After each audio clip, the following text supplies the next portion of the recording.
matters before? We do, Your Honor. Okay, If I may approach. sure.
All right, are we ready for the jury then? Yes, Your Honor. Okay.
Good morning, ladies and gentlemen. Please be seated. All right, your next witness. Yes, good morning, Your Honor. Mr. Depp calls Officer Tyler Haddon. And ladies and gentlemen of the jury, the first part of the testimony you will hear is questioning by Ms. Heard's counsel, and then we'll let you know when Mr. Depp's counsel takes over the question. All right, thank you. By deposition. Thank you.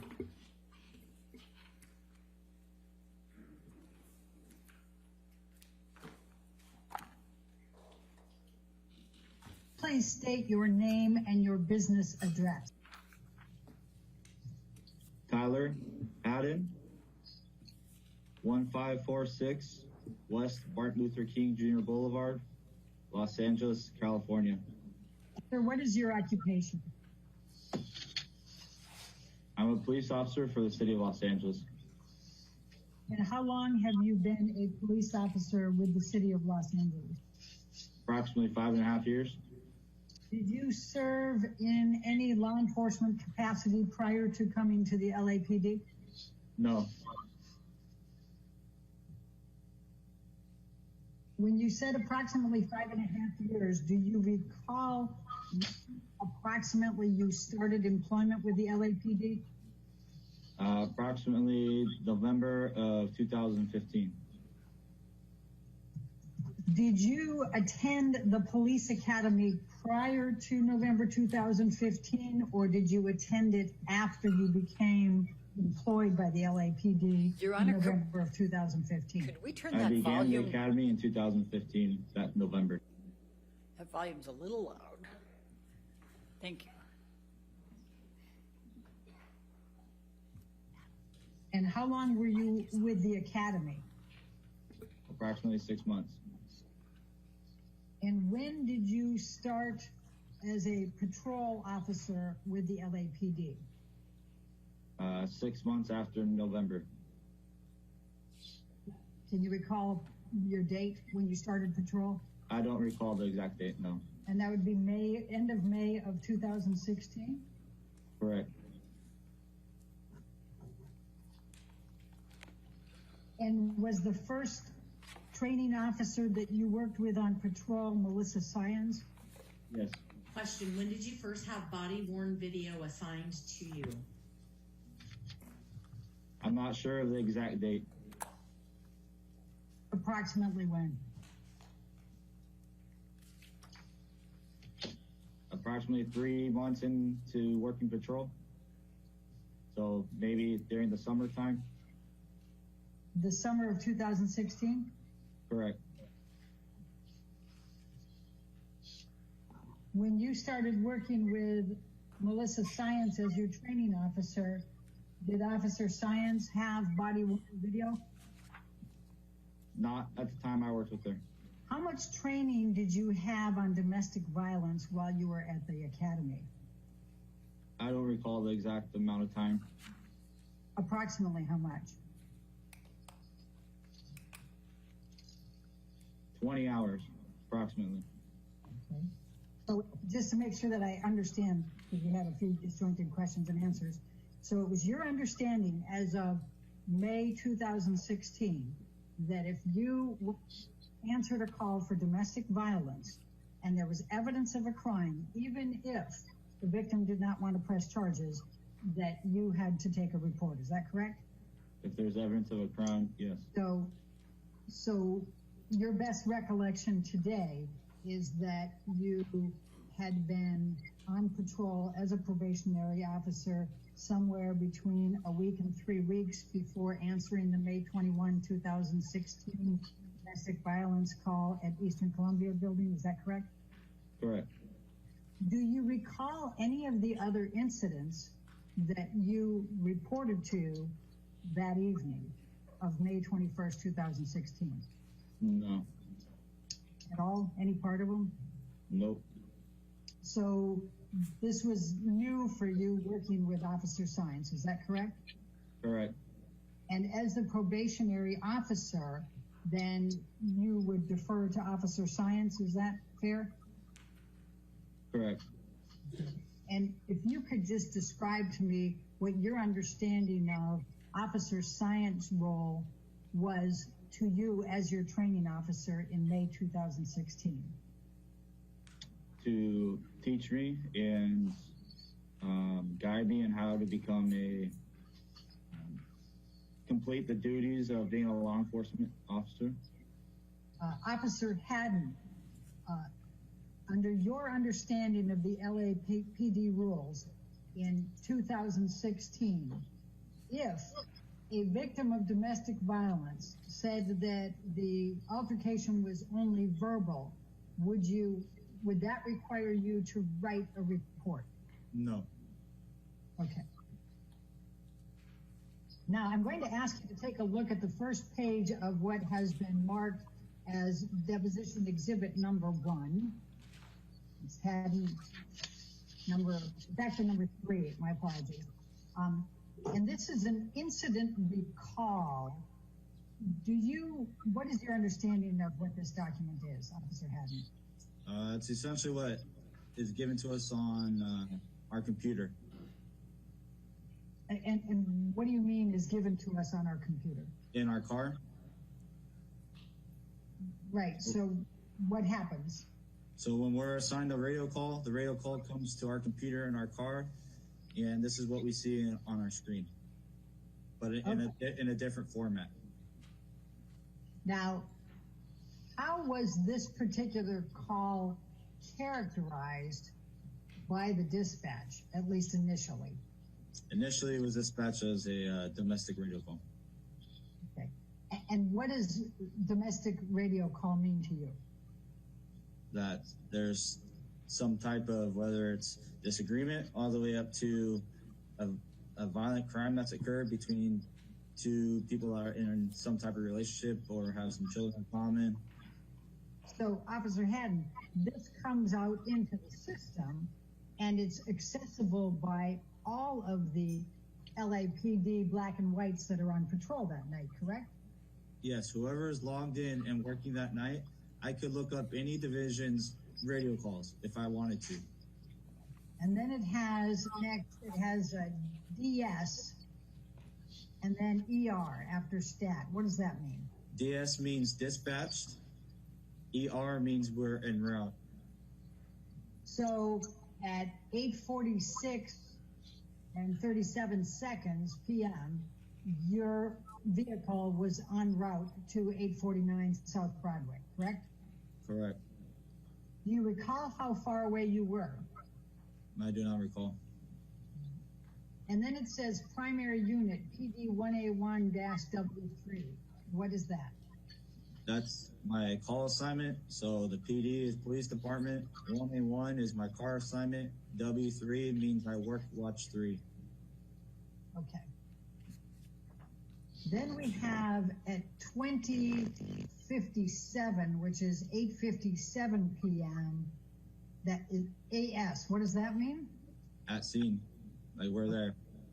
All right. So you arrived at the scene at 8:57 p.m., correct? Correct. What did you do then? We walked to the location.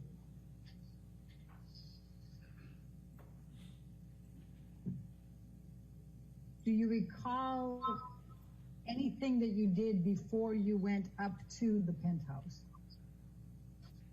We walked in and met with security who showed us where the elevator was. Did you do anything else? Not that I recall.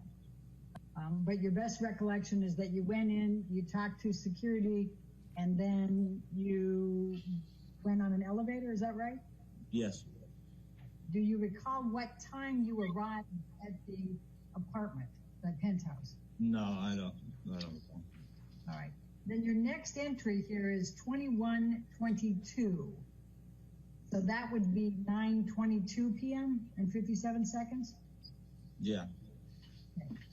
Met with victim, check lock, verified husband left location, victim advised verbal. Do you see that? Mm-hmm. Who wrote that? That's what we write when we put the comments of the call of what happened in the radio call. That's what we wrote. So do you recall whether that was you that wrote that or Officer Science? I don't recall who wrote it. All right. And so you were back in your vehicle by 9:22, is that correct? Approximately, yeah. Well, if you wrote this at 9:22, would it be fair to say you were back in your vehicle writing this? Yes. Okay. Now, did you take a report? We issued a business card. I asked, did you take a report? No, Why not? because the victim didn't request a report, and during our investigation, we didn't reveal that we needed to take a report. So who decided to use the words victim advised verbal dispute? Whoever created the comments of the call used the word victim.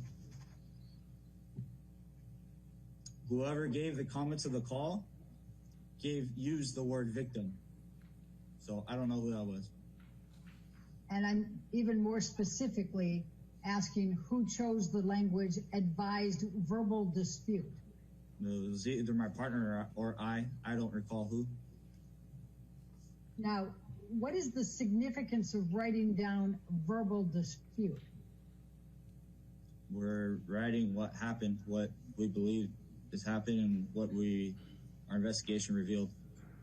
But you were not present at any time when Ms. Heard discussed whether there was any type of verbal argument. Is that correct? Was I there? Yes. Was I speaking to her? No.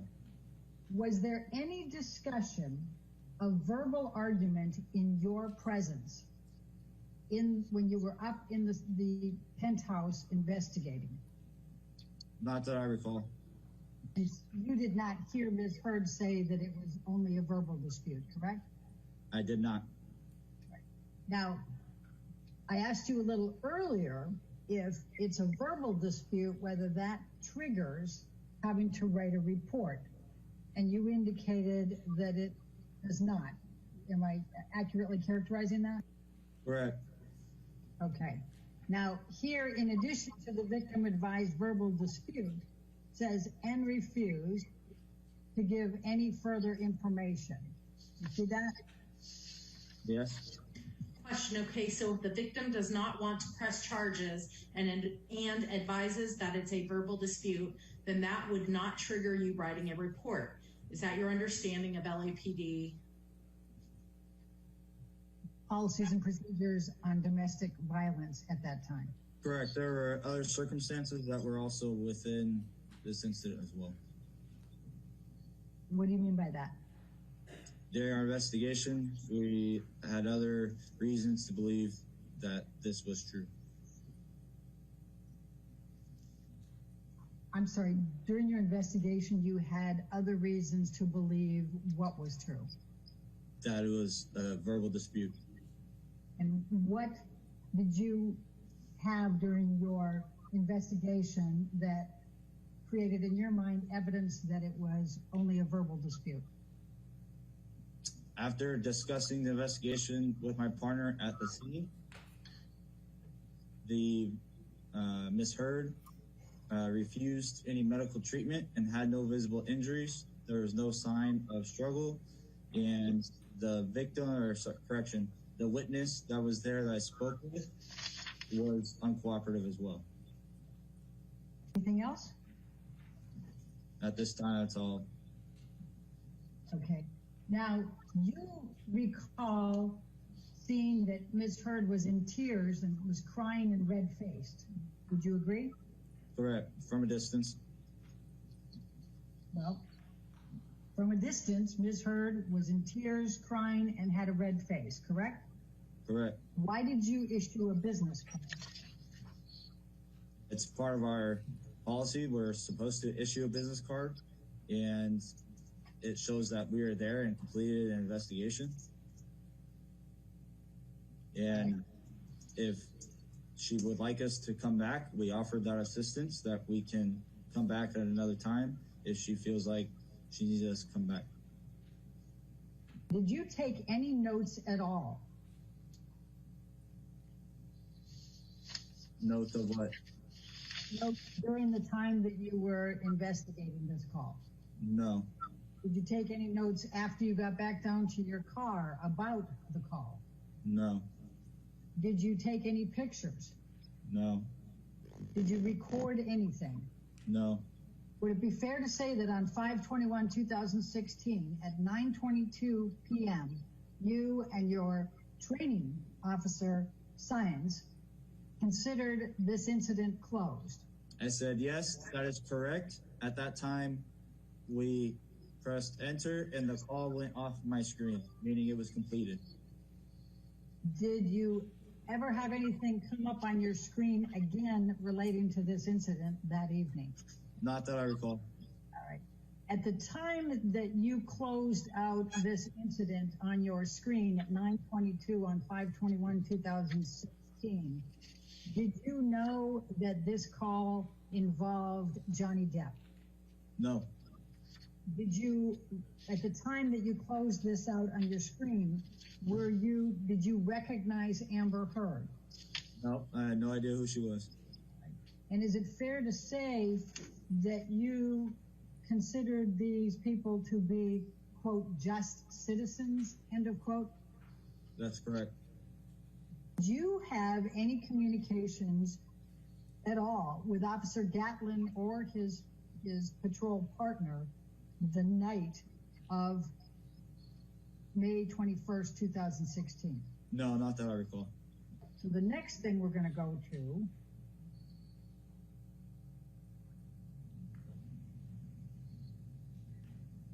is the CAD summary, which is at page 12 of exhibit number 3. And this is a CAD summary report, and it also has the name DFAR report at the top, and it's for 5/21/2016, and says specifically Officers Haddon and Officer Sines. Do you see that? Yes. Typically, when you would arrive for your shift, was there a period of time that you would do things maybe at the precinct or whatever before you get into your vehicle and log on and go forward? Yes. All right. What typically would you do back in 2016? I would change, put on my uniform, and then I would have a roll call where we'd be given our assignments, and then we would stand in line and check out our equipment and check out our car, and then we have to go put our equipment in the car, and then wash the car, vacuum the car, gas the car, and then go and find out if there's any radio calls pending. Okay. And so how long would it typically take for you to do all those things, from putting your uniform on through the time you start checking for radio calls? I'm not sure, approximately an hour. All right. How many police officers, patrol officers were part of that roll call? I don't know the exact number. I would say approximately 30. Okay. And when you said you had to stand in line to check out your equipment, was it all 30 of those patrol officers that would get in line and check out their equipment? Yes, and supervisors. Okay. And what equipment were you checking out that night? A shotgun, a less lethal shotgun, mics for our cameras inside the car, pouches for our mics, batteries for our radios, keys for the cars, taser. I think that's about it right now. Do you have a recollection of there being cameras inside your car back on May 21, 2016? Yes, I believe so. Now, when you arrived at the penthouse, you saw that there was a female holding and embracing Ms. Heard, correct? I believe it was when I was leaving the location, when we were getting ready to leave. Okay. Now, you believed that Ms. Heard was uncooperative because she was being emotional, crying, was refusing that she was hurt, and she didn't know initially whether she wanted to file a report or not, and then she didn't want to file a report, correct? Correct. Now, you said that Officer Science told you later that Ms. Heard called the number on the business card. Do you recall when Officer Science told you that Ms. Heard called the number on the card? No, I don't recall. Do you recall approximately how much time you spent at the penthouse speaking with either the male or with Ms. Heard or looking at the premises that night? I don't recall right now. Do you recall roughly whether it was 15 minutes, a half hour, hour? I don't recall. I'm going to ask you to take a look at what has been marked as deposition exhibit number 17. I'll just scroll down so you can see that. Hold on. Do you recognize the person in this photo? I believe that's Ms. Heard. All right. Is this the same person you saw on the night of May 21st, 2016, when you arrived sometime after 9:04 p.m.? And do you recall seeing the red marks that are reflected on this exhibit number 17 on Ms. Heard? No, I was never this close to be able to examine her face. You were never close enough to Ms. Heard to be able to examine her face? Is that what you said? Correct. Okay. If you had seen this mark close enough to be able to see it, would you have believed you had an obligation to prepare a report? No, because I don't know what this is from.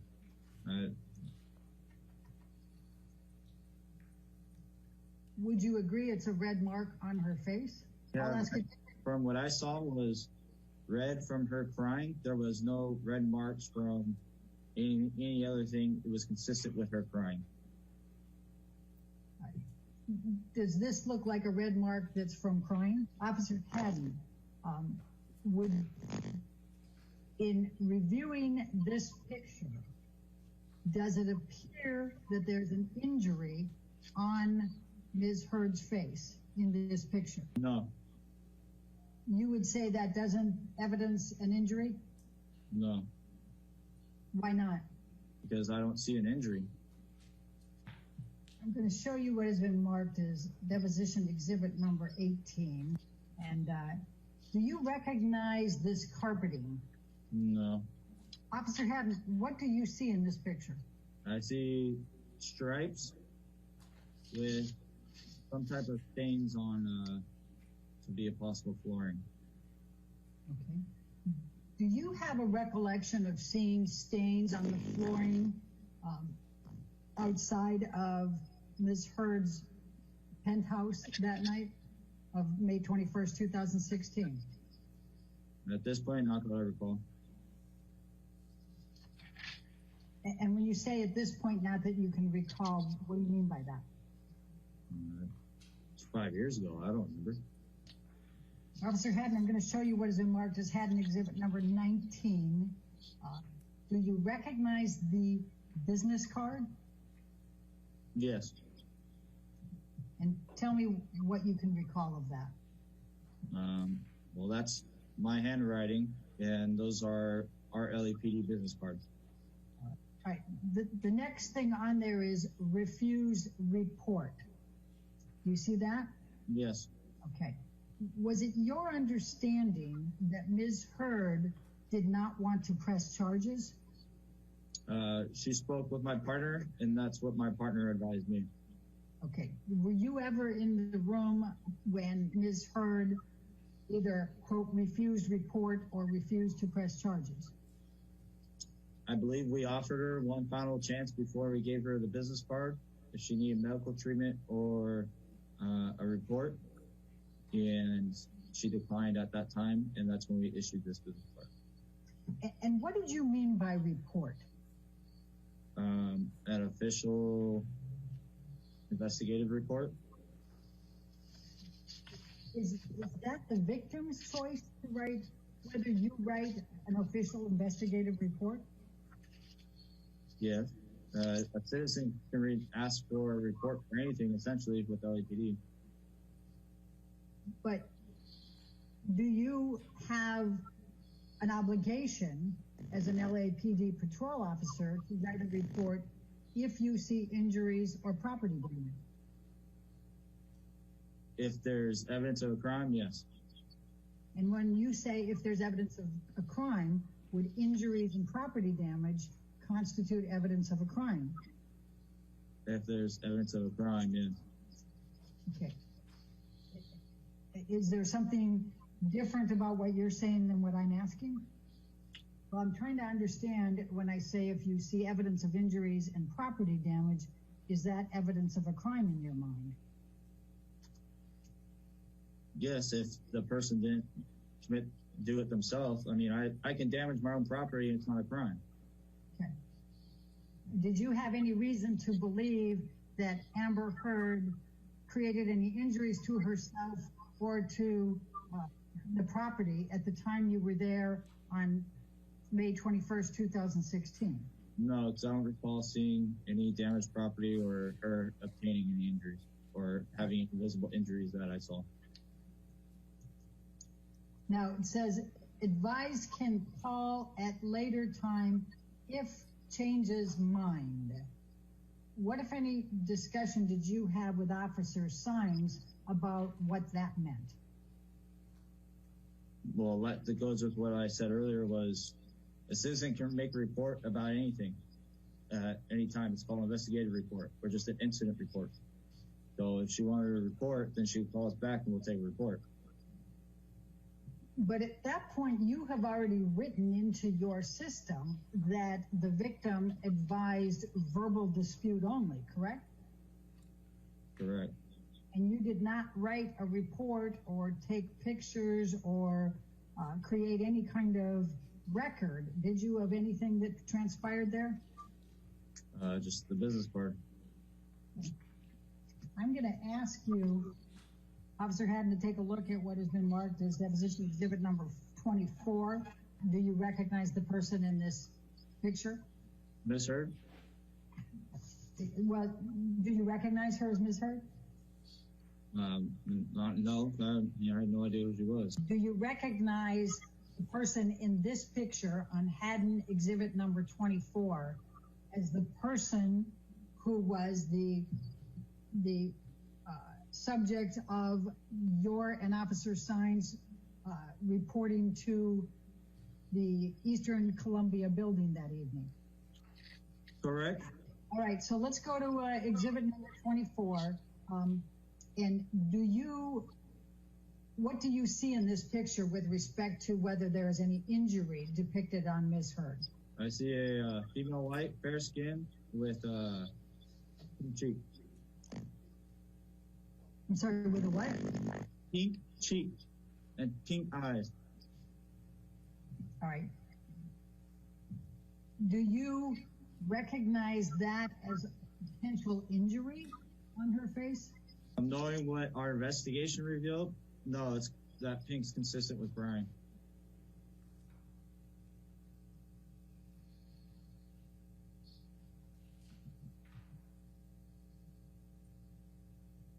What do you mean by what your investigation revealed? That it was a verbal dispute. And she refused that she had any injury.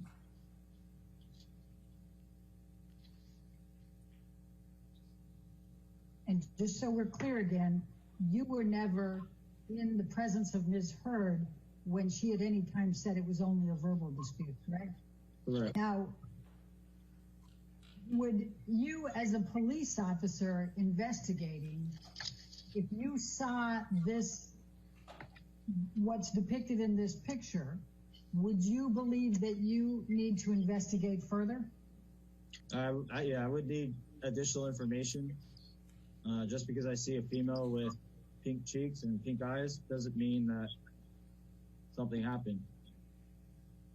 They should be sad and crying that their dog died. Did you engage in any further investigation? No, the only investigation I did was part of speaking to my partner and then Speaking with the witness. With the witness, the next door neighbor.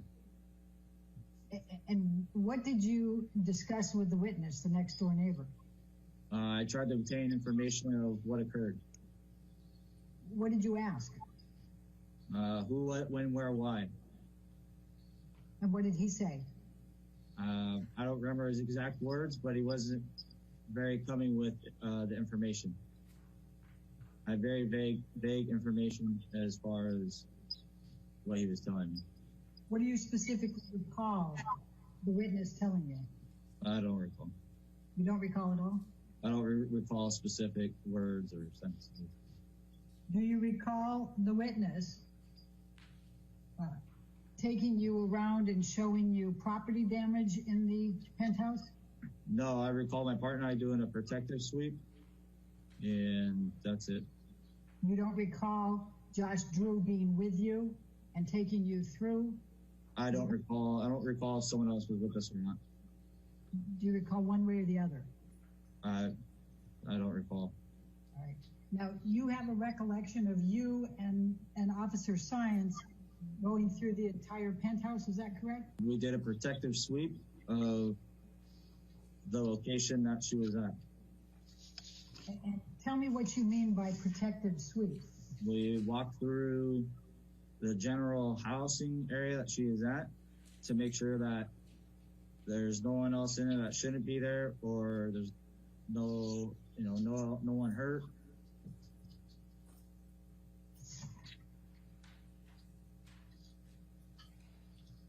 Do you recall how many rooms you went through? No, I don't. I'm going to ask you, the officer having to take a look at number 25. Do you recognize this as Ms. Heard? Yes. All right. And do you see any injuries depicted on this picture? No. I'm going to show you what has been marked as exhibit number 26. Do you recognize this as Ms. Heard? Yes. Okay. Do you see any injuries in this picture? No. I'm going to ask you the same question. Exhibit number 27. Do you recognize this as Ms. Heard? Yes. And do you see any injuries in this picture on Ms. Heard? No. I'm going to ask the same questions. Officer Haddon, I'm going to ask you to look at Haddon exhibit number 28. Do you recognize this as Ms. Heard? Yes. And do you see any injuries depicted on Ms. Heard's face in this picture? No. I show you exhibit number 29. Do you recognize this as Ms. Heard? Yes. Do you see any injuries on Ms. Heard in this picture? No. Now, you indicated that you and Officer Sines went through the apartment, correct? Correct. We did a protective sweep. Protective sweep. And in doing the protective sweep, you did go in the room, correct? Well, I mean, I don't know exactly where we went, but we walked around what she claimed was her living quarters. Would you agree that if Ms. Heard displayed injuries at the time that you reported to her residence after the domestic violence call, that you would have had an obligation to prepare a report? If there was injuries or a complaint of pain, yes. I'm sorry, injuries or what? Complaint of pain? Would you agree that if Ms. Heard displayed injuries that you perceived to be injuries at the time you reported to Ms. Heard's residence after the domestic violence call on May 21st, 2016, you had an obligation to prepare a report? If I perceived them to be injuries, then yes. Okay. Would you agree that if there was property damage present at the time you reported to Ms. Heard's residence after the domestic violence calls, you had an obligation to prepare a report? No, because if she's living there, that's her property, and she's being uncooperative and doesn't say that someone else did it or anyone else did it, then I have no other information to go off of. She could have broken it herself.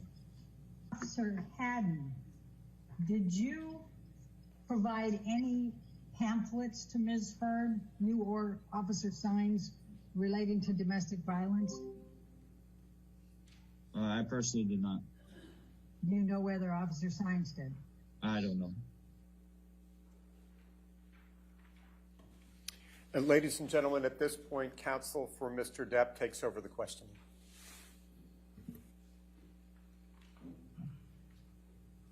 Did you see Ms. Heard's face on the evening of May 21, 2016? Yes.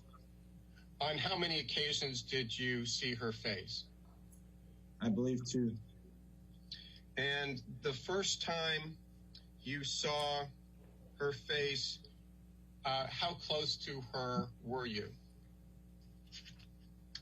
I don't recall exactly. I think it was approximately 10 feet. Did you perceive any, did you have any problems with your eyesight at that time?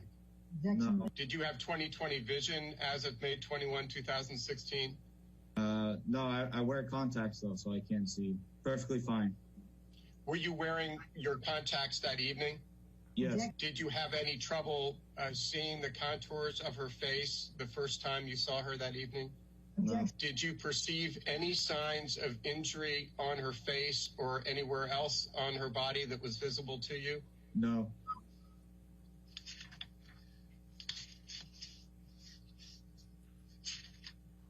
For how long a period did you view her face the first time you saw her that night? A few seconds, not very long. And how much later was the second time you saw Miss Heard? Right before we left. And how close to her were you when you observed her face? Approximately 10 feet. Did you have a clear view of her face? Yes. Did you still have your contacts in at the time? Yes.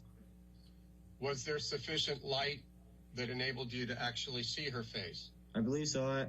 I believe it was the light was a little dimmer, but it was still lit. Did you perceive any signs of injury to her face on that second occasion? No.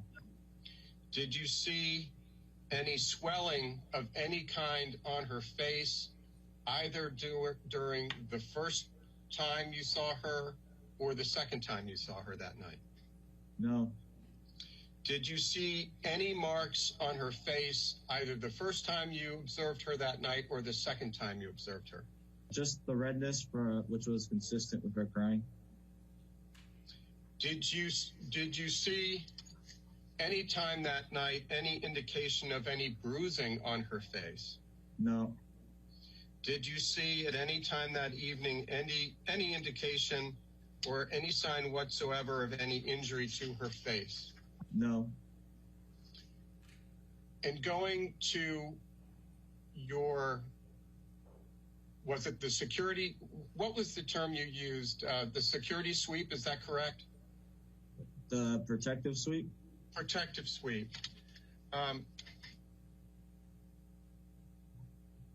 During your protective sweep, was your access barred to any part of the penthouse? My access what? Sorry. Did you have free access to the penthouse? The witness that was there, he kind of, I believe he guided us kind of through the place. I don't know, wherever he guided us through.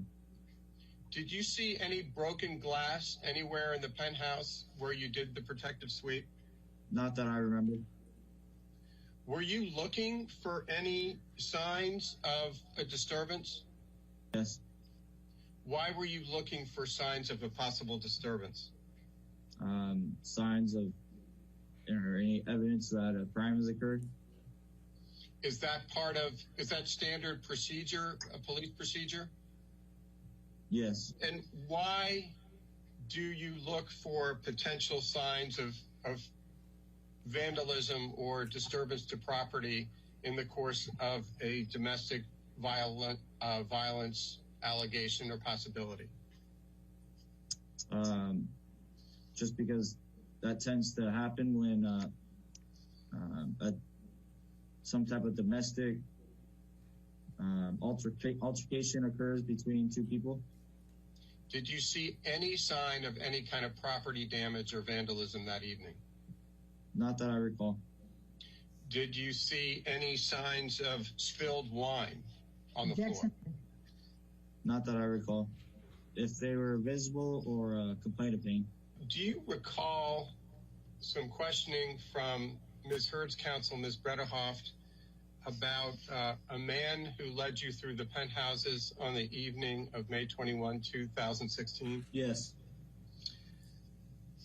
Did you describe him as uncooperative? Yes. Let me ask another question. Was he cooperative with your inquiries that evening? No. What do you mean by that?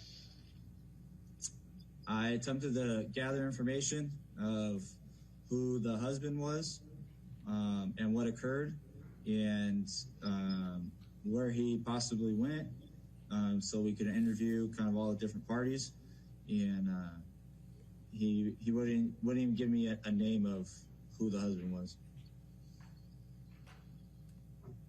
And how long did you interact with that person who in fact is Josh Drew? I'd say approximately 5 to 10 minutes. Did he report to you in words or substance that any domestic violence had occurred? I don't recall any exact verbiage he said. Did he report to you in words or substance any vandalism? No, not that I recall. On the evening that you and your partner got a call to the penthouse on May 21, 2016, were you and your partner in a particular hurry to close out this incident? No. Were you willing to stay as long as was necessary to resolve the matter? Yes. Would you generally take notes for a verbal dispute only? When we dispo the call and we get rid of the call, we leave our comments of what occurred and what we did in that call. Would you generally write a report for a verbal dispute only? No, unless it's at the request of one of the parties.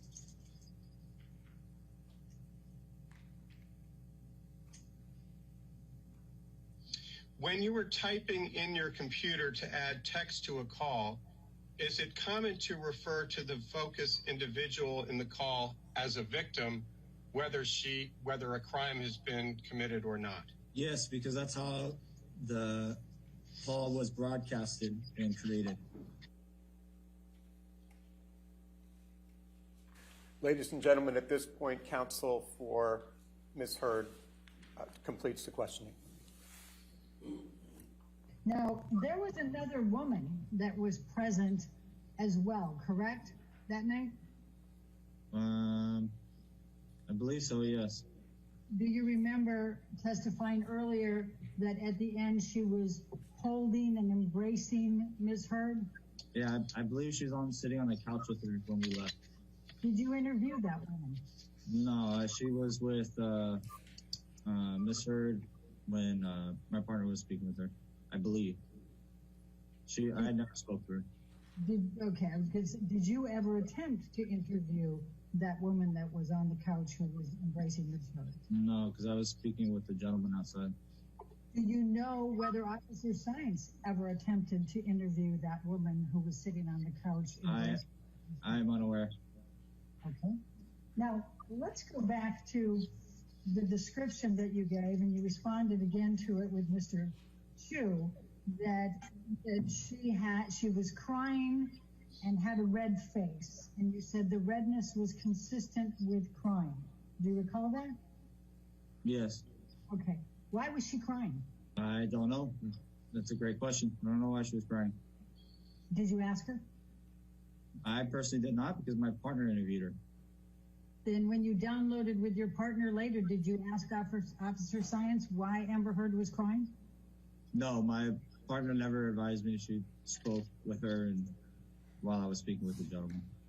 Do you recall that you testified that there was another woman who was embracing Ms. Heard on the sofa at the end of your visit? Yes.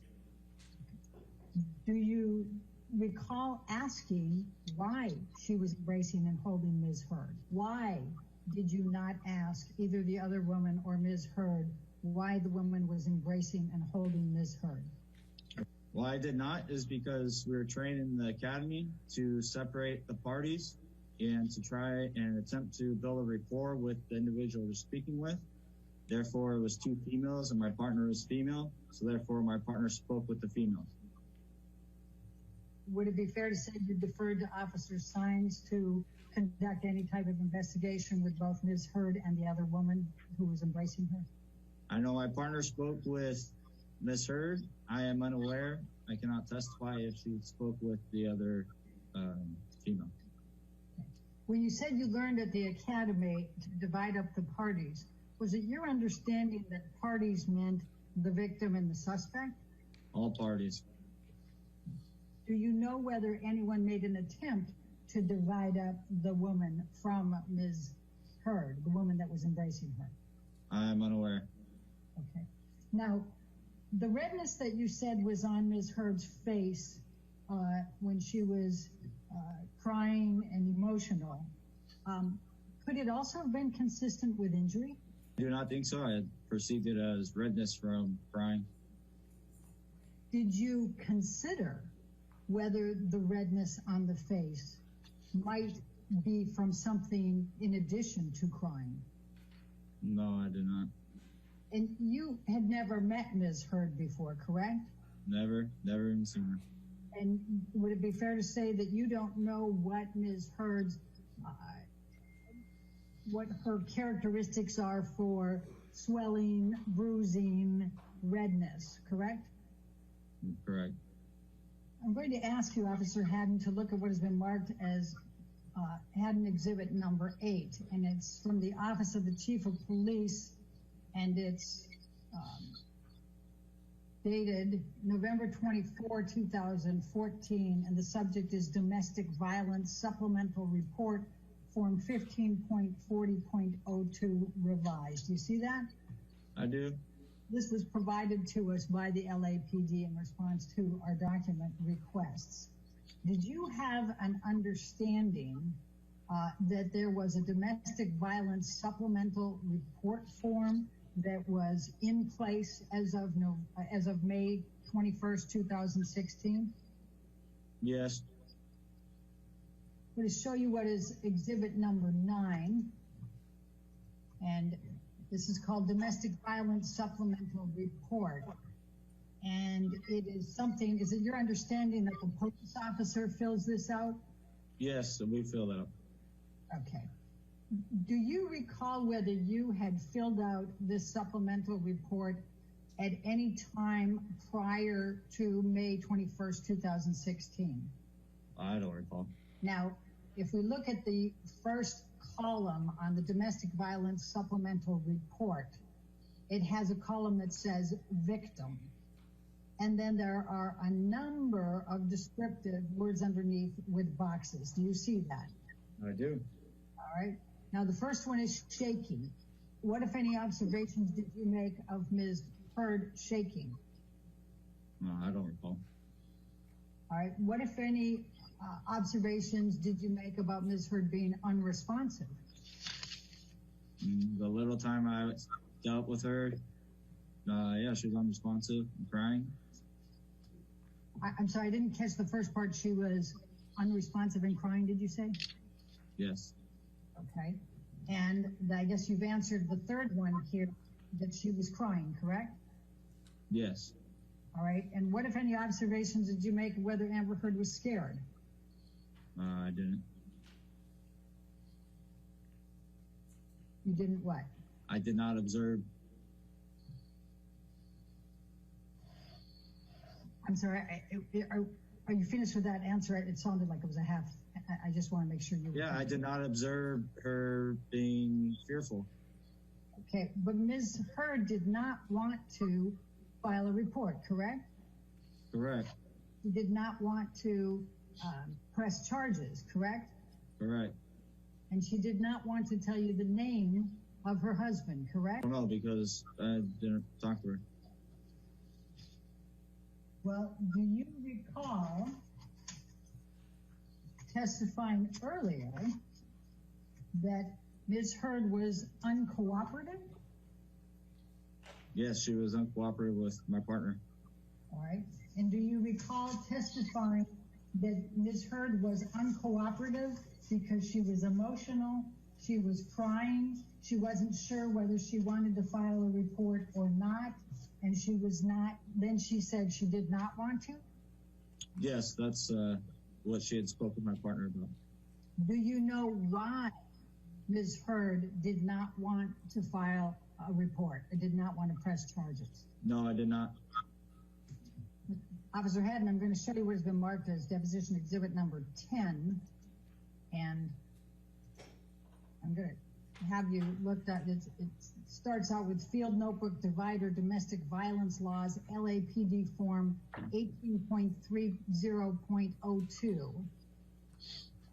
And it has the date. This is date of January 31, 2010 at the bottom with the footnote. I'm going to just direct your attention here to case preparation, and this is relating to domestic violence laws. Case preparation says, note the complainant's emotional and physical condition. Do you see that? Yes. Okay. And then ensure all evidence is gathered and preserved, e.g. bloodied clothing, damaged bones, damaged property. You see that? Yes. Okay. Did you or Officer Sines provide any kind of notes relating to Ms. Heard's emotional and physical condition on May 21, 2016? No. Did you or Officer Sines ensure all the evidence was gathered and preserved, including the damaged property? I said no, and all these things would have been documented if there was a report. All right, let's go to the next bullet point. It says, ensure photographs are taken of injuries or lack of injury to complainant and accused, both the day of and day after. Did you take any photographs to show a lack of injury? No. Did you take any photos to show a lack of damage? No. All right. And then this next one is ensure photographs are taken of the scene and damaged property, etc. So I've already asked you that one, so let's go to the next one. Canvass location and interview all witnesses, including children, neighbors, law enforcement. Did you do that in this instance? Yes. Who did you interview? I spoke with the gentleman. All right, anyone else? No, that's it. Now, there were 2 females present in addition to Ms. Heard, were there not? Yes. Including her, I believe there's 2. You don't recall the 3rd woman there? No, I don't recall a 3rd woman being there. All right. Did you ask if there was anybody else that was present who had witnessed any aspect of this? I don't recall exactly, but Let's go to exhibit number 11. So what did you determine this call was after your investigation? dispute, a verbal dispute. It's not against the law to argue. I argue in my life. So you decided that there was only a verbal dispute, therefore it didn't constitute domestic violence? From the information or lack of information I was able to receive from the witness and the information my partner gathered, yes. Is it your understanding that a police officer can be brought up on charges of misconduct if they engage in neglect of duty? Yes. All right. Is it also your understanding that a police officer can be brought up on misconduct charges at the LAPD if they violate department policies, rules, or procedures? Yes. And is it your understanding that a police officer can be brought up on charges of misconduct if they engage in conduct which may tend to reflect unfavorably upon the employee or the department? Yes. All right. Thank you.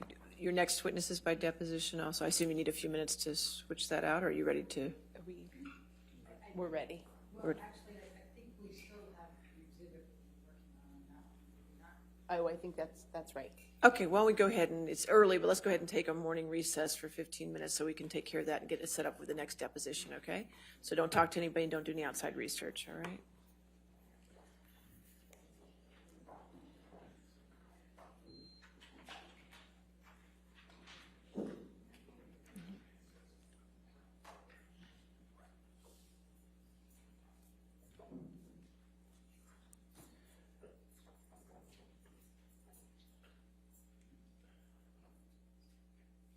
All right, which exhibit did you? I think we're in agreement, Your Honor, it's just that we have to do redactions. Okay, who's the next, which deposition is next? Officer William Gatlin, Your Honor. Officer Gatlin? With him, so Okay. we did the redactions that we discussed. I don't know how to. I haven't seen it yet, so I All just right, need why to don't I go ahead confirm. and take the 15 minutes, and when I come back, we can figure it out. So, Because I don't think we were in disagreement on anything else.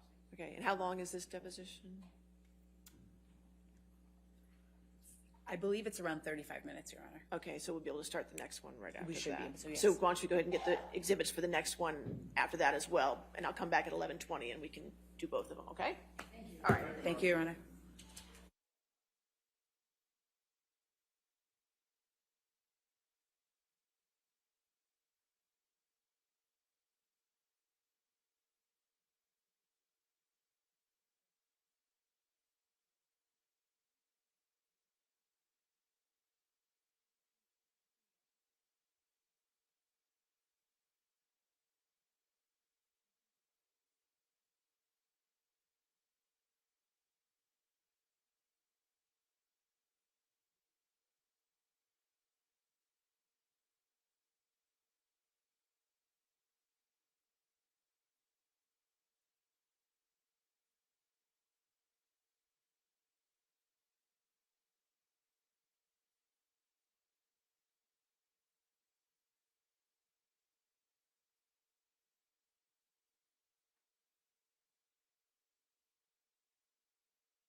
Which evidence do we have?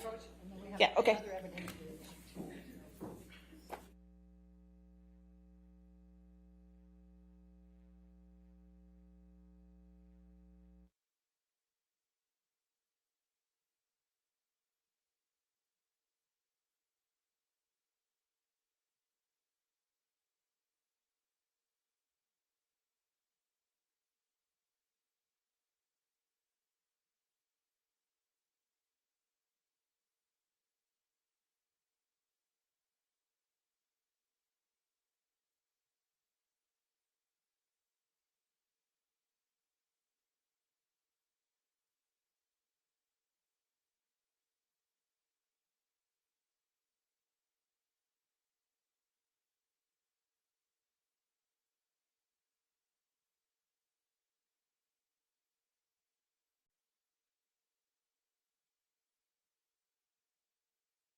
All right. Are we ready for the jury then? Yes. Okay.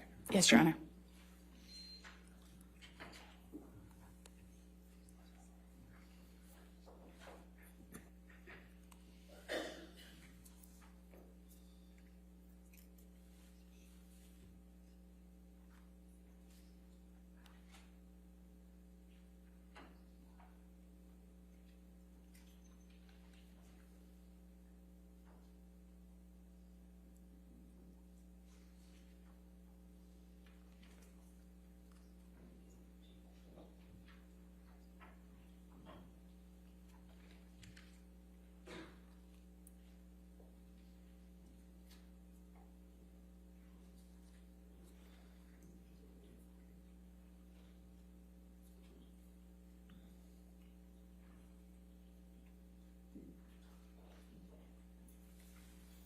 All right, thank you. All right, your next witness? Okay. Officer Gatlin. Could you spell the last name for me and for the court reporter? Gatlin. Okay, thank you.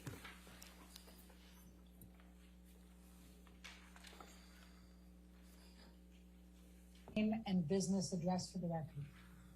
William Gatlin, business address 251 East 6th Street in Los Angeles, California, 90014. How long have you been an officer with the LAPD? 8 years. And what is your rank? Police officer 2. Now, your partner on May 21, 2016 was Officer Diener, is that correct? Yes. You were wearing your body cam on Yeah. May 21, 2016? Yes. When were you first assigned body cams? Sometime in 2015, I think. I don't remember. Officer Gatlin, I'm going to show you what has been marked as Defendant's Exhibit number 6. And I'm going to go ahead and go down to the second page.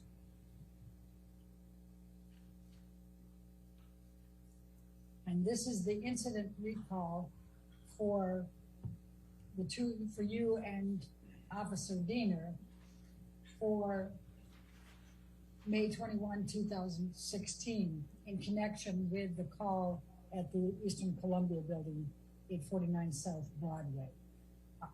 Now, Officer Diener indicated that he believed that he was driving that night. Is that your recollection as well? Yes. When Officer Diener is driving, what does that mean you're doing? It means I handle the computer.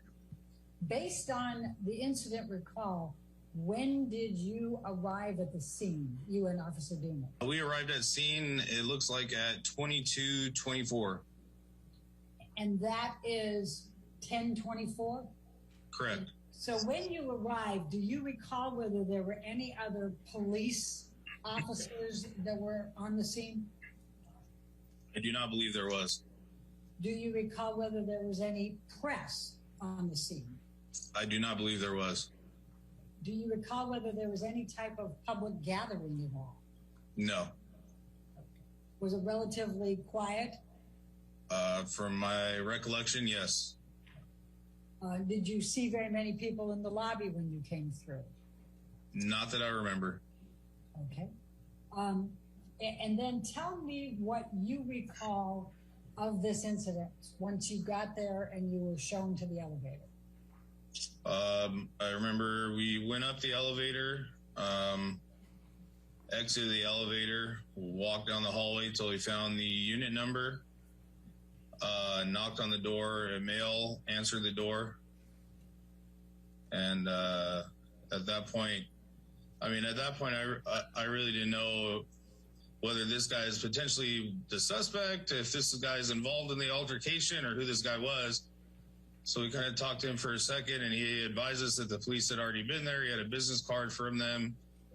And we told him that we still needed to step inside to check on the subject or potential victim, just to make sure that she's okay and that this is indeed related to the previous incident and not a new incident where the suspect had potentially returned and caused there's another new issue at hand. So do you recall that you already knew that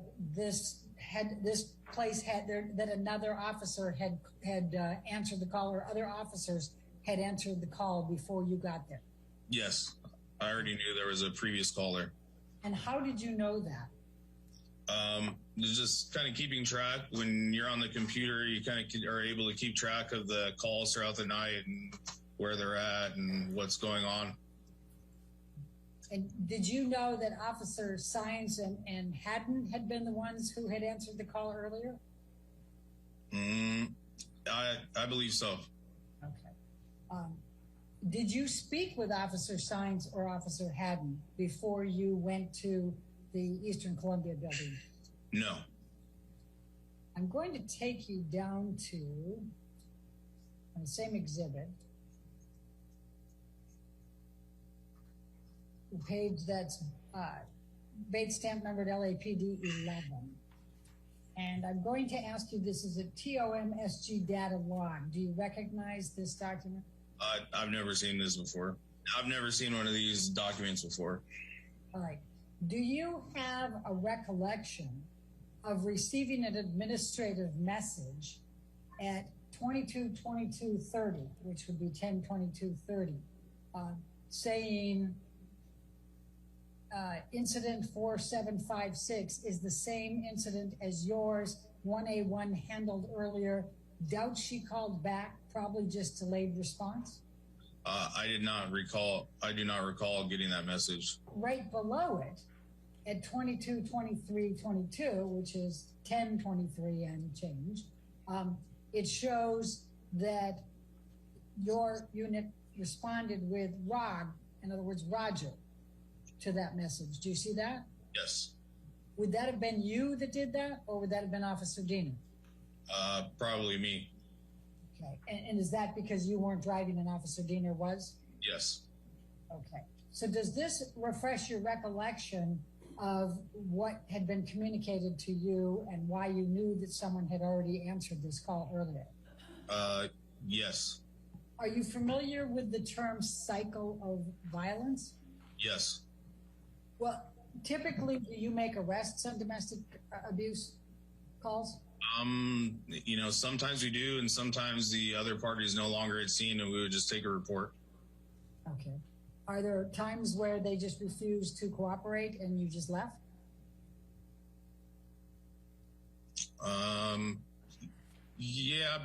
Yeah, there are times like that. You were going to say, but what? I guess like the totality of the circumstance based on just because someone's uncooperative doesn't automatically mean that we'll just leave. If we're, observe some kind of injuries, or if there's a third party witness that's cooperative, that could lean in, where even if the victim's uncooperative, that would still take some sort of action. Now I'm going to ask you to turn to page 13 here. And this is the CAD summary report. What, if any, involvement did you have in this? I would be the one that kind of closes out the incidents on the computer. So the writings over to the right of the screen would be what I would type into the computer to close out the call. And so you would have typed in related to previous incident, verbal argument only, checked residence? Yes. Who told you that it was a verbal argument only? Based on the knowledge I had of the previous call, I'm able to see potentially how they closed out the call, and I could have seen it from there. So you could have gotten this from A1A. 1A1, yeah, their report, Officer Science and Officer Haddon, and then just repeated it here. Yes. Okay. Do you have any recollection of anyone in the apartment up in Penthouse 3 saying that there had been a verbal argument only? Not to my recollection. Well, let me just jump back to the events of May 21 for a moment. Were you aware that that was the apartment of Johnny Depp and Amber Heard? No. When did you first become aware of that? I don't remember. Are we talking months, days, hours? It was a couple days. And do you remember how you learned of it? No, I don't. And did you know who Johnny Depp was at that time? Yeah. And were you a fan of Johnny Depp's as of May 21, 2016? I guess I liked a couple of his movies. I don't know. I'm not like rushing out to go see him or anything. I don't know. Are you a fan of Johnny Depp's today?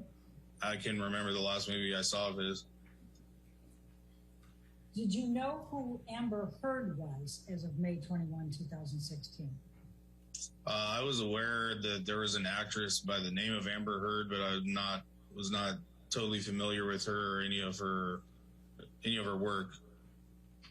When you saw the name Amber Heard on the incident recalls, did it register with you that she was an actress? No. Did you recognize Amber Heard when you came to the apartment on May 21, 2016? No. How close did you come to Amber Heard while you were in the apartment?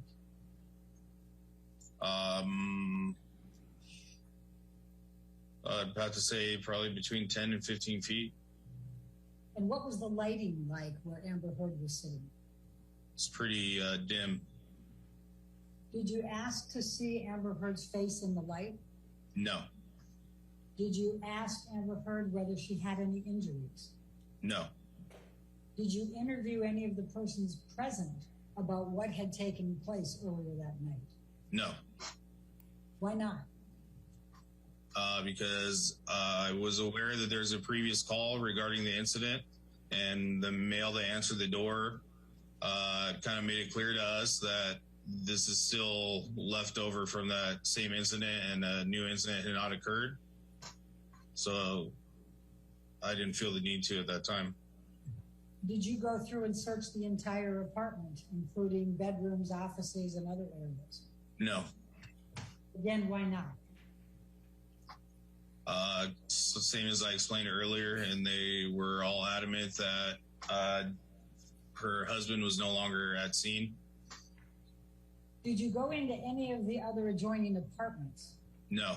You asked where the husband was. Why did you ask where the husband was? Because in the comments of the call, it stated the husband and wife were arguing.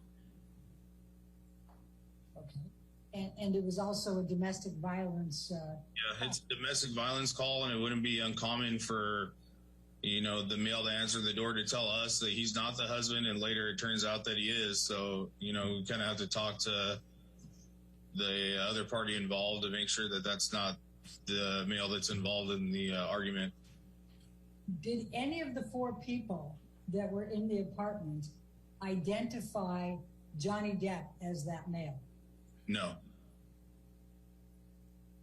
Was there any effort by any of the people in that apartment to get you to press charges or investigate further? No. Would you say the people were reluctant to even have you come into the apartment? It felt that way. And what occurred that made it feel like that to you? That they didn't want you in the apartment? Just the way that the male was acting to answer the door. He kind of just said, "Oh, let me just go grab the business card from the previous call." And then even still, when we had went inside, it didn't seem like anybody was particularly eager to talk to us. I'm going to ask you to take a look at Exhibit 1, Defendant's Exhibit 1.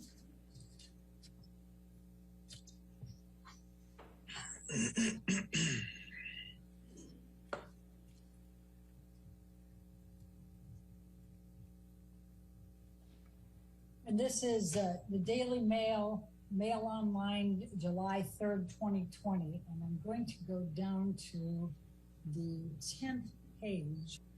What, if any, evidence did you observe when you went to the penthouse on May 21, 2016, that Amber Heard and her friends were attempting to concoct an abuse hoax to set up Johnny Depp?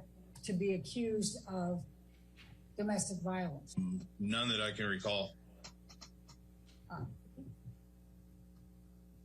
What, if any, evidence did you see of Amber and her friends spilling wine and roughing the place up? None.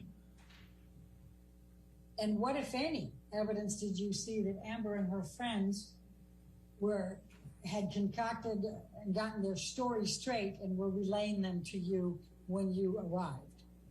None. Did Amber or her friends at any time while you were at the apartment on May 21, 2016, claim that Johnny Depp had committed domestic violence of Amber? Not to me, they didn't. Did you see them do that to Officer Diener? No. What, if any, efforts did Amber Heard make to come over and to show you any evidence of injuries? None. And what, if any, effort did Amber Heard or her friends make to try to show you any type of property damage? None. And what, if any, evidence do you have that Amber or her friends placed a second call to 911? I don't have any evidence that it was one of her friends. I just know that there was a second call placed. Well, actually, if I can recall, I think it said that her friend was on the phone with her and heard her arguing with her husband. Who said that? I believe that's what the incident recall said. Did you ever provide a sworn deposition saying that you saw no evidence of a crime at the penthouse before today? No. Are you aware of whether Officer Diener provided a sworn deposition saying he saw no evidence of a crime? He has not. Now, this call came in at 20:30, which is approximately 8:30 regular time, PM, right? Yes. Okay. And then a little bit further down, just 7 minutes later, comes a duplicate call that appears to come from the New York Police Department. So Yes. there were roughly 7 minutes of each other, correct? Yes. Did you see that when you were looking back at trying to look at the history? I believe I saw all of this. Did you see in any of the incident recalls or any of the documentation that you reviewed that the officers, Officer Science and Haddon, reported to the scene, left the scene, closed out, and then another call was made to come to 849 South Broadway? Yes. What did you see? The second call created was the one that we had received. And it says, this is 2209, which would be 1009, right, roughly? Yes. It says, teletype from NYPD ICAP. Female stated she was on the phone with her friend. She began screaming at her husband. Subject, Amber Heard. Husband, Johnny Heard. Male, 53 years old, 5'11", NFD, NFI. Do you see that? Yes. Okay. But that's New York Police Department. And back here, it says New York Police Department, correct? Correct. Okay. But after you communicated down here,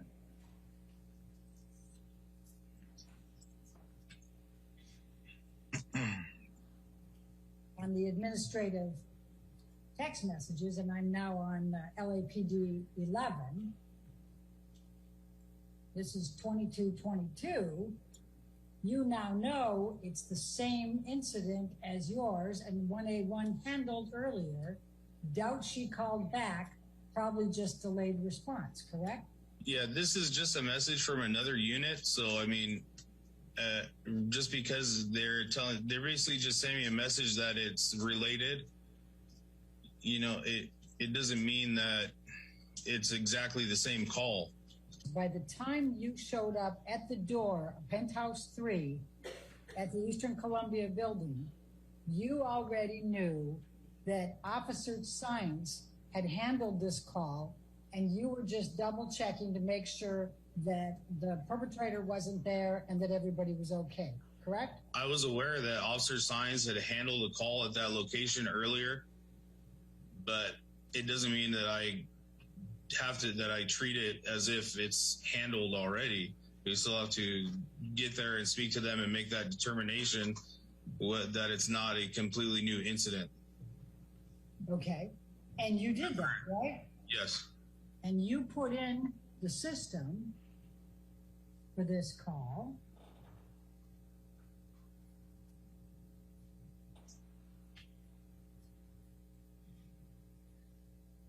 Twenty 2046 to 2122. Met with Vic, checked location, verified husband left location. Victim advised verbal dispute and refused to give any further information. Actually, that was Haddon and Sons, right? That wasn't me. I didn't put that in. And then what you put in, that was why I couldn't find it. You put in 2217, and I'm sure you weren't there till 301, but we talked after some dates about that. You put in related to previous incident, verbal argument only, checked residence, correct? Yes. Okay. And your putting verbal argument only was based on what you had reviewed with Science and Haddon, correct? Yes. I'm going to show you what has been marked as defendant's exhibit number 2, and it's a picture, it's a portion of a video clip from the ECB building, and it has 5/21/2016, and the time is 22/28/14. Do you recognize the person in this picture? Yes. And who is in this picture? Officer Diener. I'm going to ask you to take a look at defendant's exhibit number 3, and that's reflecting a video clip again, and it's dated 5/21/2016 and says 22/28/15. Do you recognize the person in this? Yeah, that's me and Officer Diener. I'm going to show you now the video cam footage. I've got the 2 from yours and from Officer Diener, so I'm going to go through and show those to you.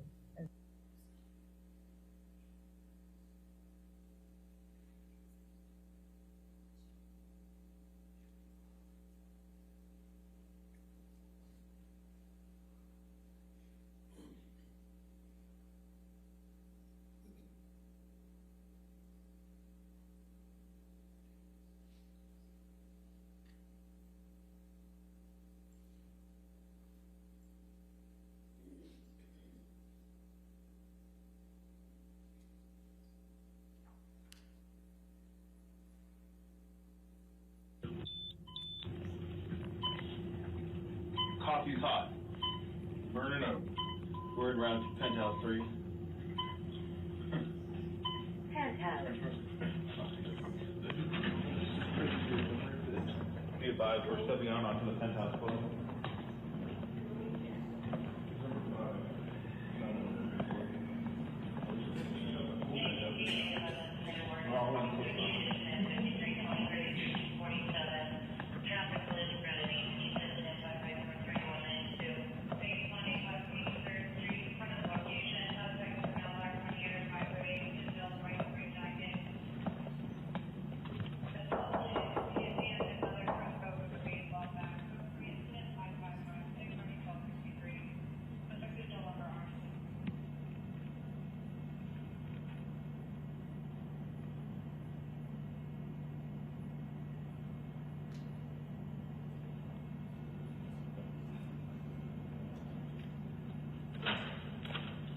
Hello. Officers. How you doing? Doing all right. You guys had somebody come out here earlier already? Yes, we did. Okay. I can't remember their names offhand. We have the card inside. Cyan, maybe? Yeah, we got another call. I don't know if it's related to the same call from earlier or if somebody called again. Probably. We just need to check. One of you guys know someone in New York or something? Yeah, she probably called twice. Okay. Yeah. You just talk to your wife just to make sure it's Oh, it's not my wife. Okay. Whoever it Different is. conversation. If it Oh, was. okay, yeah. Well, whoever it is, I'm gonna step out, we just gotta check on them, make sure they're all good. I'll go get the business card from the cops. She's. Yeah, I don't know, just because we got another call and we came again, we still gotta make sure. Give me 1 second. Business. 1 second. Back up, please, back up. Can we just, we'll just come in and just check, we need to make sure everybody in here is okay, and then we. I have called twice. Yeah. I don't know if she called twice or whoever called, but we just got another notification, so. We just need to come in and make sure that everybody's okay. Is there all all good? Nobody else is in here? No. Okay. The other officers came by and checked the apartment and the other apartment as well. Yeah. Okay. It must have been like a double call. Okay. Who's Amber? You? Okay. And Johnny Is definitely not here. is not here? Okay. Left probably like 2 hours ago. Okay. Yeah.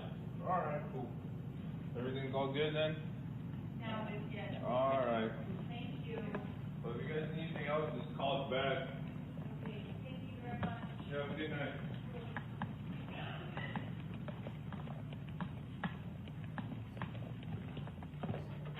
Thank you, officers. Yep, thank you. Good night.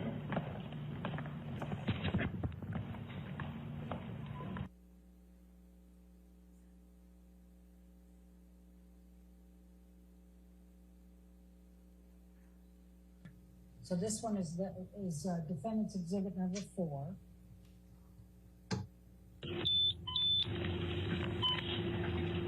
Coffee's hot. Burning up. Word around penthouse 3.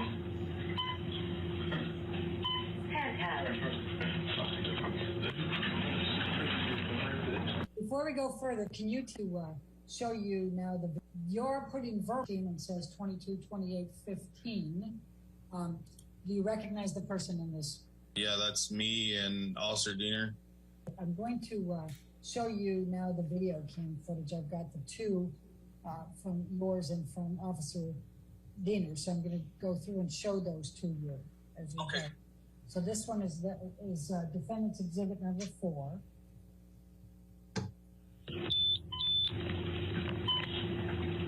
Coffee's hot. Burning up. Word around penthouse 3.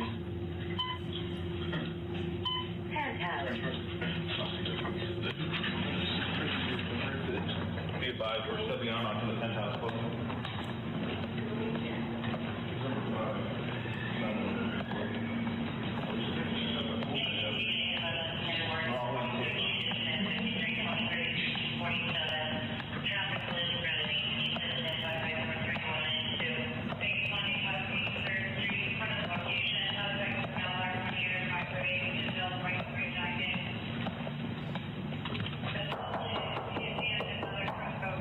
Before we go further, can you tell whether this one is your video cam footage or it is Officer Diener's? This appears to be Officer Diener's. And so that's you over here? Yes. Can you tell whether it's you or Officer Diener that's saying Officer Signs? I cannot tell. Okay. How did you know that it was Officer Signs who'd been there? Because I was aware which unit had responded to the call there, and I knew that she was working that unit. I don't know if it's related to the same call from earlier or if somebody called again. Probably. We just need to check. One of you guys know someone in New York or something? Yeah, she probably called twice. Okay. Yeah.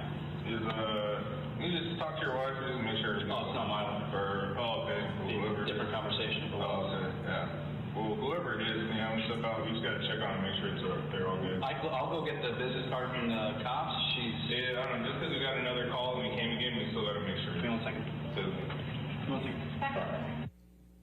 Now, would you say, and I'll represent this as Josh Drew, and he's already provided testimony. Would you say that Josh Drew was discouraging you from even coming into the apartment or seeing Amber Heard? Yes. Yeah. I don't know if she called twice or whoever called, but we just got another notification. So It must have been a mistake. we just need to come in and make sure that everybody's okay. Yeah, I mean, They're all good. Nobody else is in here. no. Okay. The other officers came by. All right. Officer Gatlin, can you tell which one of these people is doing the talking, of these 3 girls, women? I can't tell for certain, but it appears to me it's the girl in the middle. That's the one that's leaning forward with the white shirt. Do you know which one of these is Amber Heard? From this view, I can't tell. All right. Do you know what color hair the person that's the most forward, that's in the middle, has? I can't tell from this. Okay. Can you tell what color hair the woman, the furthest right is? It's in front. I can't tell. It looks like her head is in a shadow. Okay. Can you tell what color hair the person that's middle but in the back? No, same. Everything looks like the tops of their heads are in shadows. All right. And you believe that the one to the left is Amber Heard? No, I believe that that's the one that's doing most of the talking. I checked the apartment and the other apartment as well. Yeah, okay. It must have been like a double call. Okay. Who's Amber? You, okay, and Johnny? Is Did you see anybody acknowledge that they identify themselves as Amber? It looks like it was the girl sitting furthest away from me, or furthest away from the camera. Okay. And how would you describe the lighting in there? Pretty dim and dark. You said earlier you thought you were 10 to 15 feet away. How much would you estimate now that you are looking at this on body cam? How far away are you from the three women? I would still say it's in that range. Did you get a clear look at any of these three women? I can't remember. And did you ask to have any of them come out into the lighting so that you could take a better look at them to see if potentially they might have injuries? No. What perception did you have about the level of cooperation of these four individuals with your answering this call? Pretty low level of cooperation. Okay. Now can we bring up exhibit number 5? It's the other video. I just want to run through both of them because there's a little bit of a different angle in the two.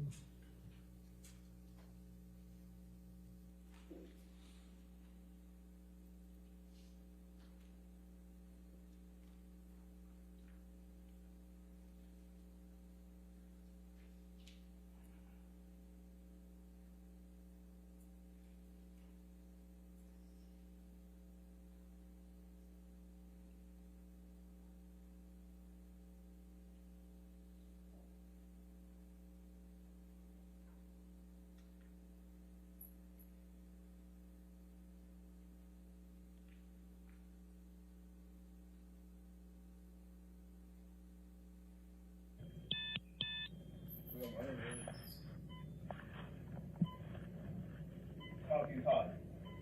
Burn it up. We're in route penthouse 3.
You guys had somebody come out here earlier? Yes, we did. Okay. I can't remember the names offhand. The card is Science, maybe?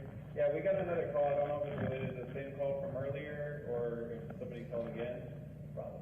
We just need to check. When you guys know someone in New York or something? Yeah, she probably called twice. Okay. Yeah. Is, you just talk to your wife so you can make sure. Oh, it's not my wife. Okay. Different conversation. Oh, okay, yeah.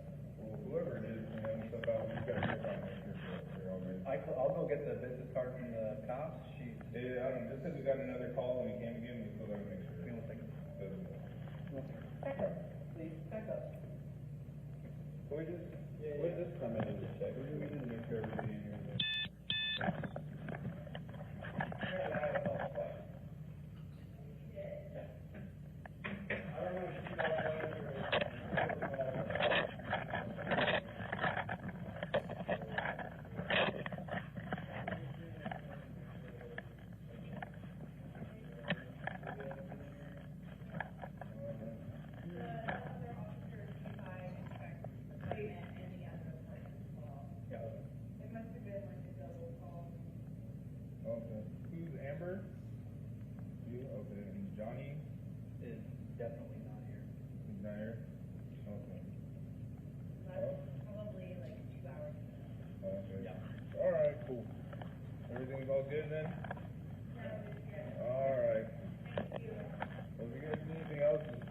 back.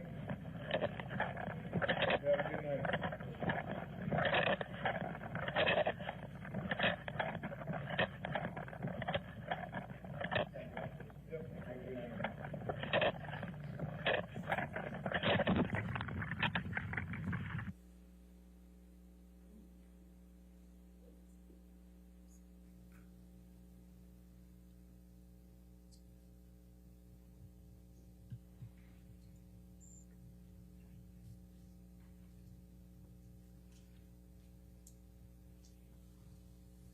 Now showing you defendant's exhibit number 5.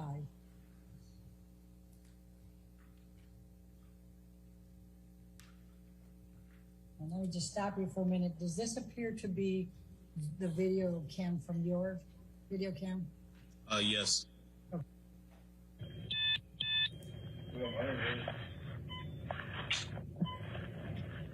Talking hot. Burn it up. We're in round 10 out of 3.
Come out here earlier? Yes, we did. Okay. I can't remember the names offhand. We have the card inside. Diane, maybe?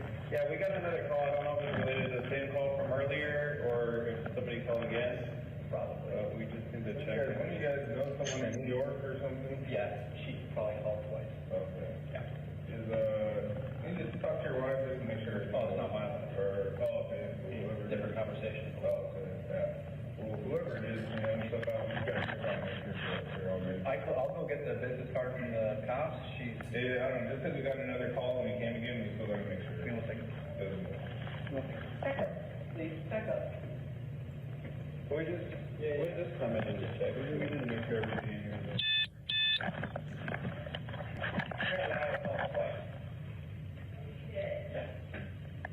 I don't know if you know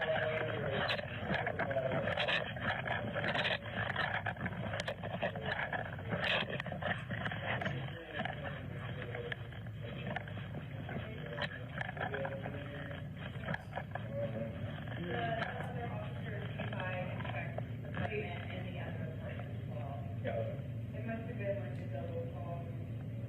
Okay. Who's Amber? You? Okay. So I'm just stopping here again on these 3 women. You had indicated before the woman that's leaning forward here that she's in the middle. Is that correct? It appears that way. And you think she's the one who did most of the talking, correct? Yeah, right now she was the one talking. Okay. And you believe that Amber is the one in the back behind her? Yes. Are you able to see the right side of Amber's face? From this camera view, it looks like she's kind of facing straight towards me. So I would have been able to see the right side of her face from there. Would you have been able to see it clearly? Due to the low lighting, probably not very clearly. Okay.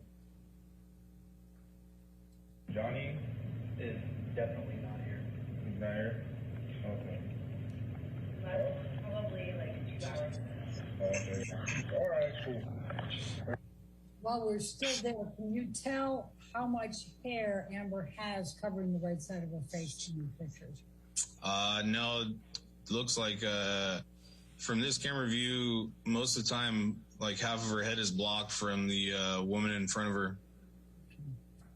Can you tell whether she's wearing any makeup? No. Everything all good then? All right. Well, if you guys need anything else, just call us back. Have a good night.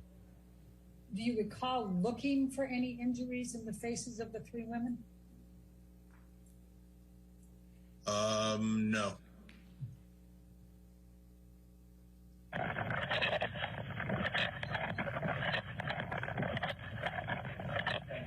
Yep. Have a good night.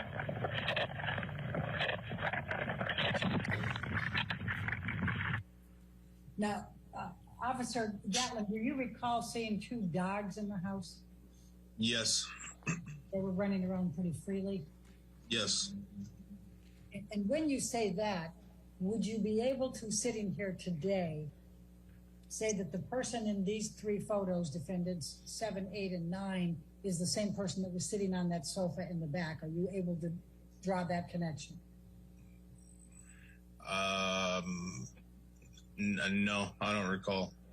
Do you disagree with my description of what's in this picture? No, I was stating that I didn't observe that when I was inside the apartment. Are you able to testify whether Amber Heard was the victim of domestic violence by Mr. Depp on May 21, 2016? Based on our investigation, it appeared as if she was not. Your investigation of what? Based on her refusing to give any statement on what had occurred. And at the time, we did not observe any any visible or verifiable injuries to her.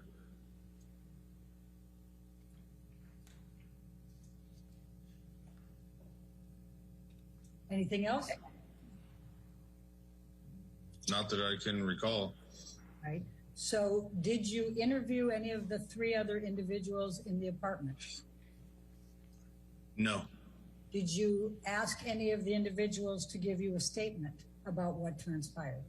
I believe the female that was sitting in the middle of the three told us that everything was fine and that the other officers had already conducted an investigation on the incident prior to our arrival.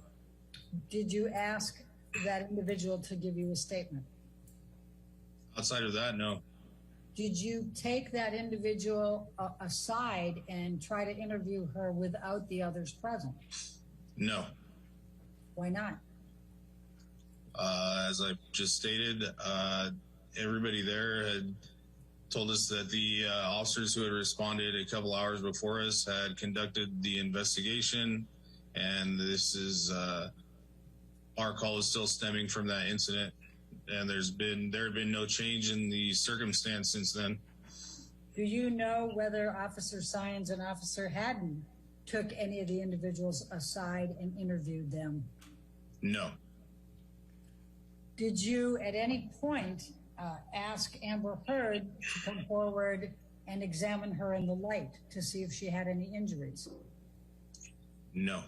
Did you take a flashlight just to see if she had any visible injuries to her face or her body? No. Did you ask Amber Heard if she had any injuries? No.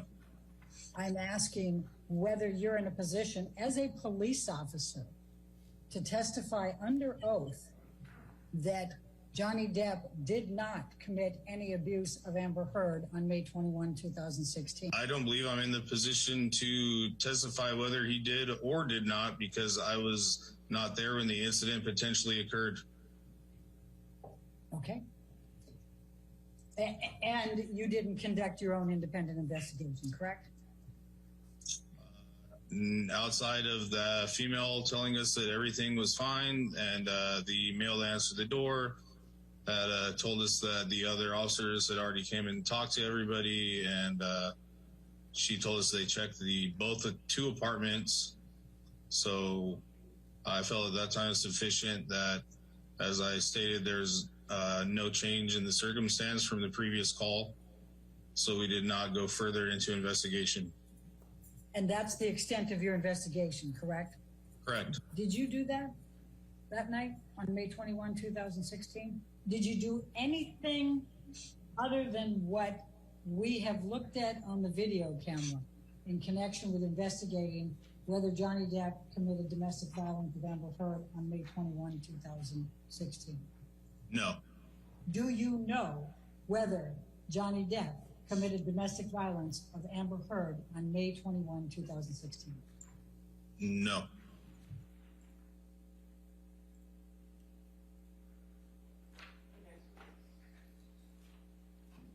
Sorry, your next witness? Alejandro Romero. Alejandro Romero?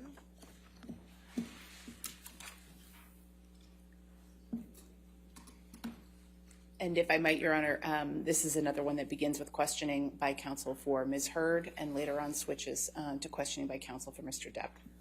Okay, thank you. Romero, will you please state your name and address for the record? My name is Alejandro Romero. I go by Alex. What is your current occupation? I work at the front desk of the Eastern Columbia building. And is that for the Action Property Management Company? That's correct. How long have you been employed at the Eastern Columbia building? Approximately 13 years. And could you please describe what kind of work you do for the Eastern Columbia building? Most of it is just access control, and I deal with a lot of residents regarding their packages and food deliveries. Okay. And have you done that pretty much the whole 10 years? That's correct. I'm going to take you back to 2015 and 2016 for a moment. How many people would you say would go through the building on any particular day in that time? We're talking tenants and visitors. I cannot say a number because there's 147 units in the building, and there are visitors, guests, friends. Actually, we used to send delivery people up. We don't send it anymore because of the COVID. But I cannot tell you a number. There's thousands of people probably. Have you ever met Johnny Depp? I saw him a couple of times. Okay. Do you remember what Mr. Depp was wearing on any of those occasions? Nope. Do you remember what jewelry he had on? Nope. Do you remember what headgear he was wearing? If he was wearing a scarf or a hat? No. Do you remember whether Mr. Depp was wearing any makeup or eyeliner? Nope, I don't remember. Nope. You couldn't tell me one way or the other, right? No. Do you know whether Mr. Depp had ever been physically violent with Amber Heard? And by this I mean hitting, punching, throwing objects at her, kicking her, headbutting her. Do you know one way or the other whether Mr. Depp ever did that to Ms. Heard? Nope. Have you ever seen Mr. Depp slam things around or be angry? No, I have never seen him like that. I'm going to ask you some questions now about Amber Heard. When did you first meet Amber Heard? I believe she was dancing on the lobby. I met her at the front desk. I interact more with her sister, Whitney, I believe that's her name, and her good friend, Rocky. And but Amber, I only see him like once in a while when she was sometimes used to get packages. Do you recall whether Ms. Heard became a resident sometime around March 2016? Don't remember. Could you tell me one way or the other? I just can't remember. Like I said, it's been so long, I just don't remember. And like, I know you guys sent me the papers to review, and I'm gonna be honest, I didn't want to review them because it's been so long. It's like, just don't want to deal with this anymore. Yes, I went through the witness statement, and it's everything that is written there. That's what I said. Okay. And, That was correct. That was accurate. okay. That's why I signed it. So during the time between 2015 and 2016, how many times would you say total that you interacted with Amber Heard? For a whole year, I can give you a number. Because it could be like probably I probably saw Amber for 3 times in one day. Probably I'll see like 5 times, or probably I will never see him for a whole week. So I don't have there's never been a routine. Okay. How would you describe Amber Heard's interactions with you? Were they friendly? Would she smile at you? Would she talk with you? She was really friendly. She will always smile. But we never had like a interaction as really close relationship, like I do with some of the other residents. She never told me anything of her problems. She never stopped by and talked about her personal life. She never did that. They're asking you about a date that you recall seeing Amber Heard on May 25th, 2016. Do you see that? Yes, I do. And you said, probably, I just can't remember the days. I've got a really bad memory for dates. Did you see that? Yep. So, Mr. Romero, would you at any time be able to remember what type of clothing Amber Heard was wearing from one of her events? Nope, I don't remember. Would you remember on any daily basis what type of hairstyle she was wearing? Nope. Would you remember on any type of basis what type of bag Amber Heard was carrying? No. Would you be able to say whether Amber Heard was dressed up or casual on any given day? No. Would you be able to say what type of makeup Amber Heard was wearing on any given day? No. Would you be able to say, for example, whether Amber Heard had on concealer or foundation on any given day? No. Would you be able to say whether Amber Heard had on blush or powder on any given day? No. Would you be able to say whether Amber Heard had a mascara or eyeliner on any given day? No. How about eyebrow pencil or lip pencil? No. Do you have any memories of Amber Heard wearing a particular type of makeup with a type of outfit? No. If you were asked to describe any characteristics of Amber Heard from 2 days earlier without knowing you were going to be asked, would you be able to testify to any of those? What she was wearing, what her makeup was, what her hairstyle was? No, I probably won't remember. When is the first time that you recall anyone saying anything to you about the police being called at the EC building because of a domestic dispute between Mr. Depp and Amber Heard? Well, to answer your question, whatever happened, it happened on a Saturday. I don't work Saturdays. When I got there on Monday, they asked me, "Oh, you heard what happened?" And I said, "No, what happened?" So that's how I find out. Then Okay. I went to the cameras and see what was going on. Then as soon as I saw Johnny Depp on the camera on the elevator, just walking back and forward on the camera in the elevator, and I said, "Okay, I know that was Tim," and that's all I knew. But I was not there on that Saturday when that happened. I believe that whatever that happened, they say it happened, and when they called the police, I believe it was on a Saturday, and I was not there. Okay. Do you recall who told you that on that Monday following the Saturday?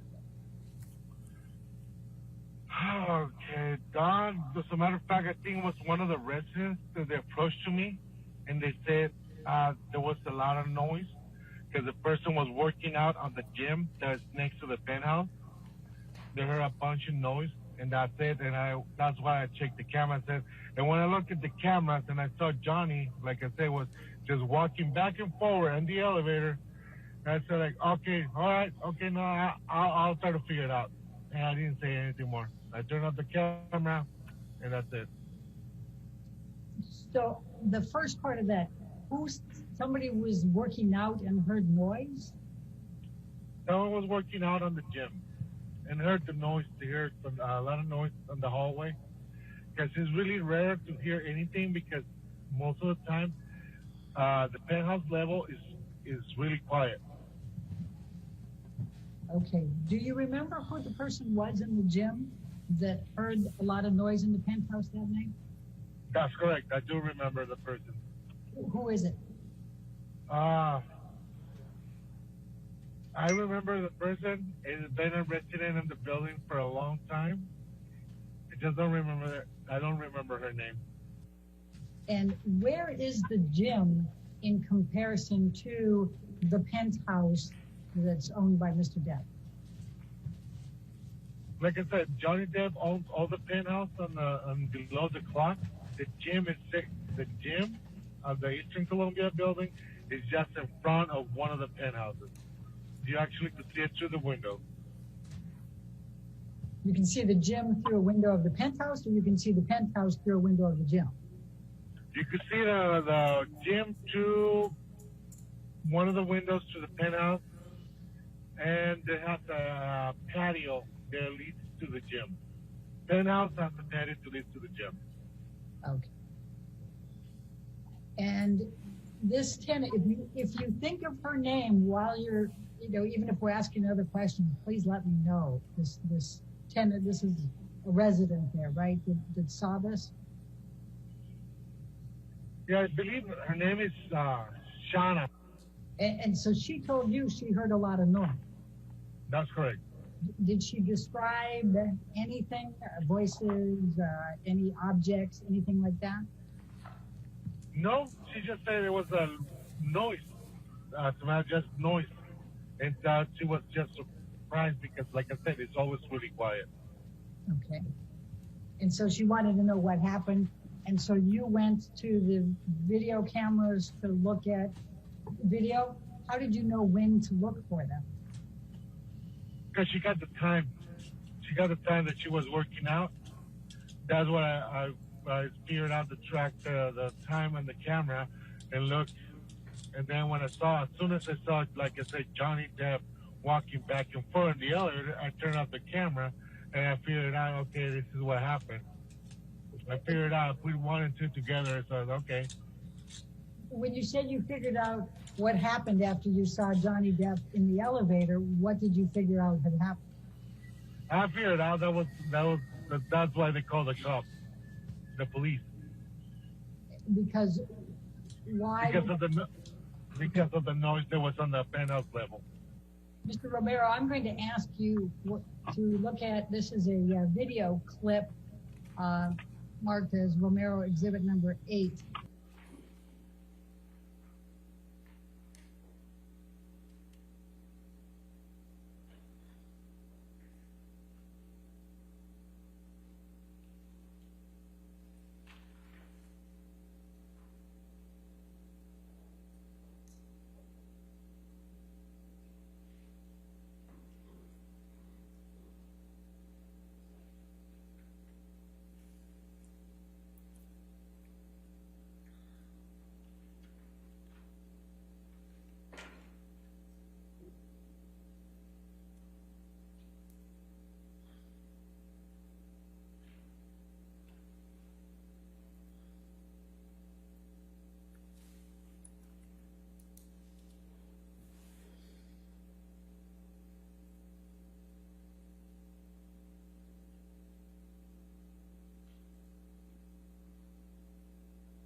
and it shows a date and time stamp near the bottom. Do you recognize this as the elevator at ECB building? That's correct. Mr. Romero, you're nodding. Is this the video that you remember looking at after Shauna told you that she heard the noise that night? That's correct.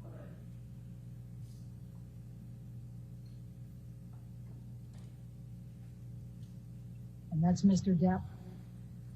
Correct. Do you recognize the other two men in the elevator? I recognize the guy in front of the elevator button. That's his personal bodyguard. The other guy, I've seen him before, but I never interact with him. If I did, I don't remember. You said he looked agitated. Yeah, he looked agitated. Like he was walking back and forward. He took his jacket. His body language was different than before. Most of the time, he's really calm. He's just like really happy person. Yeah, like this is the first time I saw him like that. And then you go to the next, so then you say Wednesday, May 25th. At approximately 10:30, Ms. Heard walked into the lobby accompanied by Ms. Raquel Pennington. That's the person you called Rocky earlier. Do you remember her? Yes, that's correct. Okay. And you said that Ms. Heard approached you to ask you for the key to her unit, which you gave her. And you said we did not discuss anything else at that time. Correct. Ms. Heard stood approximately 3 feet away from you. I did not notice any bruises, cuts, swelling, red marks, or any other injuries of any kind on Ms. Heard's face. Do you see that? Correct. Okay. But you weren't looking for bruises, cuts, swelling, red marks, or any other injuries on Ms. Heard's face that night, were you? I was not looking for any marks or bruises or anything. But something like that, it will be really noticeable. But I guess, I wasn't not looking. I was more focusing on what my job duties was, like getting the key. And also I gave them the key and they were talking about, I told her, you know what, your dog, I was talking with Raquel because her dog got out of her unit. And that was one of my concerns. I would tell her, you know what, I saw your dog was outside. You didn't want me to get too close to it. So it's still out there. On the penthouse area, the dog will be fine because it's not, like I said, it's always really quiet. And Mr. Depp owns everything up there, so it'll be fine. So that was one of my concerns. That was my job. I was just taking care of that. I was not trying to say, oh, let me see your face. No. So, and that's where I'm going to follow up. Do you remember what Ms. Heard was wearing that night? No. Do you remember whether she was dressed up? No. Do you remember where she was coming from, that she was coming home at 10:30 at night with Ms. Pennington? No, I don't remember. They didn't mention to me. She was on the phone. She was with Raquel in front of me. We were talking about it, and then she left to the lobby where she was still on the phone. So I was focusing more on Raquel because I was telling about her dog. Okay. Do you remember what hairstyle Ms. Heard had that night? No. Do you know what type of makeup Amber Heard was wearing that night? No. Can you tell me whether she was wearing concealer or foundation? No. Could you tell me whether she was wearing blush? No. Could you tell me whether she was wearing any kind of eye makeup? No.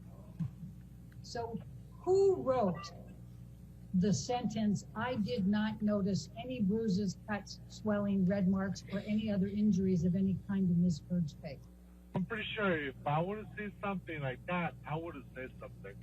Mr. Romero, I didn't saw any marks or bruises on her face. I don't recall. Just don't saw anything. She was just standing in front of me.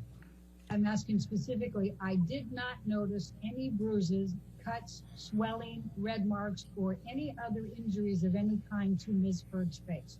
Who wrote that? That's what I said. I didn't saw any marks or bruises on her face. That's what I said. But Because they asked me if I remember seeing anything, and so I just don't recall seeing any marks or bruises because she was just sitting in front of me. I just don't remember seeing anything. Just don't remember. If it would have been so obvious, like someone had like a black eye, I would have like, whoa, you know, I would have seen that and I would have remembered because it's something that you will see. You know, like so noticeable, like you will remember. But when I was there talking to her, she was like 3 feet away from me. She was right in front of me. I just don't remember seeing any marks, bruises, or anything. But you don't know whether she was wearing makeup to cover it, do you? No, I don't know. No.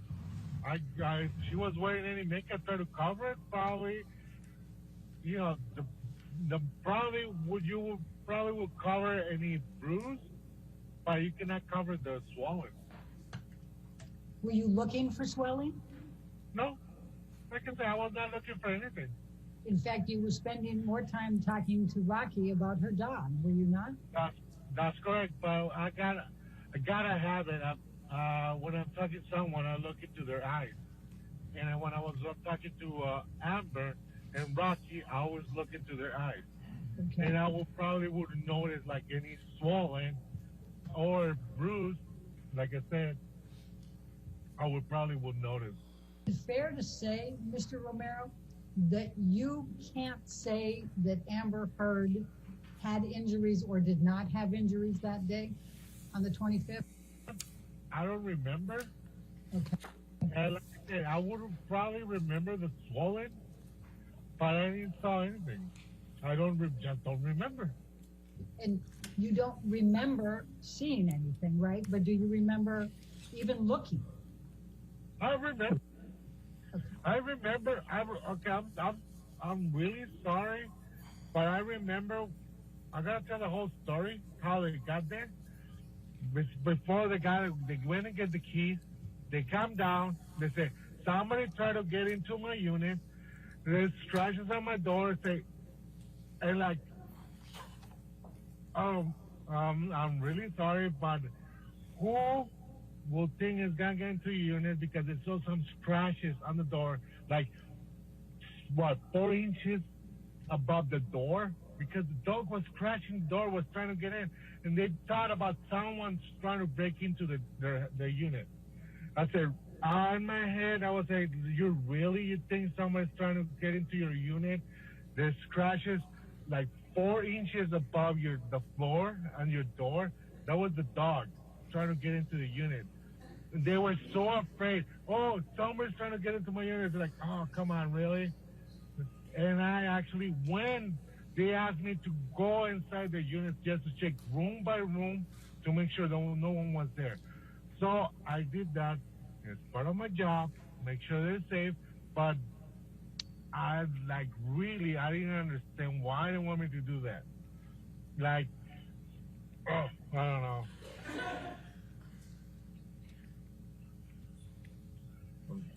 I just so stressed out because of this. I just don't want to deal with this anymore. I'm tired. I don't want to deal with this court case. Everybody got problems, and I don't want to deal with this no more.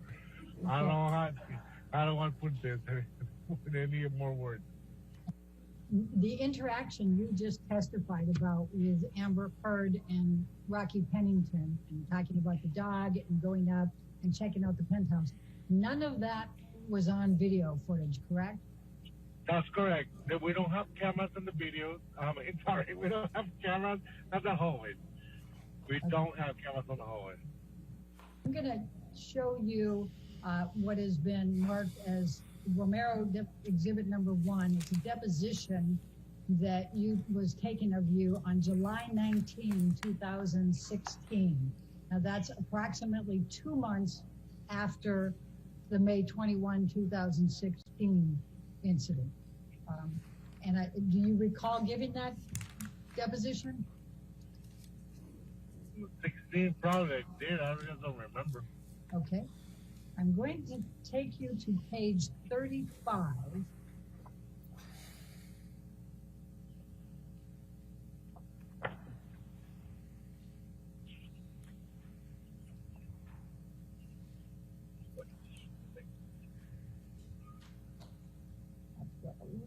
with me. And you were asked,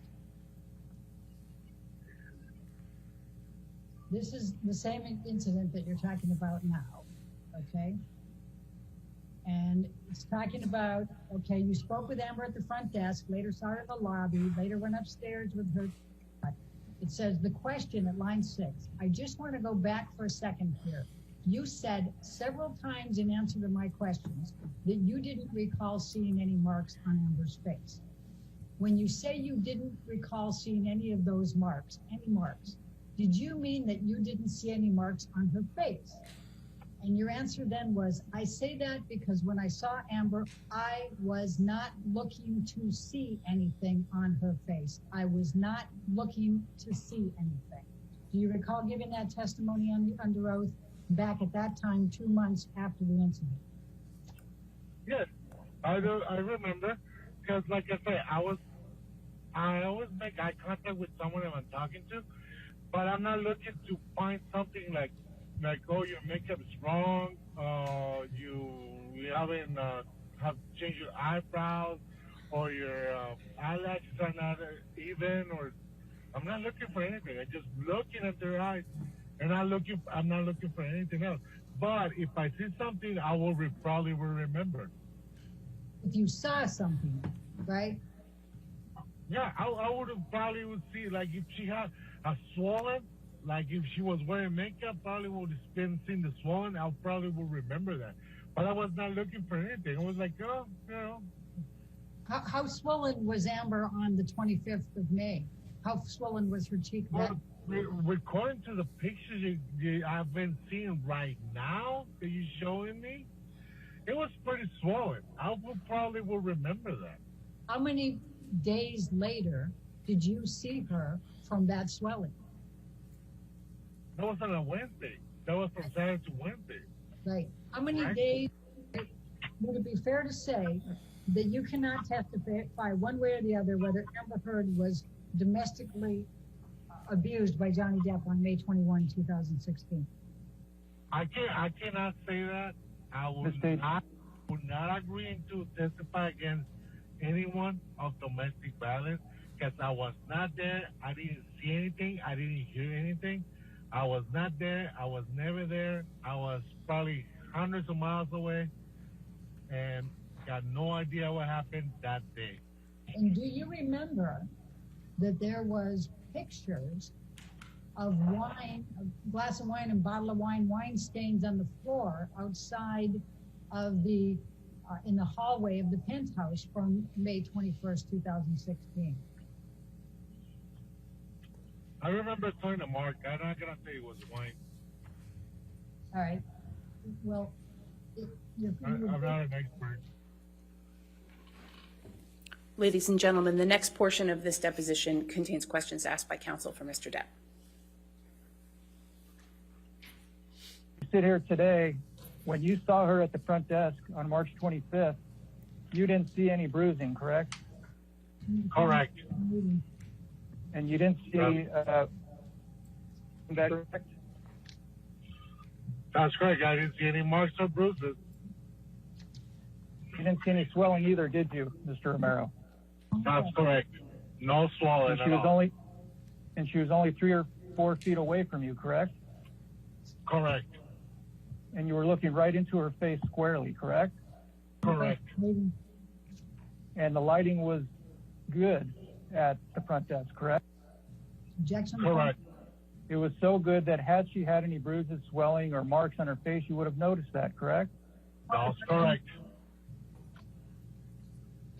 And then later that same day, and you've testified to this already today, later that same day, you went up the elevator with Ms. Heard and Ms. Pennington in connection with their request for you to check the penthouse, correct? That's correct. And during that entire period of time, taking them up to the penthouse, walking through the penthouse, and then finally you leaving and going back to your desk, you looked at Ms. Heard during that time period, correct? That's correct. And you looked her in the face, squarely in the face, correct? Correct. And you didn't notice any swelling, correct? Correct. I'm sorry? Correct. I didn't saw anything. Did you see any swelling? Objection. No. Did you see any bruises? Nope. Did you see any marks on her face of any kind? No marks at all. And again, just to repeat, when you were confronted, looking her in the face, did you see any swelling on her face? Nope. See any bruises on her? Nope. Did you see any marks of any kind on her face? No marks at all. And how was the light down when you were at the reception and you were looking at her and didn't see any of this? How was the lighting? The lighting is actually pretty good. It's not how far dark apart? at all. She was How 3 far feet away? apart. Approximately like 3 to 4 feet apart. Were you looking her square in the face? Correct. Okay.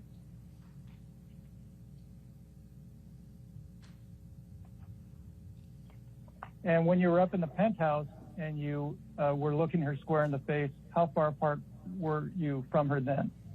We actually were pretty close to each other. She was probably just next to me. She was telling me like, go into this room, so I need to pass right in front of her. And do you recall seeing any bruises, swelling, redness, or any marks on Miss Heard's face on May 24th, 2016? I don't see anything. Ladies and gentlemen, at this point, the remainder of this deposition of this witness contains questions by counsel for Ms. Heard. I'm going to talk a little bit about the video clips that Mr. Depp's attorney showed you. I'm going to ask you, first of all, Mr. Presidio showed you a number of video clips from May 24th. Do you recall that? May 24th? Yes. Yep, that's Tuesday. But in fact, you don't recall seeing Amber Heard on May 24th, correct? I don't remember. I don't even remember what I got for breakfast. Okay. Well, let's pull up exhibit number 1. Let's stay on page 17. That's a good place. This is your deposition from July 19, 2016. Do you recall that? 19? Yeah. Okay. And that's... That was 3 in the morning. Okay. And it said here, did you work, so Saturday was the 21st. Did you work that day? No. Did you work Sunday, May 22nd? No. Did you work May 23rd? Yes. On May 23rd, while you were working, did you see Amber at any time? I don't recall seeing her. Question, did you work on Tuesday, May 24th? Yes, I did. And on Tuesday, May 24th, at any time, did you see Amber? I don't recall seeing her. Do you remember that being your testimony 2 months after the events? Yeah. Okay. I just don't recall. I just don't remember. Okay. And then while we're here, now, Mr. Presidio had you go through a number of video clips and ask you a bunch of questions about whether you saw swelling, whether you saw red marks, whether you saw all kinds of other things. But in fact, I'm going to ask you, and tell me if you need me to bring up the videos and replay them. Can you tell me what type of makeup Amber Heard was wearing in any of those videos? No, I can't tell you. I didn't even know she was wearing any lipstick. Can you tell I don't know.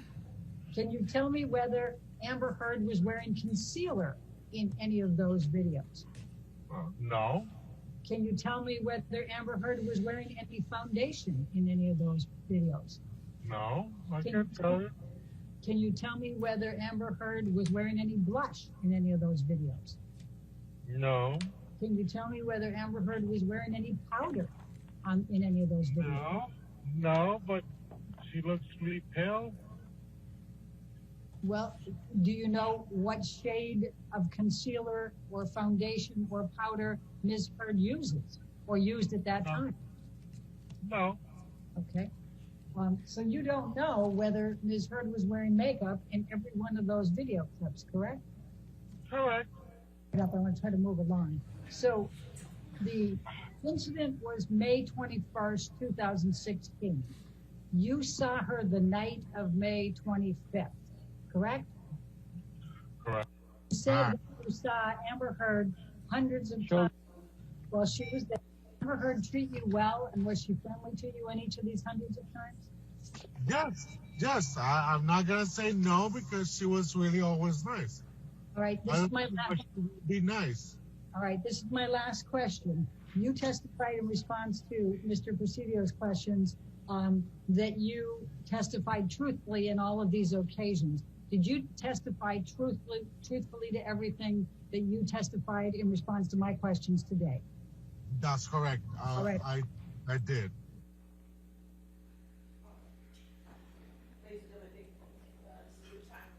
All right, it's a good time to break for lunch. We'll just break a little early, so just don't talk to anybody, don't do any outside research, and we'll see you at 2 o'clock, okay? Thank you.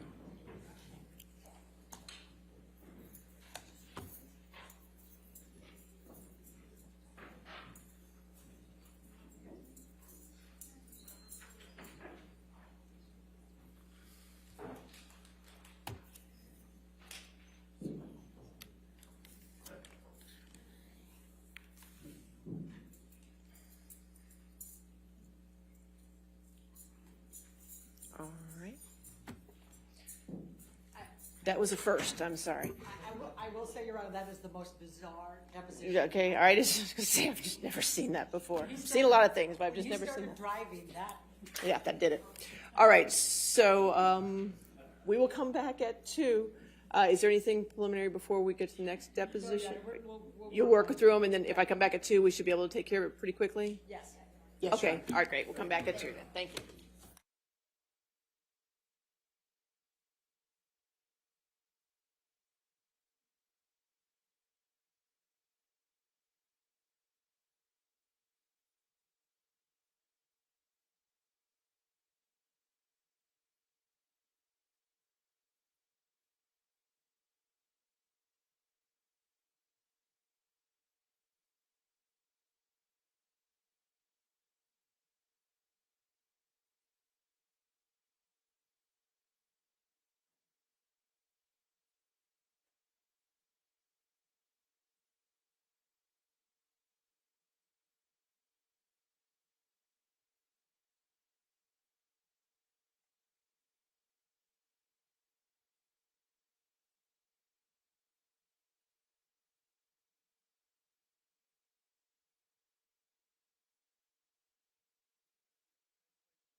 Are we ready for the jury?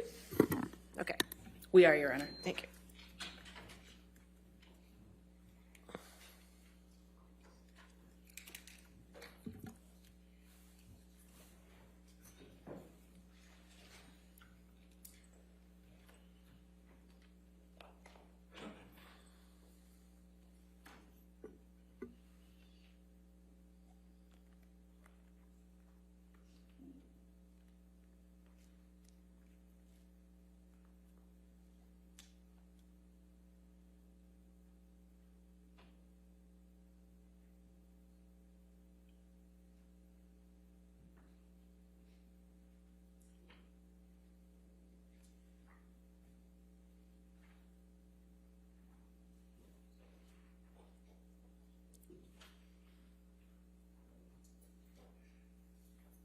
All right, thank you for your patience, ladies and gentlemen. All right, your next witness, Plaintiff calls Christian Carino, Your Honor.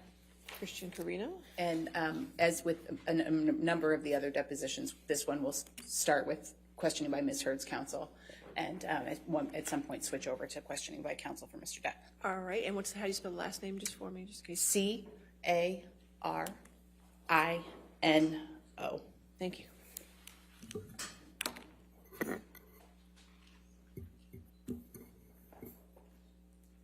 An address for the record, and you may use your business address if you feel more comfortable. Sure. Christian Carino, and the work address is 2000 Avenue of the Stars in Century City. And that is in California? Correct. And what is your current occupation? I'm a talent agent. And could you give me just a very brief description of your educational background and work experience? Sure.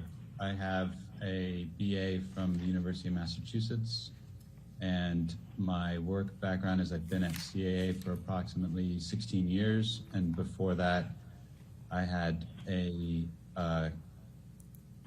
12-year run with 2 different advertising agencies in New York. And who were those advertising agencies in New York? Ogilvy and Mather and McCann Erickson. Right. Now, you indicated that you were a talent agent. Can you please describe what that means? I represent multiple clients and brands in transactions in the entertainment space.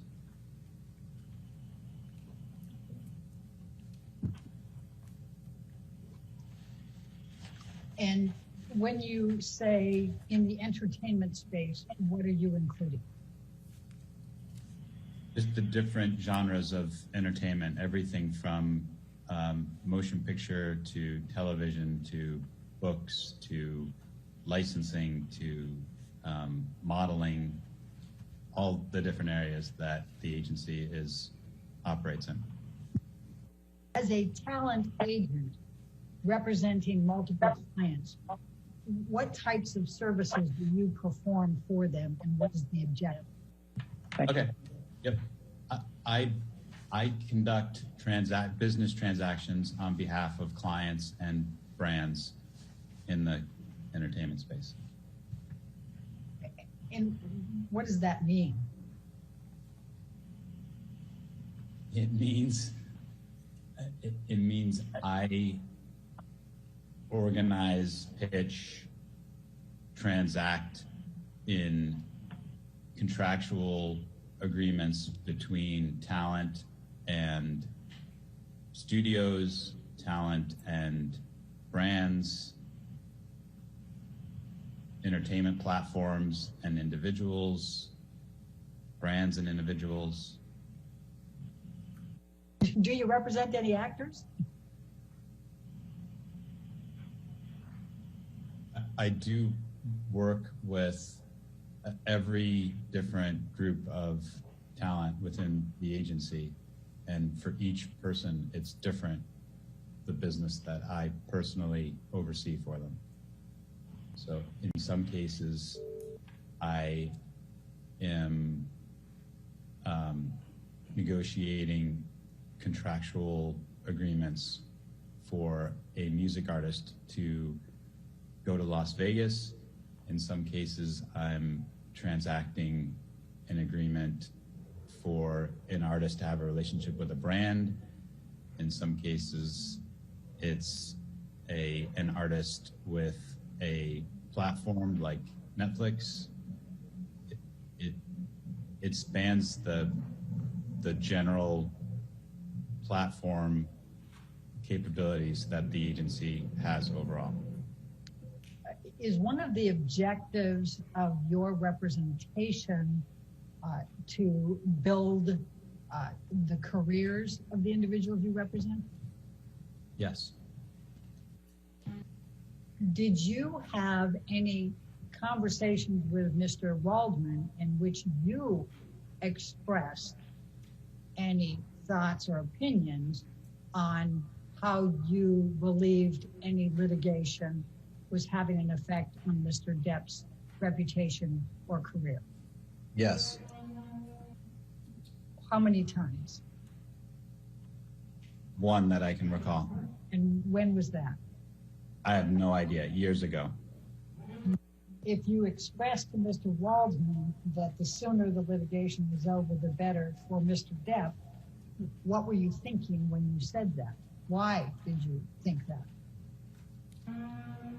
I think anytime somebody is in litigation publicly, it is at a minimum a distraction to that person's career. And in a lot of cases, it negatively impacts that person because there's attention drawn to them that it is outside of what people want to know about that person. And what do you mean by it distracts from the career?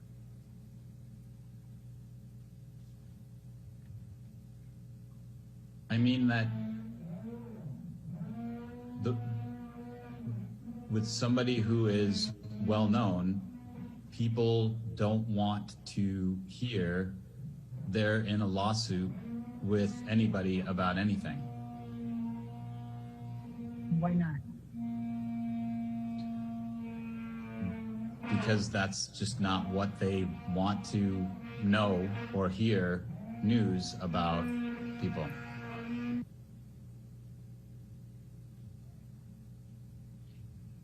And why do you believe that? Based on my experience in this world for the past 16 years.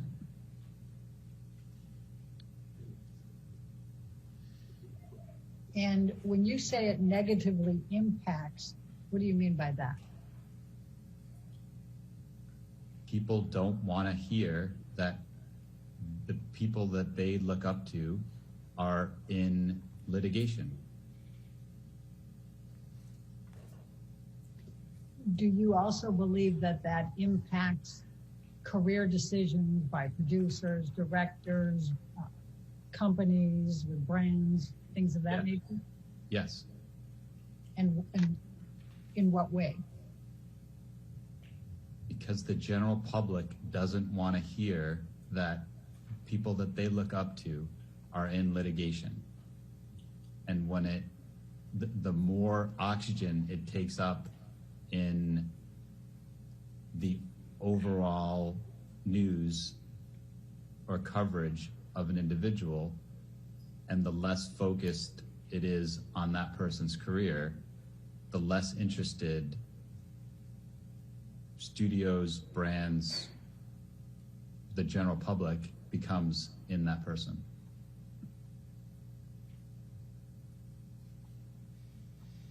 And therefore less opportunities? Yes. When you expressed to Adam Waldman that your opinion that the sooner the litigation is over for Mr. Depp, the better, what did Mr. Waldman say? To be honest, I don't recall exactly what he said, but something like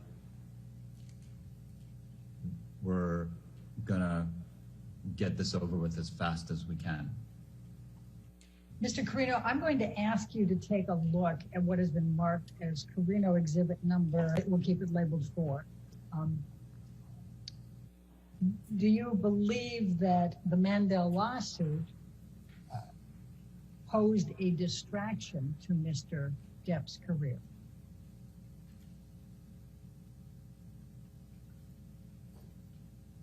I don't know. I'm going to show you what has been marked as Carino deposition exhibit number 5. And as you can see here, it's an article June 21st, 2017, the Hollywood Gossip.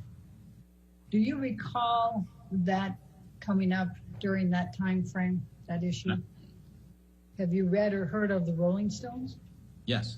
Have you read or heard of GQ? Yes.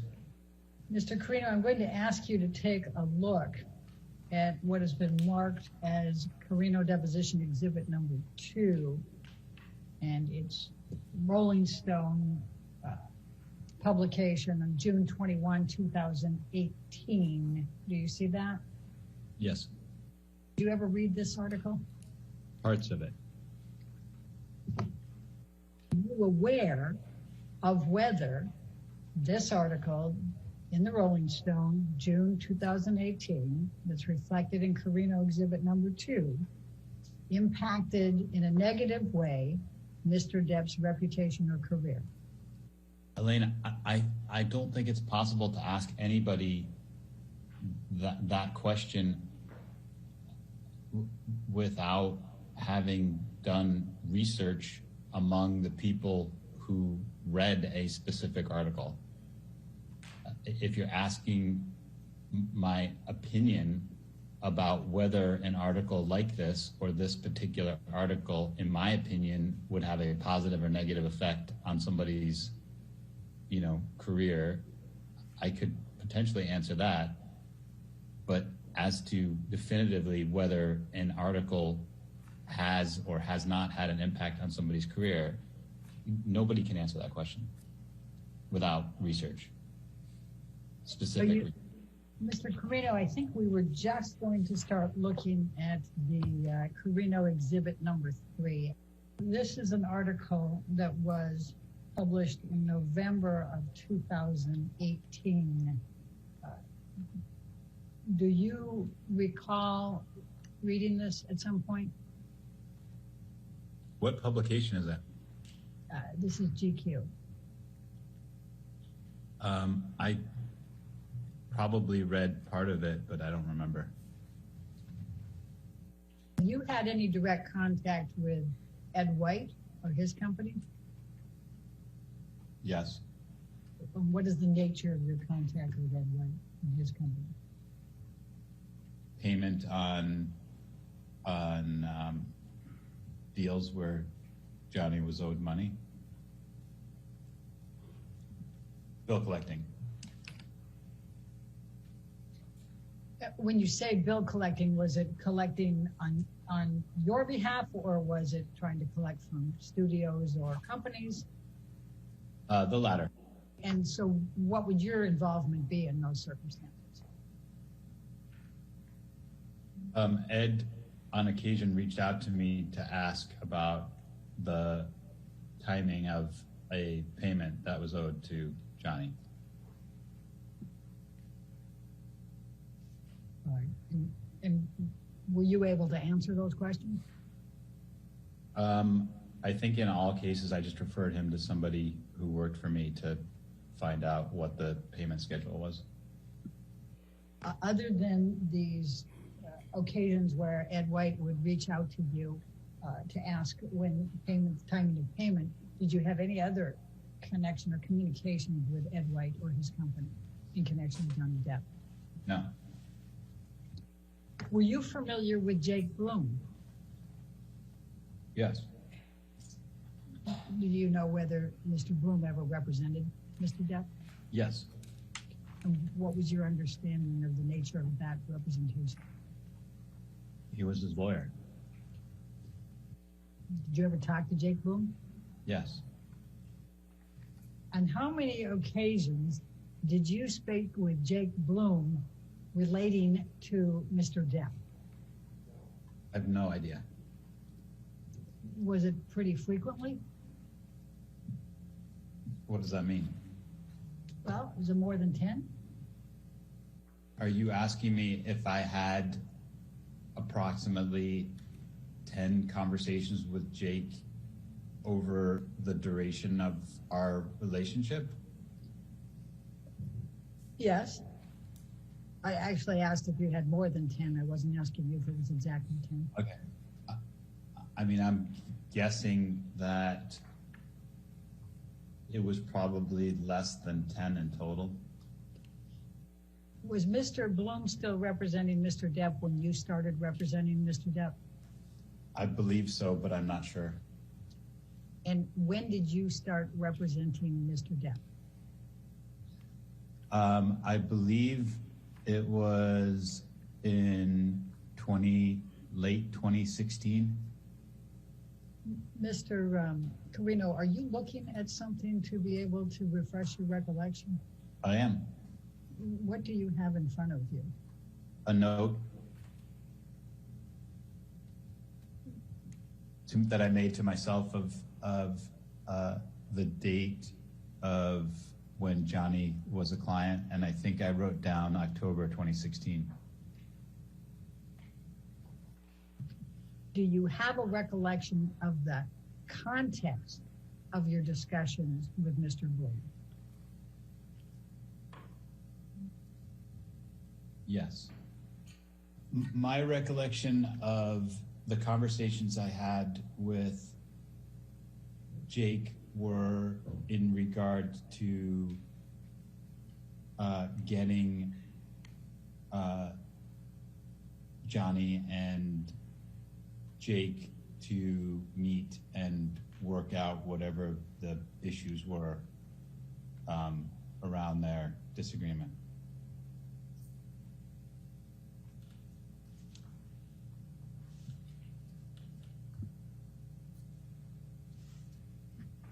So you were trying to broker, if you will, a discussion between them to try to resolve their issues? Correct. Were you successful in that?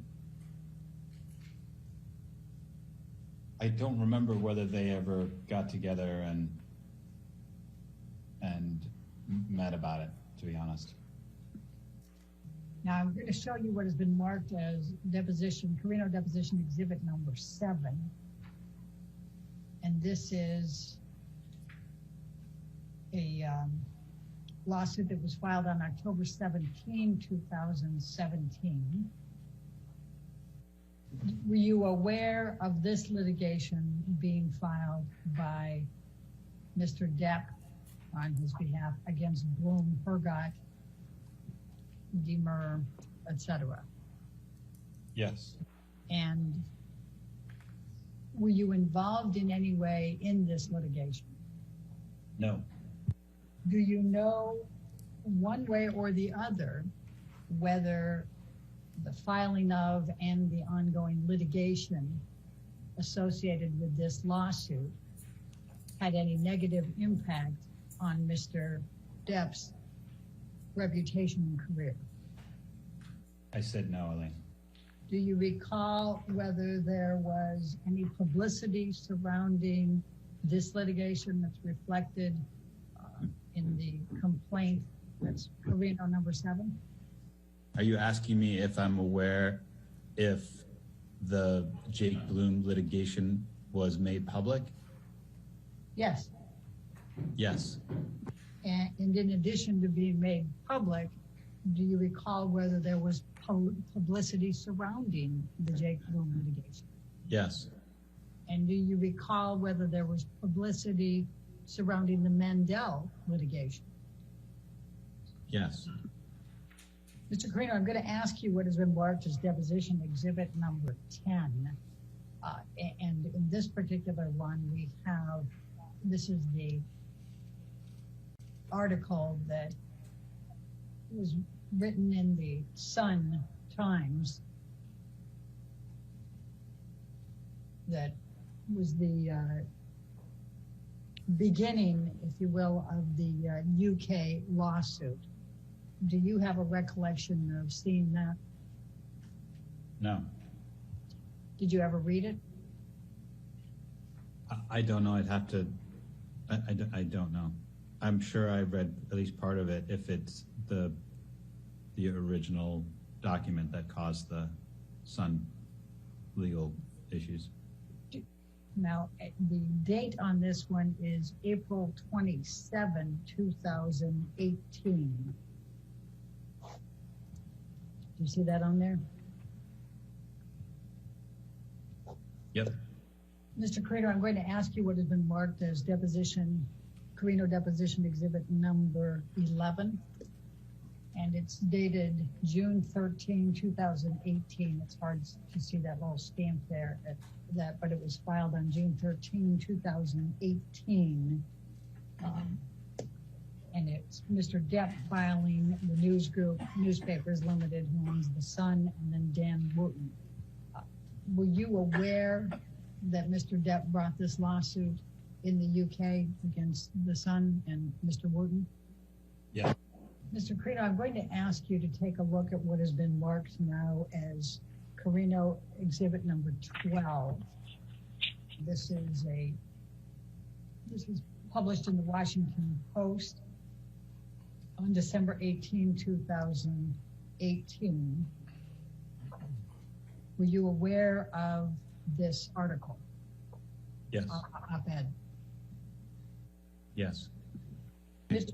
Carino, when I asked you whether you were aware one way or the other, whether this lawsuit that's reflected in exhibit number 11 had a negative impact on Mr.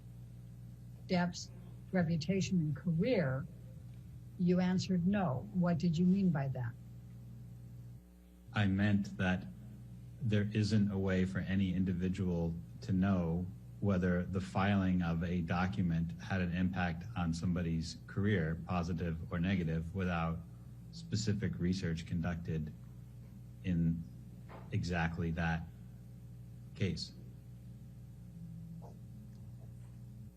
The same as in the facts that you, because you haven't researched it, you don't know whether it impacted Mr. Depp's reputation or career, correct?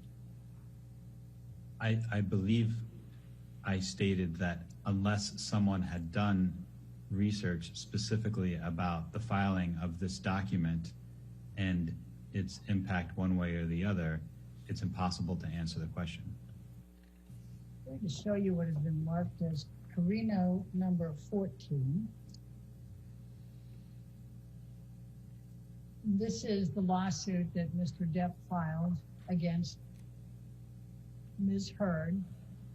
Do you believe that the filing of this lawsuit reflected in Carino deposition exhibit number 14 and the attendant publicity has had a negative impact on the reputation and career of Mr. Depp? No. And why not?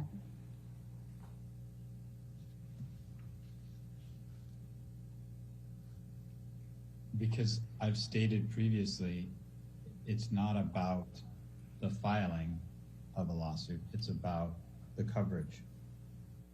I mean, you're asking me what my opinion is of what Johnny's reputation is today. Is that what you're asking? Yeah.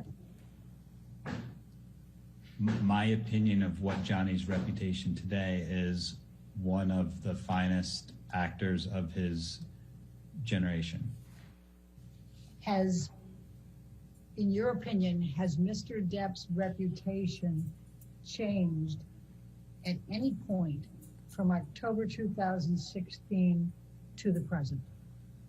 If you're asking me if what I defined as his reputation has changed in terms of his being viewed as one of the best actors of his generation, I would say no.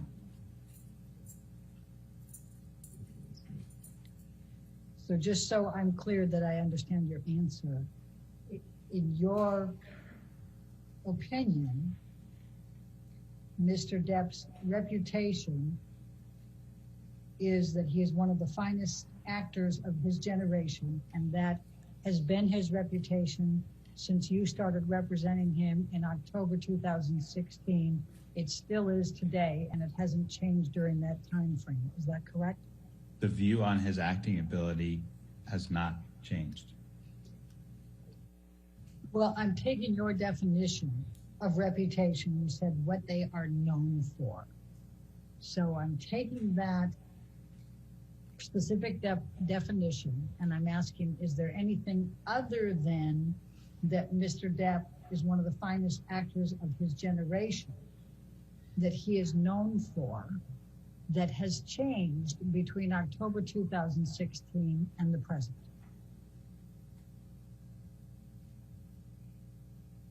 The only way I can answer that is as it relates to his professional capabilities.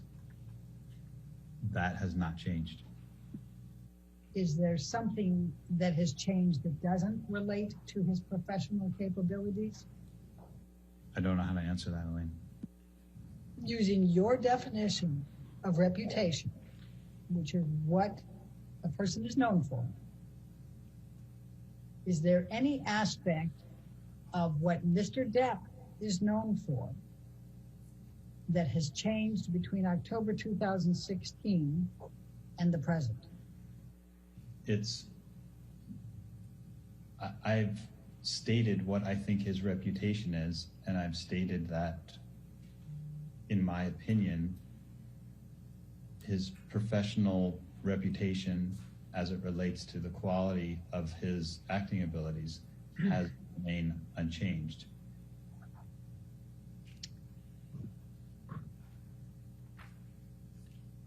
Do you make any distinction between personal and professional reputation?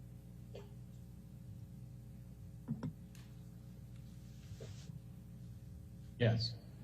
And what is that distinction?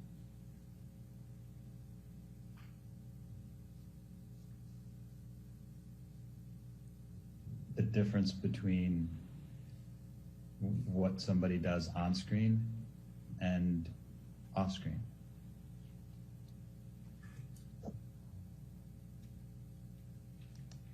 What is your opinion of what Mr. Depp was known for off screen when you started representing him in October 2016?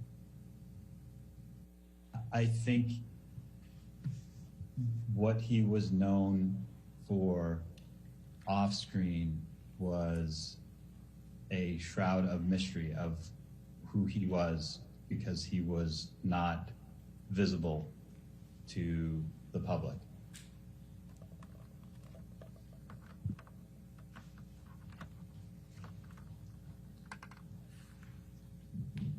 And that was back in October 2016? I don't have a specific date for that. All right, but when you started representing him, that was your sense? Yes. Okay. Did that change over time? Yes. And in what way did it change?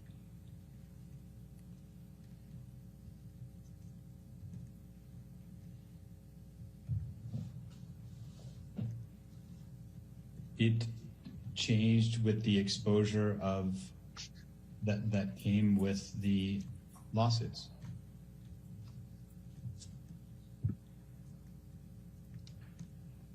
And the lawsuits that we're talking about are the ones that we've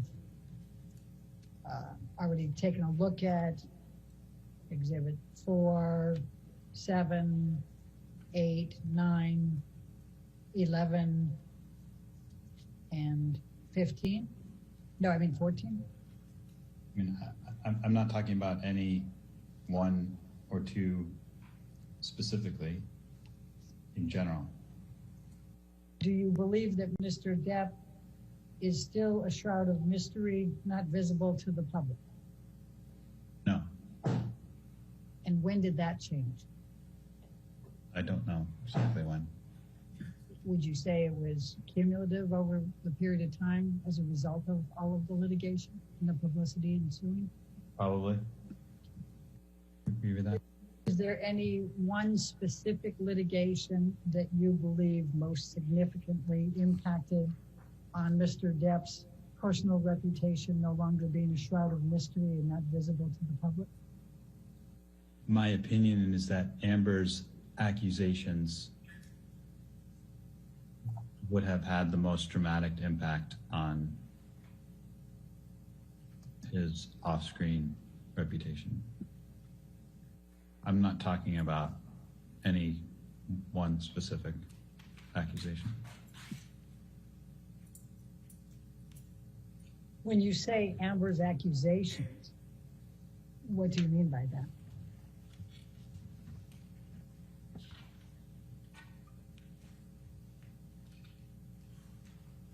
I mean the things that she's accused Johnny of doing, both in that have been made public.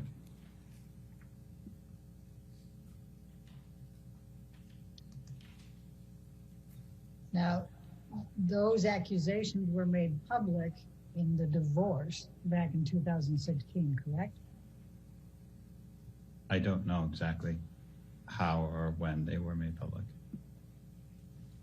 Given that you believe Amber's accusations would have had the most dramatic impact on Mr. Depp's off-screen reputation, would Amber have been filing the divorce action and obtaining a domestic violence restraining order have had a dramatic impact on Mr. Depp's off-screen reputation?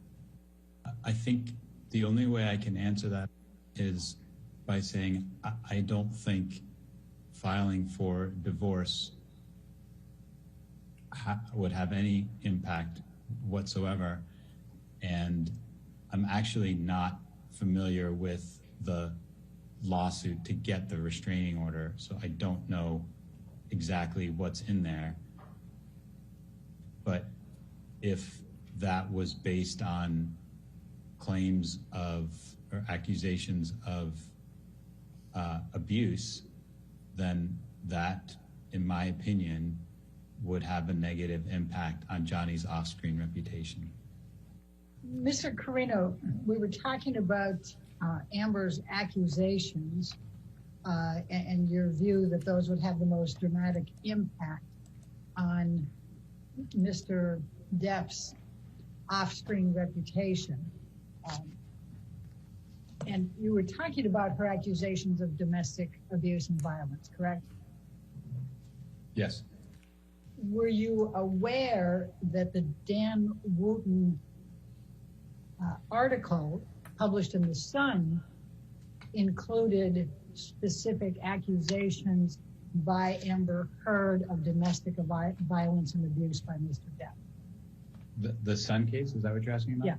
Well, yes. First the article itself that was in the paper, the why is J.K. Rowling genuinely happy about employing Mr. Depp, the wife beater? Yes.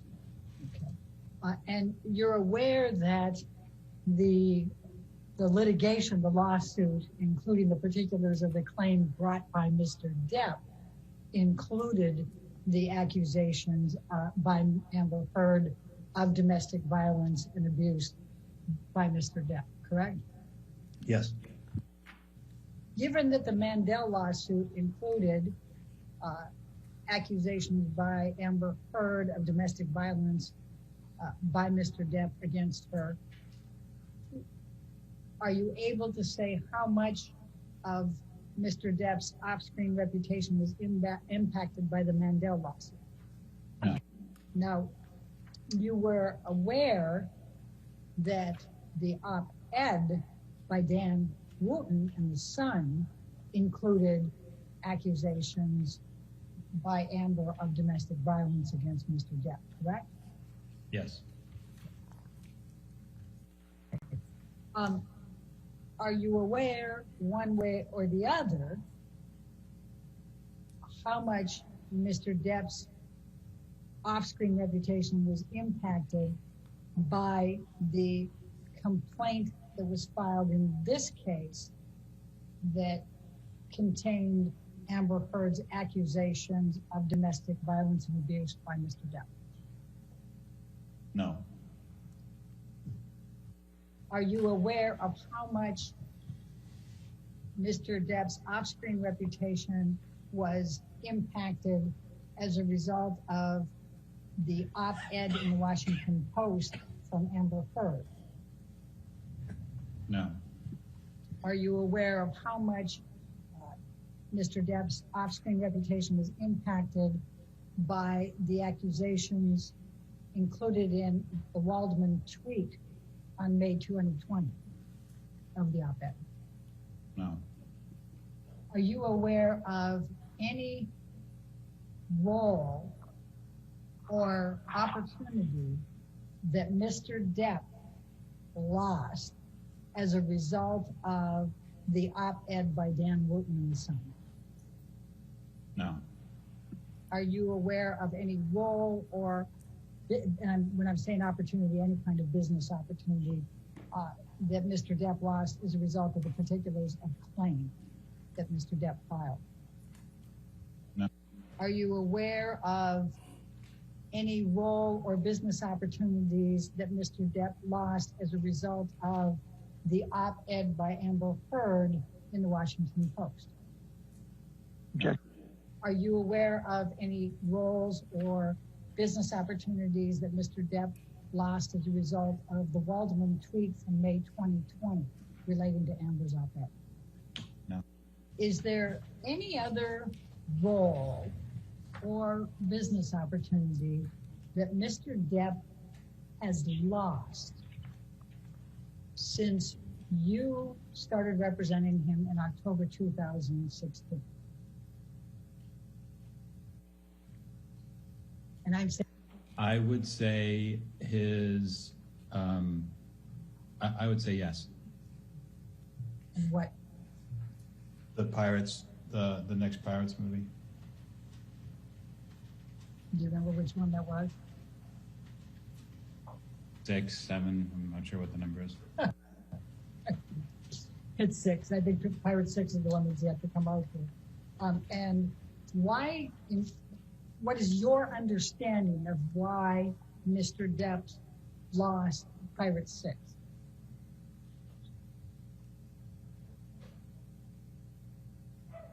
My opinion is that it was related to the accusations that Amber has made. And what is your opinion based on? Excuse me? What is your opinion based on? Conversations with colleagues and studio execs. I'm sorry, I didn't quite hear you. Conversations with studios and other executives, both internal and external.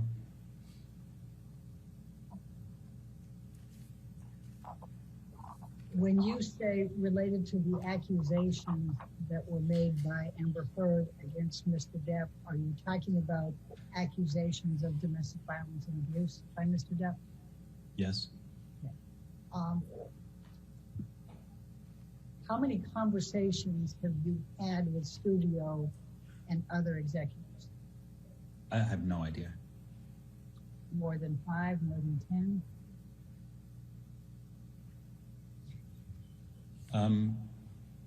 I don't know about more than 10, probably between 5 and 10.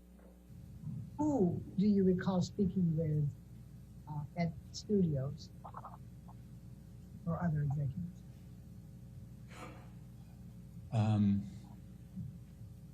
Jerry Bruckheimer,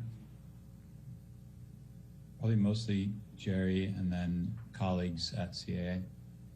When did you first have any conversations with Jerry Bruckheimer about Pirate 6 and Mr. Depp?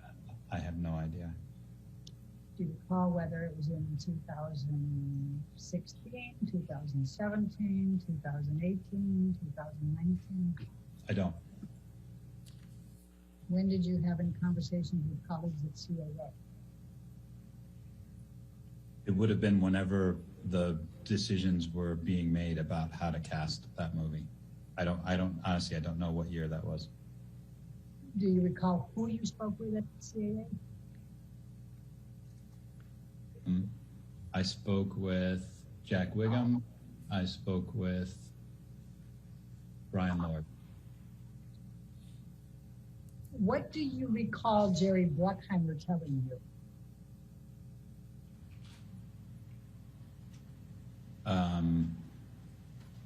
I don't recall the specific conversations, but the nature of it was that the studio was having difficulty employing him.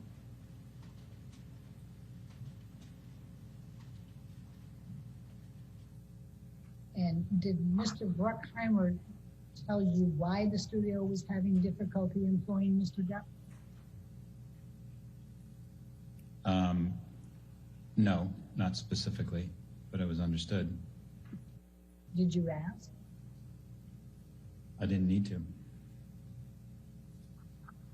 Why did you think you didn't need to? Because everyone was aware of what was garnering the attention of the studios and determining whether or not he could be employed. When you say everyone was aware, how do you know that? I don't know. I just knew. Can you tell me who everyone is? Can you tell me who anyone is? The people who would have been involved in making that decision. Well, if I'm understanding you correctly, and please correct me if I'm wrong, the only person at Disney that you spoke with about pirates and employing Mr. Depp was Jerry Bruckheimer, correct? Yes. All right, and you spoke between 5 and 10 times with Mr. Bruckheimer, and he did not say in any of those conversations, the reason we're not employing Mr. Depp is because of Amber Heard's accusations of domestic violence and abuse by Mr. Depp, correct? That's good. Mr. Carino, when we went off for the break, we were talking about your discussions with Jerry Bruckheimer and other executives at CAA respecting Mr. Depp not being employed further at Disney and likely not pirates. And I think a question came up right before the break. And so I just want to make sure that I have clear, did you talk with anyone other than Jerry Bruckheimer at Disney about Mr. Depp not being employed again at Disney or Pirates? No. Okay. And was I correct that you, in a certain understanding, you had somewhere between 5 and 10 conversations with Mr. Bruckheimer relating to this topic? Probably less than that. I talk to Jerry regularly, but probably not that many on this topic. Okay.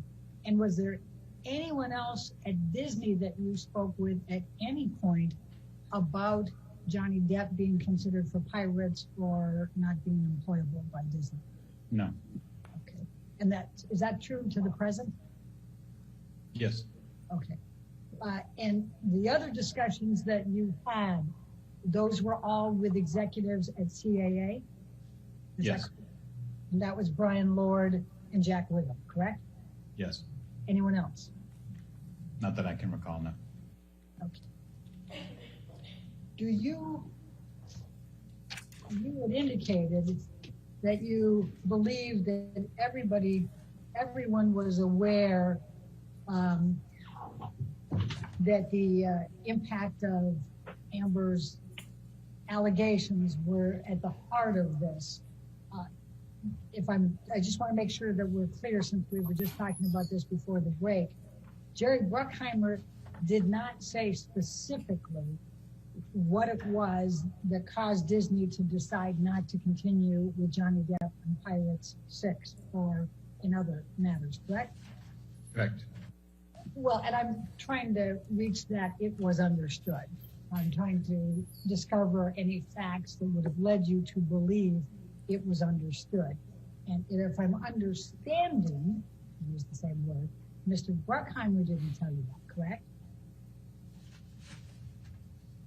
Again, it was understood. So I don't recall whether either of us ever said anything specific about why, but it is something within the industry that is understood. Can you tell me whether any other actors did not receive roles or were unemployable because of the Me Too movement allegations? Other than Mr. Depp, I'm asking. Not that I work with directly, no. In any of your discussions with Mr. Bruckheimer, did you ask him what Mr. Depp could do to become employable by Disney again, or to be able to get any part of any Pirates franchise going forward? No. Why not? Because there, in cases like this, there is nothing anybody can do. It is the directive of the studio and they have the sole right to make the judgment whether they can continue to employ somebody or not. And your understanding from your discussions with Mr. Bruckheimer is that Disney had made the judgment to decide that they could no longer employ Mr. Depp. Is that correct? Yes, but not solely based on conversations with Mr. Bruckheimer. It was cumulative with the internal and external conversations. What did Mr. Lord say that led you to believe that Disney had made the decision, the judgment that they were not able to employ Mr. Depp at Disney? Just that the decision had been made. What did Mr. Wiggum say about The Disney same. making the judgment of whether they would not be able to employ Mr. Depp? Same thing. Okay. Just that they made the decision. Correct. Were you aware of any problems on the set with Mr. Depp during the filming of Pirates 5? Were you aware of Mr. Depp engaging in alcohol and drug use, being tardy, any of those issues during the filming of Pirates 5? I'm aware of him being tardy, but he's been tardy on everything in his entire life. Were you aware of whether that was troublesome to Disney during the filming of Pirates 5? I think it's troublesome to everybody, but everyone has learned how to produce a film to deal with it. Working around Mr. Depp? Yes. Do you know whether there was anyone on the set of Pirates 5 who wasn't willing to deal with it and was quite irritated by it? No. Were you aware that the filming had to be shut down for a period of time after Mr. Depp injured his finger? Yes. Were you aware of any disagreements between Mr. Depp and Disney, including Mr. Bailey and others who were on the project, about artistic differences? In other words, where Mr. Depp thought something should be this way or something should be that way, and they didn't agree with it? Yes. Okay. What is your understanding of that? There was a difference of opinion on how the film was edited. And what is your understanding of what Mr. Depp thought it should be edited to? I don't know how to describe the difference between the Disney edit and Johnny's preferred edit. I think Johnny told me about it, talked about it a little bit. Do you know how well Pirates 5 did at the box office? Not exactly. Do you know whether it was more successful or less successful than earlier Pirates franchise movies? I think it was slightly less than, it wasn't the most successful installment of that franchise. Do you know whether Mr. Depp has a pay or play clause that would pay him even if he was not in the subsequent Pirate 6? In 6? Yes. I don't think he does. Have you or anyone at CAA on behalf of Mr. Depp made any efforts with Disney to find any roles for Mr. Depp since he filmed Pirates 5? My efforts were probably primarily around Houdini, which at one point was a film, but other people at CAA for sure did, yes. Who were they? I would start with Jack Wigham.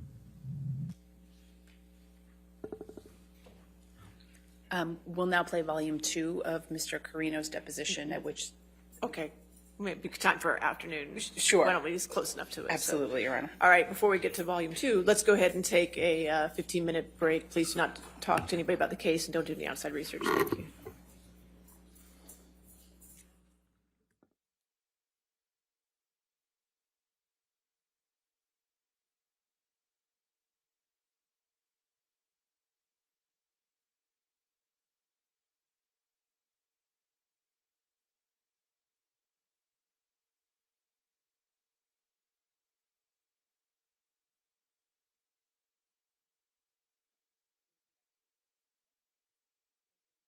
All right.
Okay, let's get the jury.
All right.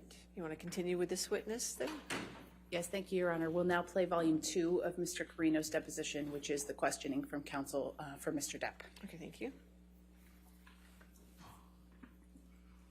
You're aware that this litigation involves a dispute between Johnny Depp and Amber Heard, correct?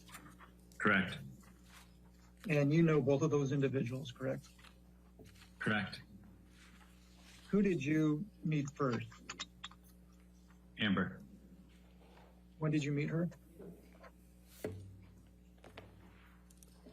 I don't know exactly when, but probably within the first few years of being at CAA. Okay. So can we, as an estimate, say 2005, 2006 time frame? Sure. I don't actually know, but sure.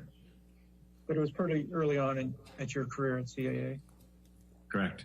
And describe for me the events of your meeting her. She was represented theatrically at the time by an agent named Warren Zavala, who has since left CAA, and he brought her down to my office because he wanted me to represent her with him, specifically in the commercial space. And what do you mean represent her in the commercial space? Help identify business opportunities for her with brands. Okay. So not as an actor? Correct. And did you take on that representation?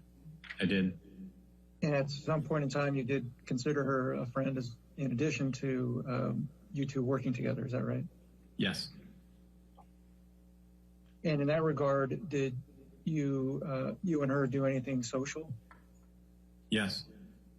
And can you describe for me generally what types of activities you two would do together as friends? We would go to dinner, go to events together, just hang out at each other's residences. And at some point in time, did you consider Mr. Depp a friend? Yes. And how did that relationship evolve? And I'm just talking about you and Mr. Depp becoming friends. I spent a fair amount of time with both of them together, and at some point started to spend time with him on my own as well. I see.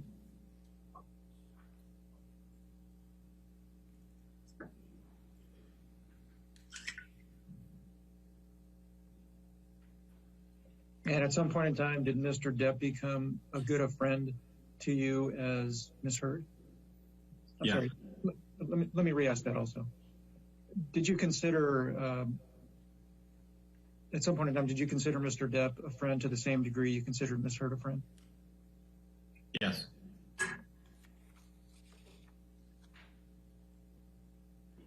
And at some point let me ask you, at some point in time, did you represent Mr. Depp professionally?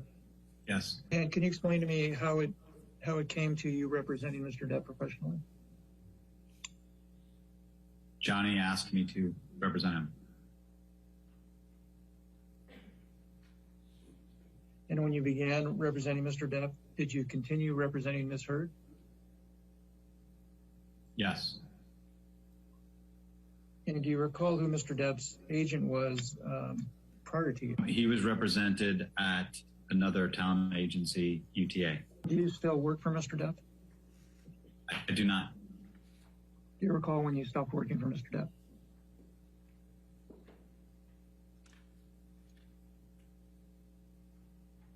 Within the past 2 years. And can you describe the circumstances of you no longer working for Mr. Depp? He left CAA to follow an agent who left CAA to become part of a founding group in a new management company. And who is that person? Jack Wiggum.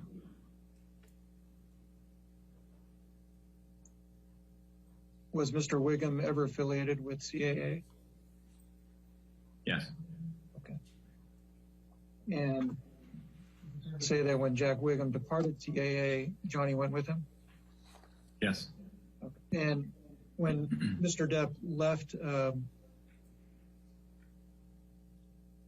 CAA, did you remain friends with him? No. Okay. Well, I should probably first ask, at some point in time, did your friendship with Mr. Depp end? Yes. And when was that?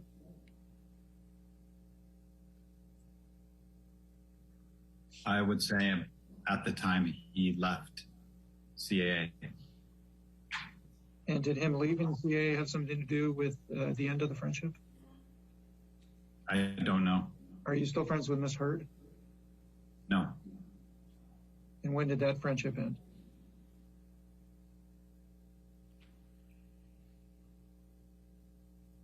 Probably when the legal disputes started.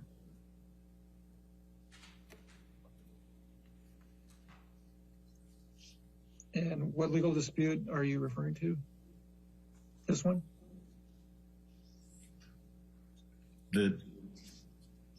I'm not sure which one was first, but one of the disputes between Johnny and Amber. Okay. But your friendship with, you're not referring to their divorce, correct? Correct. Okay. So you remain friends with both of them through their divorce. Is that accurate? Yes. Although you're no longer friends with Mr. Depp, do you have any animosity towards him? I do not. And same question with respect to Miss Heard. Although you're not friends with her any longer, do you have any animosity towards her? I do not. Do you recall when it is the last time you spoke with Miss Heard? I do not. Would it have been around the same time that your friendship ended with her? I would assume so. Exhibit 16. Now, Mr. Carino, you'll see at the bottom here, and tell me if you can see it. Do you see at the bottom, it has a bait stamp number under the yellow tag, CC00070. Yes. Do you recognize this document? And take your time if you need to review it.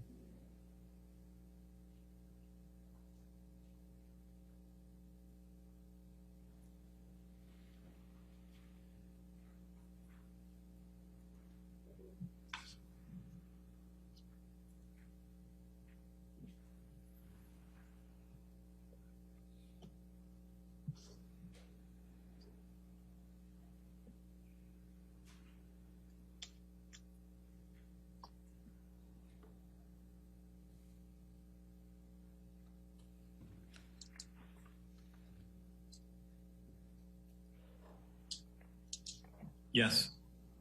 Okay. And Do you understand this to be a true and authentic copy of email exchange in which you were involved? I believe so. Okay. Okay. And you'll see it's dated January 11th, 2018, and the subject is WME. Do you know what is your understanding of what WME is? William Morris Endeavor. And what is that? It's another talent agency. Okay. And you've read this email from Ms. Hurd to you, correct? Correct. So at this point in time, was she a close friend of yours? Yes. And ultimately, did she leave CAA? Yes. And it was at this time? Yes.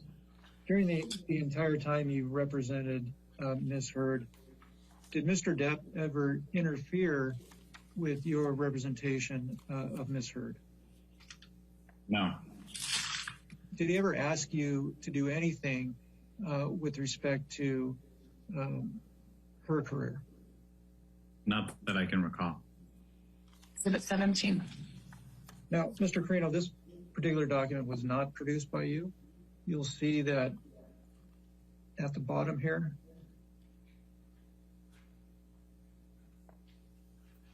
The date stamp indicates ALH. That means it was produced by Ms. Hurd. And this appears to be a text exchange between you and her. It's about a page and a half. If you could take the time to read it, and then I will ask you questions about it.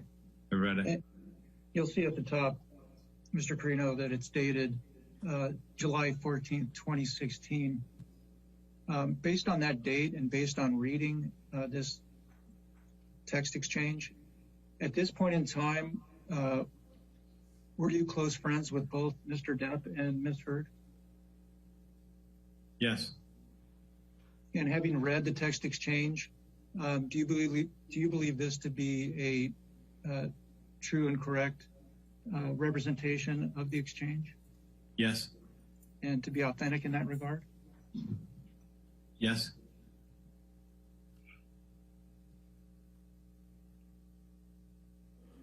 Now, you start the text exchange by indicating JD just surfaced. What is the JD reference? Johnny Depp. And she says, I saw Laurel yesterday. Who is Laurel? Laurel's a therapist. Do you know her full name? Laurel Anderson. Did you independently know Laurel? Yes. Did you have anything to do with Laurel seeing either Ms. Hurd or Mr. Depp? Yes. And can you explain that to me, please? I introduced them all. And what was the purpose of you introducing her to them? They needed help. And can you explain to me in more detail what you mean by that? I think it was at a time where they needed somebody to help mediate the difficulties they were having. And what do you mean by difficulties? The strains on their relationship. And in that regard, did you have conversations with Ms. Hurd about the state of her relationship with Mr. Depp? Yes. I'm trying to determine for how long a period of time did Ms. Hurd have conversations with you about the state of her relationship with Mr. Depp? Can you give me a time frame? I would say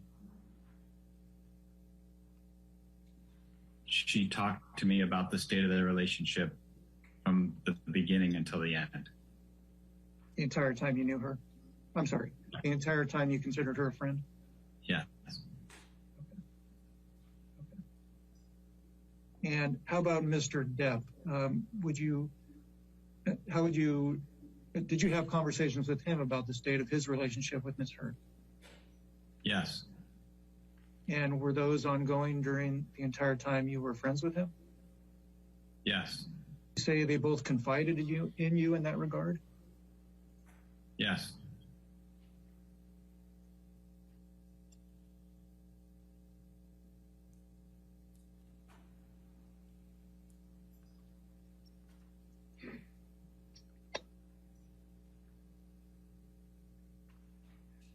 So back to this text exchange.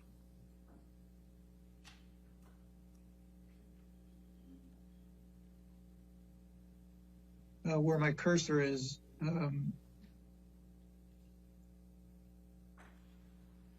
Ms. Hurd says to you, yeah, she said that Johnny and I need to talk directly. Do you know who Ms. Hurd's referring to there? Laurel. That was your understanding after reading this? Yes. And then you ask her, do you want to do something tomorrow? She says, yeah. She says, IDP, I do. You say, okay. And then you say, what is safe to do? Do you want to come to my place for dinner? What did you mean by what is safe to do? It meant avoiding paparazzi. Okay.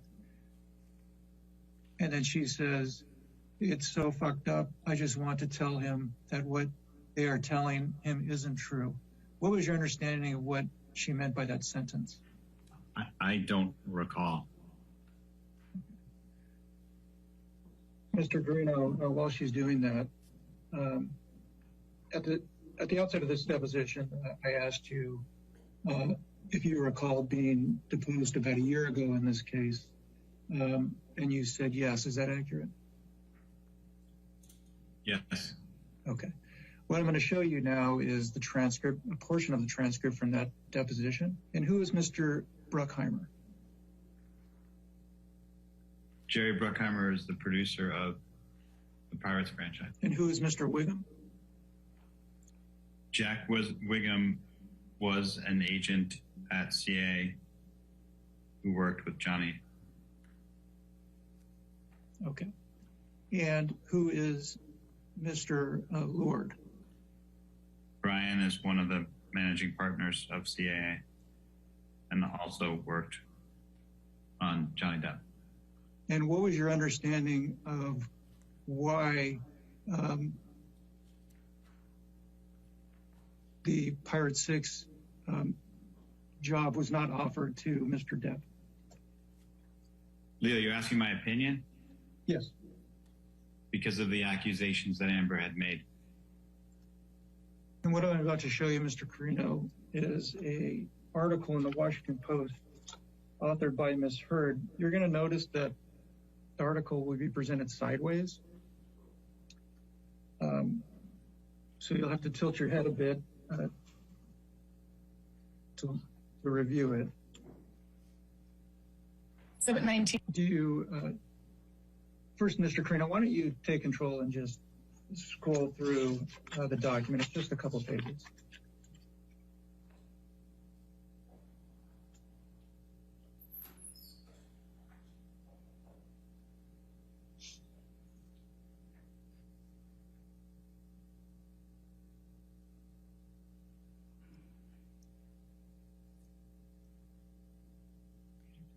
Is this the top of the next page? Yeah, when there's a jump like that, it's just at the top of the next page.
Okay. Mr. Carino, have you seen this document before? Yes. Do you know who wrote this document? Yes. Who wrote this document? Amber. Amber Heard? Yes. And do you see there on this first page of the document, it actually indicates that it's written by Amber Heard on December 18th, 2018? Yes. And do you understand that this document was authored by Ms. Heard and published on December 18th, 2018? Yes. And do you recall reading it at the time it was published? No. Mr. Carino, I'm showing you an email exchange in which you were involved. It's just this one page. I'll blow it up so you can review it. Take a second to review it, please.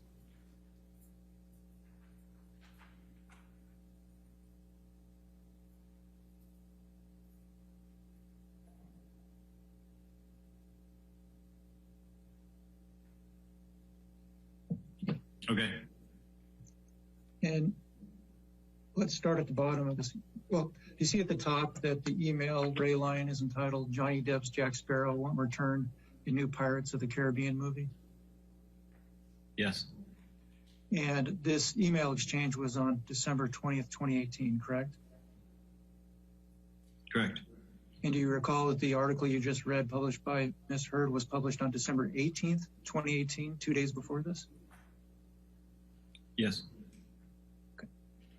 Now, if you go to the bottom of this email, do you see there is this link to an article? Yes.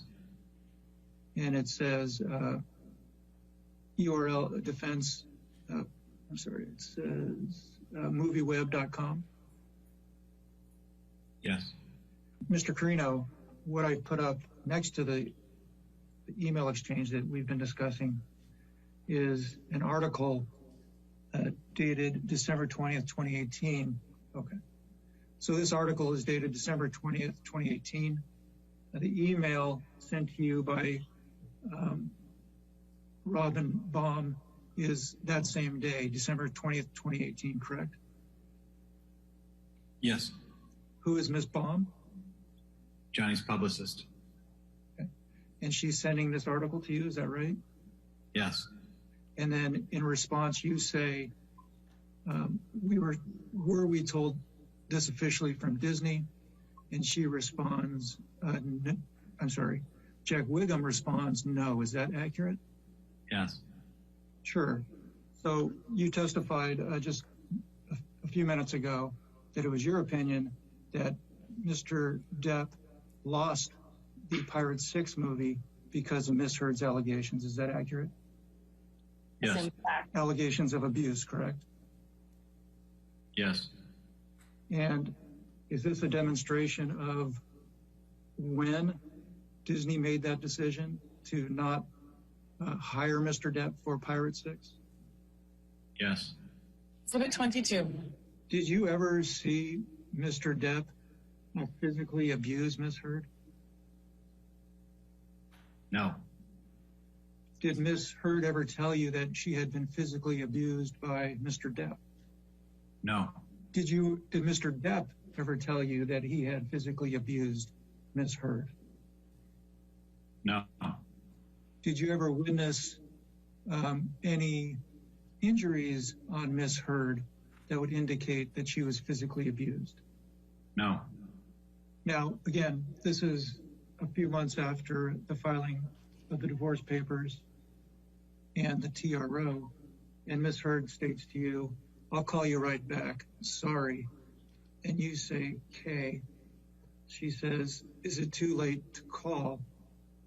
And you say, "Just finishing dinner, we'll call you as soon as we walk out within 20. And she says, "Please tell him I love him." Is that an accurate reading of the text exchange so far? Yes. Do you know if at this time, based on your relationship with Miss Heard and Mr. Depp, whether Miss Heard wanted to reconcile with Mr. Depp? Yes. It's your understanding that she did? Yes. Did Miss Heard, based on your personal friendship with Miss Heard, close personal friendship with Miss Heard, would you say that she confided in you? Yes.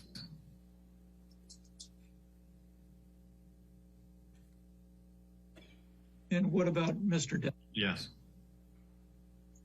Mr. Carino, at some point in time, after Miss Heard filed those divorce papers in May of 2016, did she make any requests of you to intervene in the relationship between her and Mr. Depp?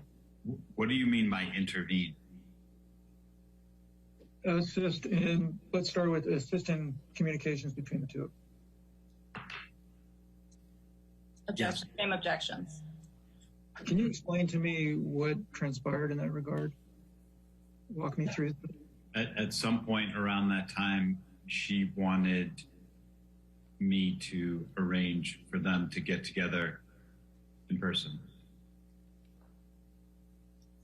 And what did you do after that was requested of you by Ms. Heard? I talked to Johnny about it. What happened after that? He was reluctant at first and then agreed. And then what happened after that? I mean, this is a long time ago, but I remember there was a fair amount of discussion about the TRO and how we would deal with that because nobody wanted Johnny accused of violating the TRO as an outcome of that meeting. And I don't remember exactly what we did, but Amber at some point warranted that she would never accuse him of violating the TRO to do the meeting, and I set the meeting up. So just so I understand, you set the meeting up at the request of Ms. Heard? Objection. Yes. And as part of you setting up, she told you that it didn't matter. I'm trying to understand what was the issue with respect to the TRO? My understanding of a restraining order, at least at the time, was that he couldn't go within a certain distance of her. Okay. And what was her suggestion with respect to that issue in connection with her wanting to meet with him? She promised me and told me to relay to him that she would never accuse him of violating the restraining order as a result of agreeing to meet her. And I believe, but I don't recall exactly, there were conversations with both sides legally, I believe at the time, to make it transparent to everybody that this was happening. Okay. And then what happened next? I arranged the meeting. Johnny was in San Francisco on tour, and I arranged to borrow a friend's house, and Amber and I flew to San Francisco and drove to the house, and Johnny showed up a few hours later. And did the two of them meet Yes, in the same room? they sat outside. Okay. How close to each other were they? Inches away from each other.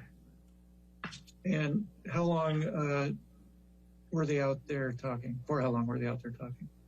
Several hours. Did you, although you weren't out there, were you in a position where you could see them through a window or otherwise? Yes. At some point in time, the conversation ended, correct? Correct. And what happened after that?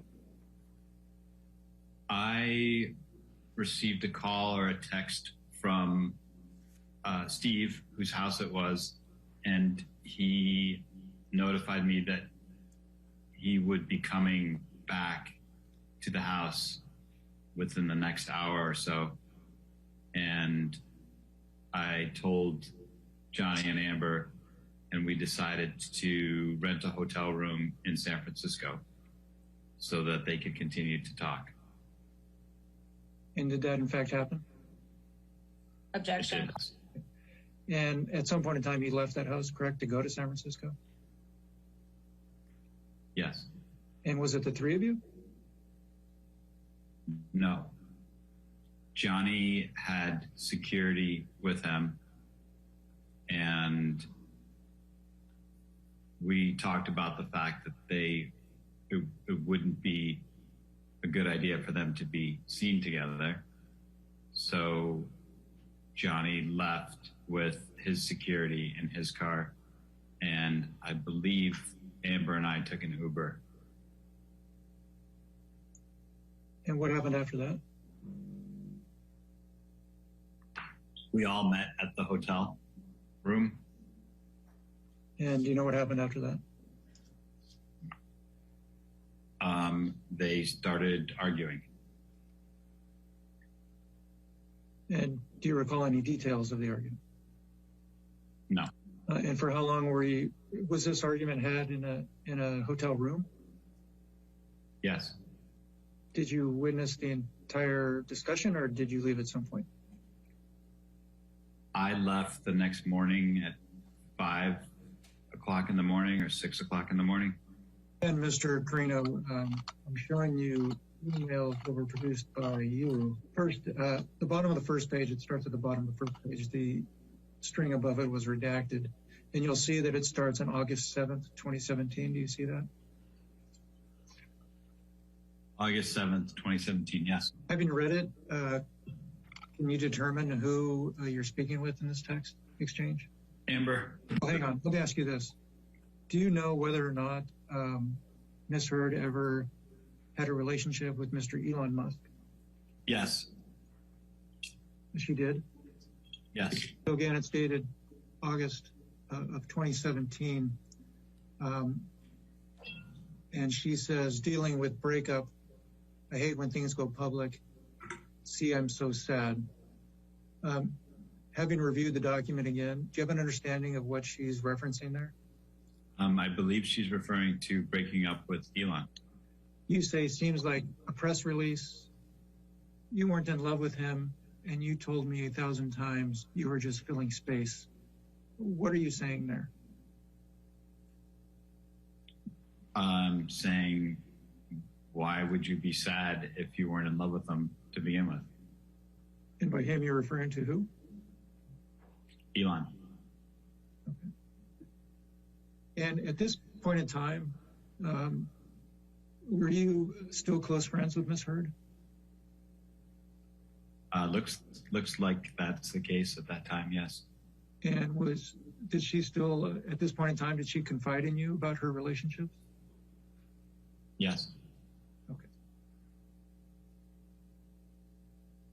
And you respond, I'm sorry, she responds, I know, but I wanted time to grieve and recover in my own time. Is she still referring to Mr. Musk there? Do you know? Your understanding. I don't know whether she's referring to Johnny or to Elon in that line. Okay. In this point in time, do you know what her feelings were? What was your understanding?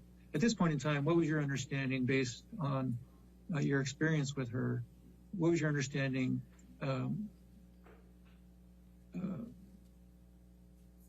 of her relationship with Mr. Depp? I don't believe there was a relationship at that point. And you say, and you got that. No, she says, I hate that. Yet again, a man lets me fall on the spikes by myself. You ask, how so? She says, oops. Meaning they are mad at me for leaving them and put things like this out there. You say, sorry.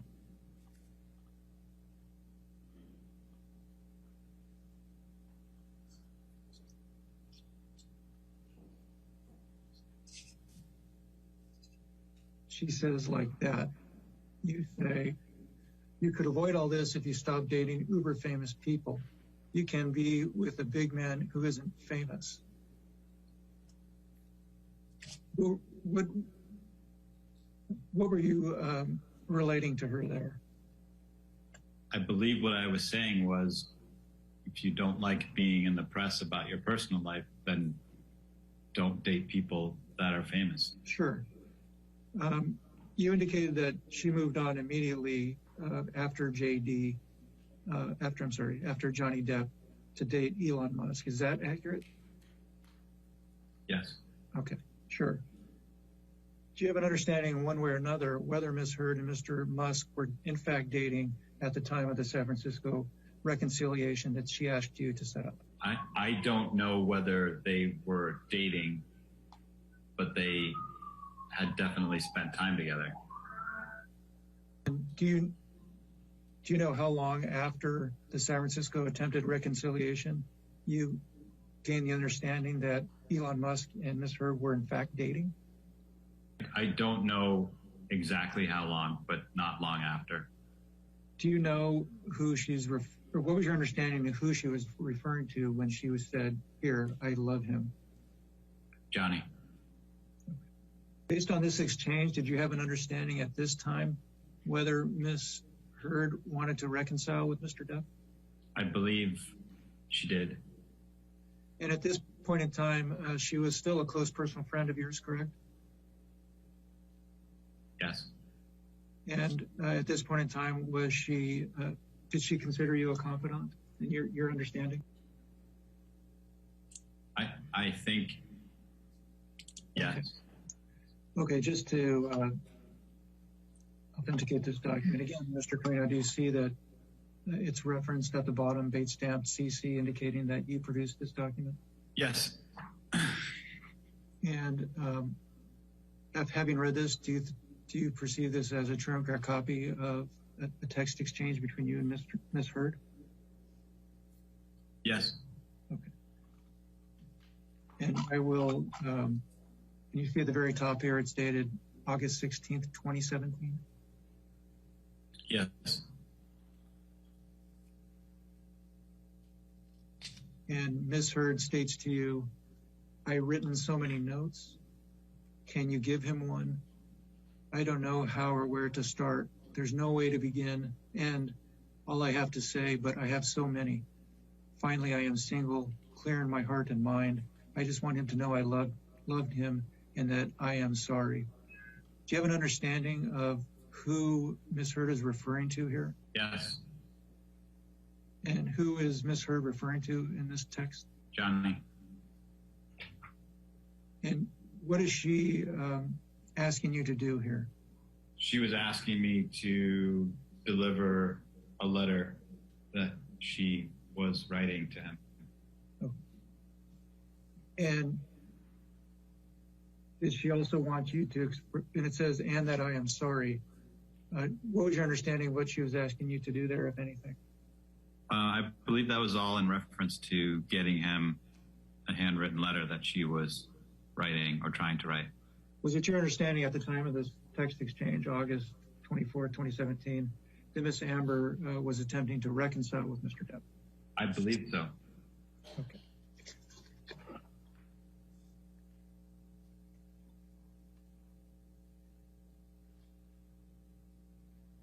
And I know this may sound repetitive, but on August 20, at the time of this text, on August 24th, 2017, you and her were still close personal friends, correct?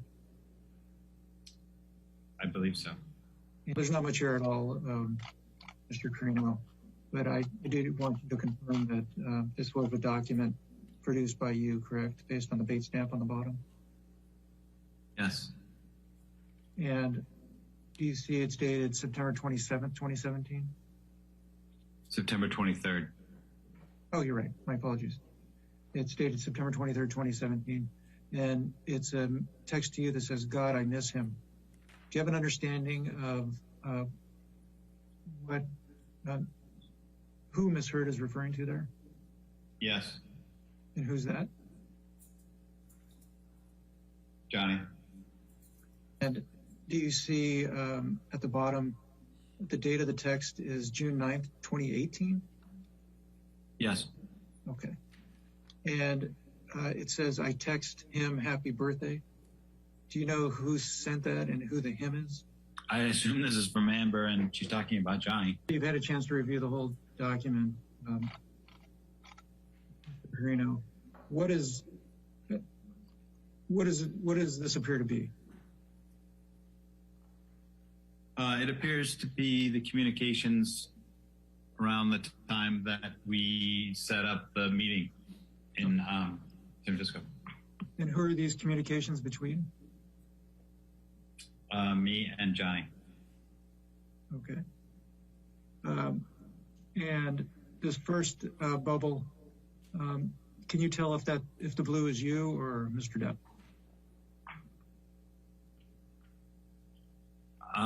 I think the blue is me.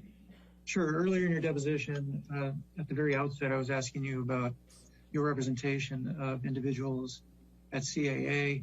You indicated that you represent individuals that are both actors and musicians. Would you consider Mr. Depp in that pool? Yes. And you represented, or CAA represented him both in connection with his acting endeavors and his involvement with the vampires? Yes. And was Mr. Depp's participation in Hollywood Vampires lucrative? No.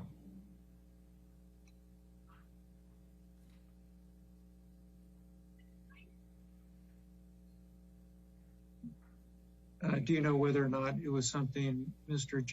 Depp enjoyed? Yes.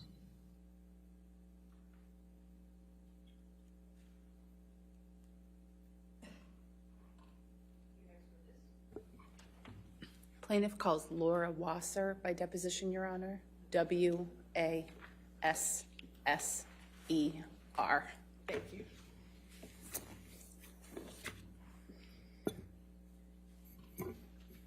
Will you please state your name and address for the record? Laura Allison Wasser, Wasser, Cooperman and Mandels, Suite 800, 2049 Century Park East, Los Angeles, California, 90049. Thank you. What is your occupation? I'm an attorney at law. And how long have you been an attorney?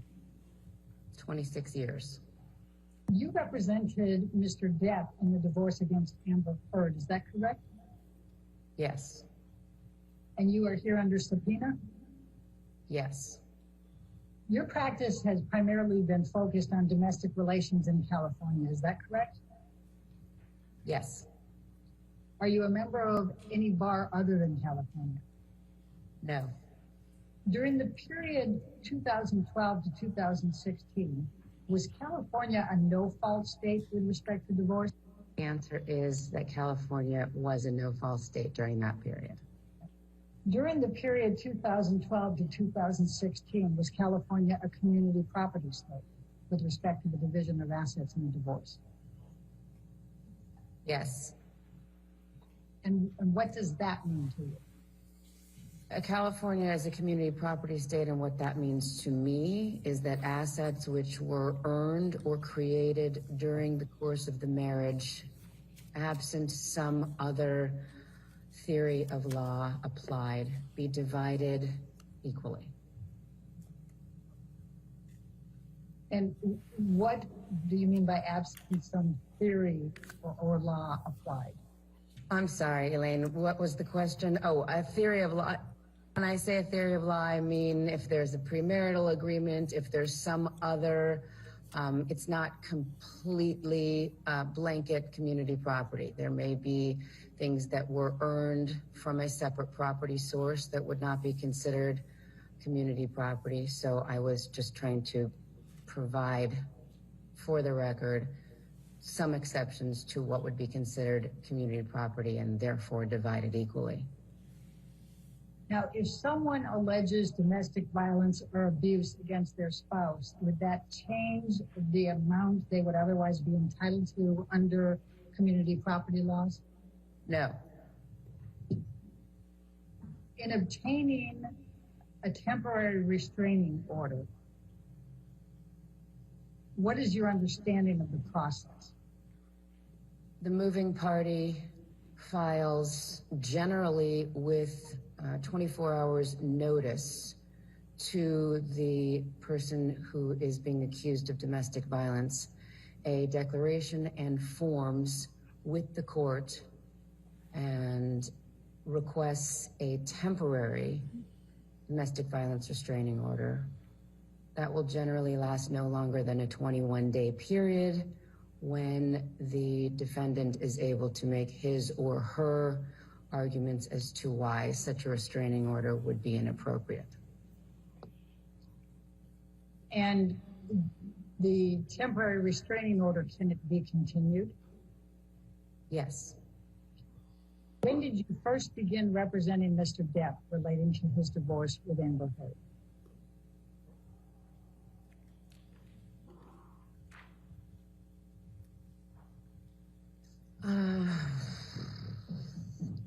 I believe it was in December of 2015. I'm going to ask you to pull up document 1, Wasser document 1, and let's go ahead and label that as Wasser exhibit number 1. Ms. Wasser, I'm going to ask you to take a look at what has been marked as Wasser deposition exhibit number 1. It is a letter dated May 24, 2016. It's addressed to Jacob Bloom, and it says in remarriage of Depp. Do you see that? Yes. Okay, and it's from Samantha Spector, who indicates she's representing Amber Heard. As of the time of this letter, had you made known to Amber Heard or Ms. Spector or anyone else related to them that you represented Mr. Depp? I don't believe so. Did you receive a copy of this letter from someone? I believe so. I think I've seen it before, so yes. Did you receive this letter on or around May 24, 2016? Okay, next page, please. Hang on.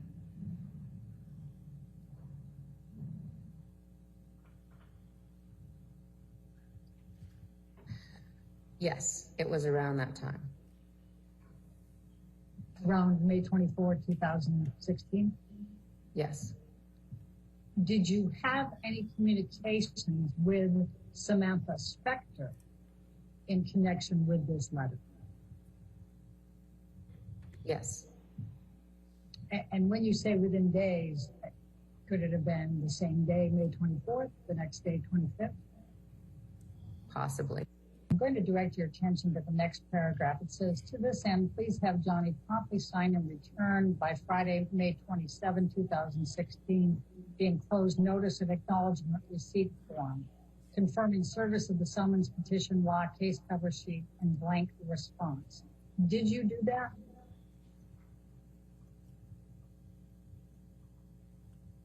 This letter was not directed to me, Elaine. No, I understand it, but it was given to you, correct? I believe so. And you were representing Mr. Depp, correct? Yes. And Mr. Bloom did not represent Mr. Depp in connection with the divorce, correct? Correct. So once Mr. Bloom gave this to you, then did you represent Mr. Depp going forward in communications with Samantha Spector? Once we received this letter, our firm took over with representation of Mr. Depp in the dissolution action. I cannot recall whether or not the request made was done by Friday, May 27th, but I believe that it was. Probably have that notice and acknowledgement of receipt somewhere with a date on it. Now, the next section, I think, is something that you referred to earlier. It said, in addition, we are requesting on Amber's behalf the following.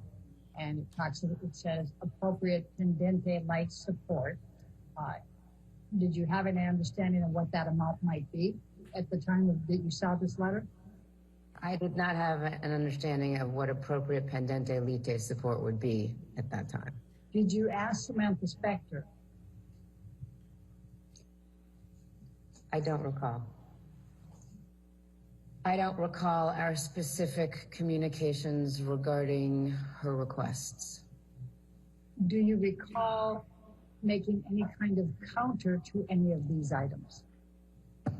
All I recall is that without any notice to us, at 8:30 in the morning on the 27th, Samantha Spector and her client went into court and obtained a no-notice ex parte restraining order.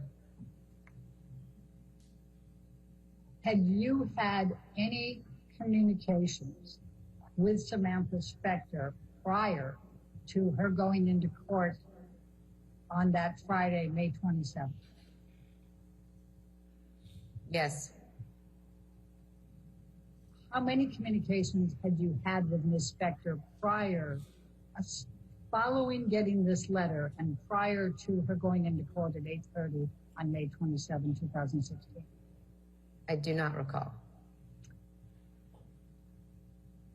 Do you have a recollection of whether any of the communications that you had with Ms. Spector between the receipt of this letter that's dated May 24, 2016, and Ms. Spector going into court on Friday, May 27, 2016, related in any way to requests on your behalf, on behalf of your client that you made? No. You recall having communications with Samantha Spector between May 24 and May 27. You can't recall how many, and you can't recall the specifics of those communications. Is that accurate? It's not accurate. And in what way? Please tell me.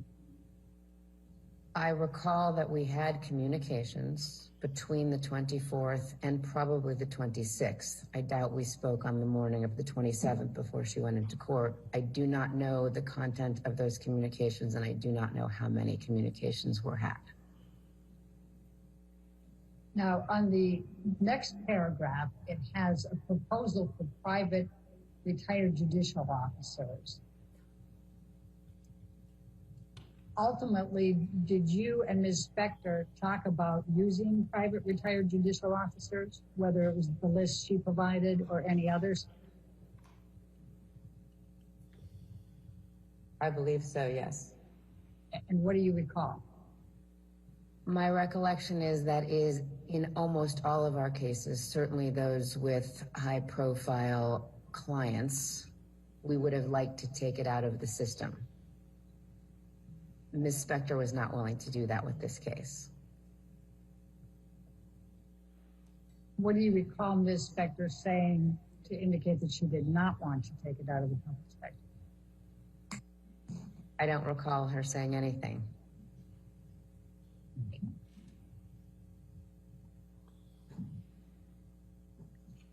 Now, after your understanding was that a CLETS DVTRO was in fact obtained on Friday, May 27, 2016 by Ms. Heard against Mr. Depp, correct? That is my understanding. After that, did there come a time that you or anyone at your law firm communicated with the Eastern Columbia Building concierge staff or management? Was those the downtown lofts? The penthouse lofts, yes. And if it's easier for you, everyone's been referring to the Eastern Columbia Building as ECB. Would that be helpful at all? Sure. Or we can, if you prefer to call them the penthouse loft building, that's fine too. Now that we've identified them, I understand what you're talking about. We can call them whatever you'd like. Did someone from my firm speak with somebody at those buildings? Yes. And who from your firm spoke with someone at the buildings and when? I believe either I did or my partner Samantha Klein or an associate who was also working on the case, Lisa Sutton from our firm. We also had co-counsel on the case. They may have been involved. As to when, I have to imagine it was sometime in June or July of 2016. No, you indicated either you or Samantha Klein or Lisa Sutton, and you also had co-counsel. Do you have a specific recollection of speaking with anyone at the ECB building? I don't. What were Samantha Klein's communications with the ECB building?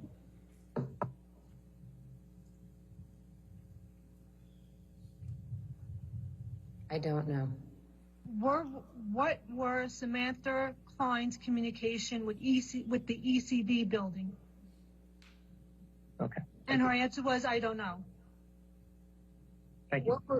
What were Lisa Sutton's communications with the ECB building? I don't know. What were your co-counsel's communications with the ECB building? And when I say ECB building, I'm not talking about the structure. I'm talking about the individuals who worked there. Did you? And just so we're clear here, you don't recall any communications with the ECB building staff as well, correct? You asked me if I had a specific recollection. I do not. Do you have a general recollection? I believe that at some point we subpoenaed the building's records of the video from the lobby and elevator areas. So I would imagine that the communications would have to do with those subpoenas. Are you able to testify to any conversation you or anyone at your firm or your co-counsel had with the ECB building staff? I am sure that there were conversations and communications regarding the production of the subpoenaed documents, review of the subpoenaed documents, their compliance with, I believe it was Ms. Spector's subpoena that was sent, our ability to review the videos, coordination of same. But I don't have a specific recollection of any communications.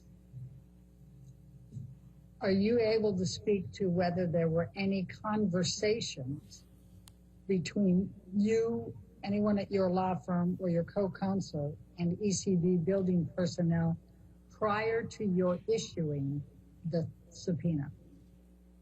Also, I don't believe that the subpoena was issued by our firm. As you said. So you don't have a recollection of a subpoena being issued on Mr. Depp's behalf for the ECB building surveillance tapes? I don't know. I know there was one issued. I believe it was issued by Ms. Spector. Let's talk about the videos that you just referred to from the ECB building staff.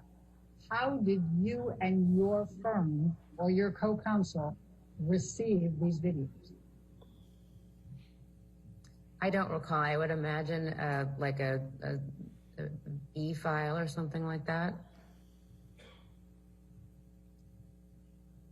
Now, is it your recollection that there was just one e-file that contained all of the surveillance tapes? I don't have a recollection as to whether it was 1 or 7 or what. I just don't know. When you were talking about receiving the video surveillance footage on whatever, whether it was 1 file or 7 files, whether it was e-file or whatever, did you have any understanding that you were not provided the full amount that was requested, whatever the amount was? No. So you thought you received whatever you were supposed to receive, is that fair? Yes. What did you do with the actual surveillance video footage that you received? I believe we kept it on the computer at least for the next couple of months in preparation for trial. I don't know where it is now. That's my next question. Is there a time that you no longer possessed the video surveillance footage that was sent to you by the ECB building?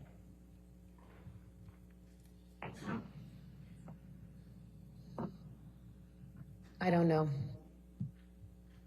Ms. Wasser, I'm going to ask you to take a look at what has been marked as Wasser Deposition Exhibit number 2, and it's a multi-page document, and so I'm going to scroll down a little bit, but you let me know if I'm going too fast here.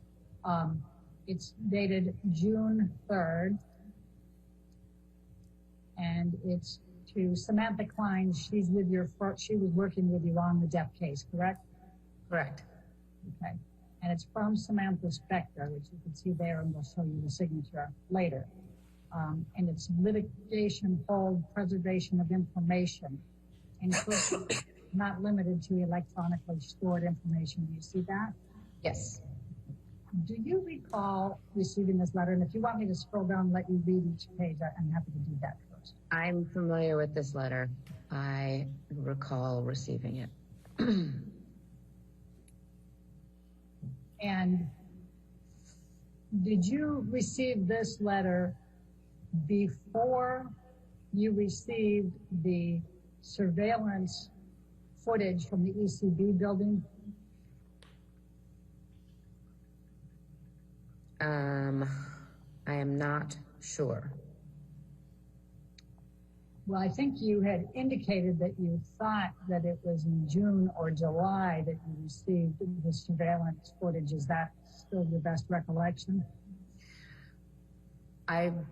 Looking at the date and knowing the chronology of the case, it is my best estimate that we received this letter prior to the time that we received the video footage.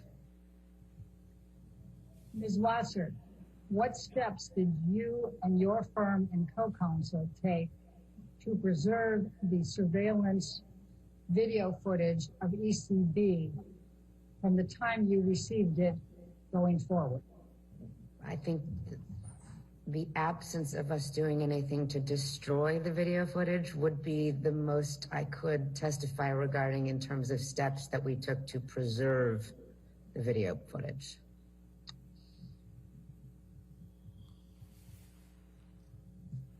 Are you aware of any destruction of the video footage, the surveillance video footage from ECB up to the present? No, we probably still have it. Have you looked for it? No, Have you been asked to look for it? no. I'm going to ask you to take a look at what has now been marked as Watson Deposition Exhibit number 3, and it's dated June 6, 2013, addressed to you, and it's from Charles Harder. Did you have an understanding that Mr. Harder also represented Amber Heard? I did when I received this letter on June 6th. Okay. And did you have an understanding that Mr. Harder was also asking you to preserve any evidence? Yes. Ms. Wasser, I'm going to ask you to take a look at what has been marked as Wasser Deposition Exhibit number 4. It's dated June 6th as well, and it's to Charles Harder from your phone.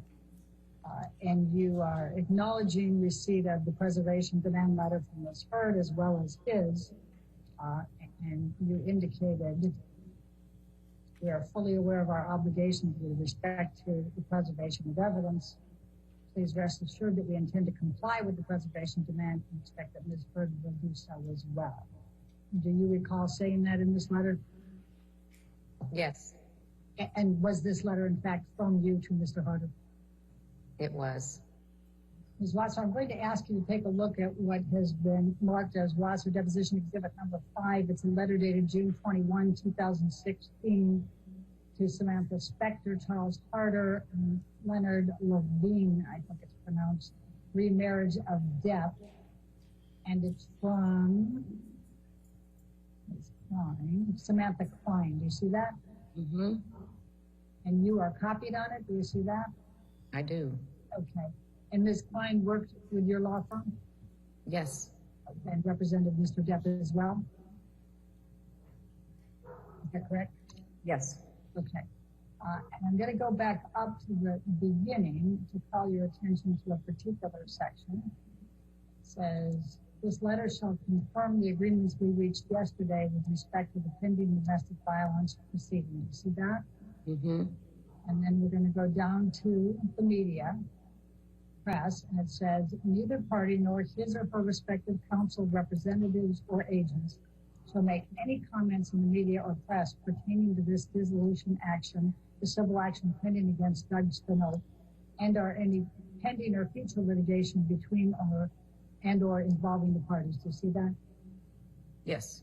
All right. Does that accurately reflect the agreement that was made between the parties with respect to Amber Heard and Mr. Depp in communications with the press?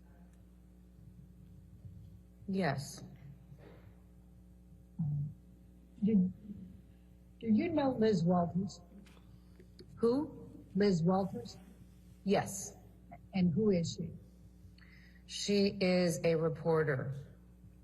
For? I believe she works for her brother's online media outlet called The Blast. Did you have any communications with Liz Walters during the Depp-Heard divorce? I don't recall. Did you have any communications with TMZ relating to the Depp-Heard divorce? I don't recall.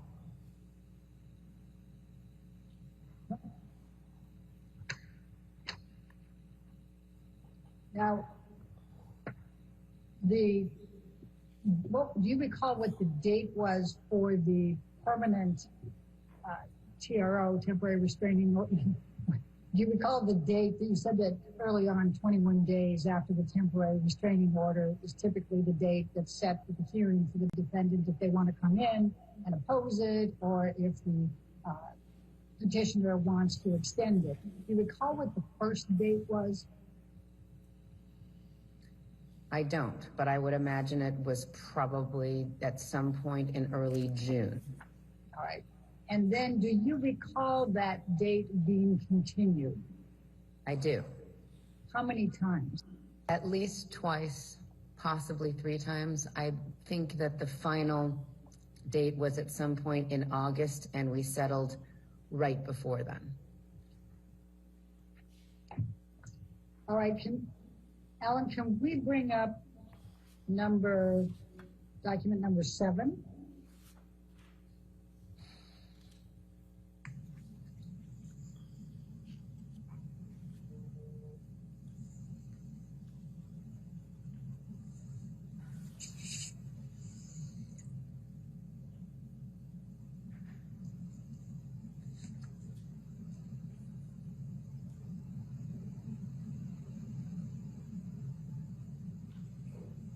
Thank you, Alan. Ms. Wasser, I'm going to ask you to take a look at what has been marked as Wasser Exhibit number 7. It is dated August 5, 2016. It is to you from Samantha Spector. Do you see that? Yes. Do you recall, did you receive this document?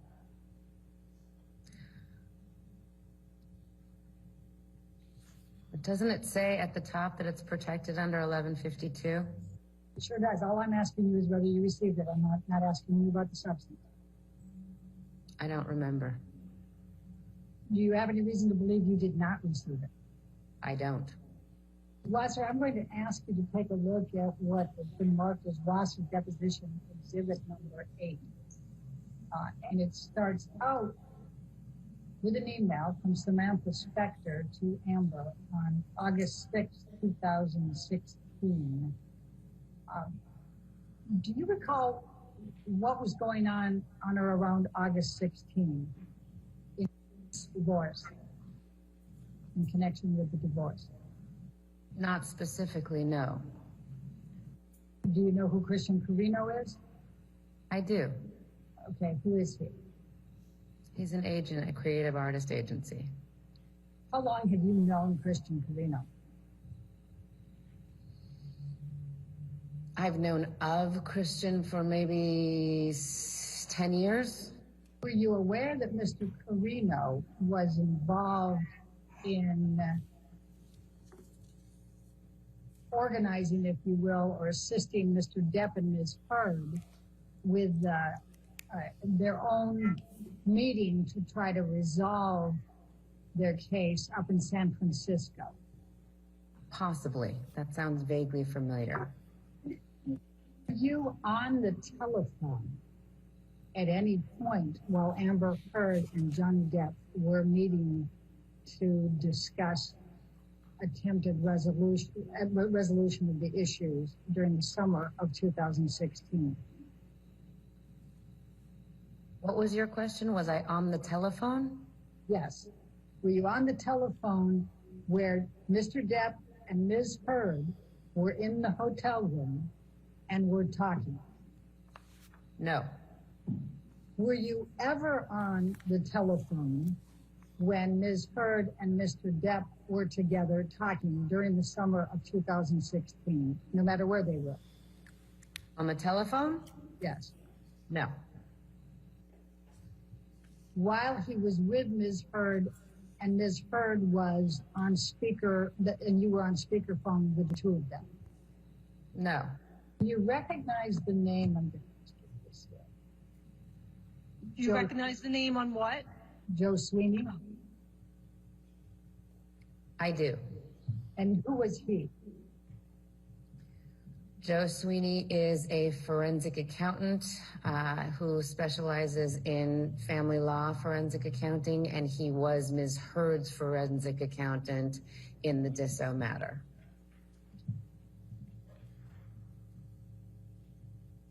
And was Edward White acting as the forensic accountant for Mr. Depp? No. Did Mr. White provide the documentation that was then submitted to Samantha Spector as counsel for Ms. Heard? I believe it came from Mr. White's office. Also probably of note is the fact that Mr. Depp changed business management shortly before or during the course of the case. So it is possible that some of the documents came from predecessor business manager. I'm going to show you what has been marked as Wasser Deposition Exhibit number 10, and I'm not going to ask you any specific questions, so I don't need you to have to review it in detail unless you'd like to. You're certainly welcome to spend as much time as you'd like on it, but I'm just going to go down to the end of it, and I'm going to ask if this is the deal point memorandum that you referred to that was finalized on August 15, 2016. Since the parties' signatures appear at the bottom, as well as Ms. Spector's and mine, I believe that this is the deal point memorandum to which I was referring. Okay. Is there any reason to believe that it is not the final deal point memorandum? No. Ms. Wasser, I'm going to ask you to take a look at what has been marked as Wasser Deposition Exhibit number 11. And it's a series of documents, an FL-150, for example, and then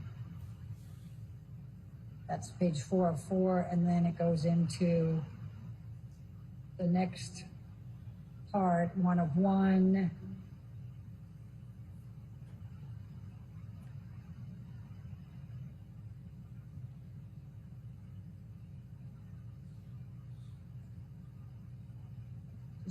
Try to page through it for you just so you can see generally.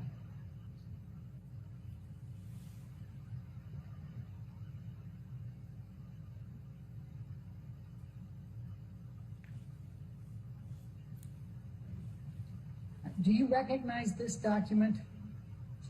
Yes. Could you tell me what it is, please? It looks to be one of the parties, I guess Mr. Depp's, what we call in California, preliminary or perhaps final declaration of disclosure. It's just financial disclosure forms. Ms. Wasser, I'm going to ask you if you can take a look at what has been marked as Wasser Exhibit number 12. And it's a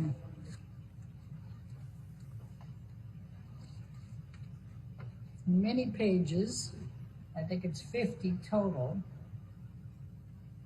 Do you recognize this document? Yes. Can you tell me what it is? It's parties' related judgment for dissolution of marriage. Is there a specific amount that was paid to Amber Heard as part of this divorce settlement and judgment for Objection document. I'm sorry.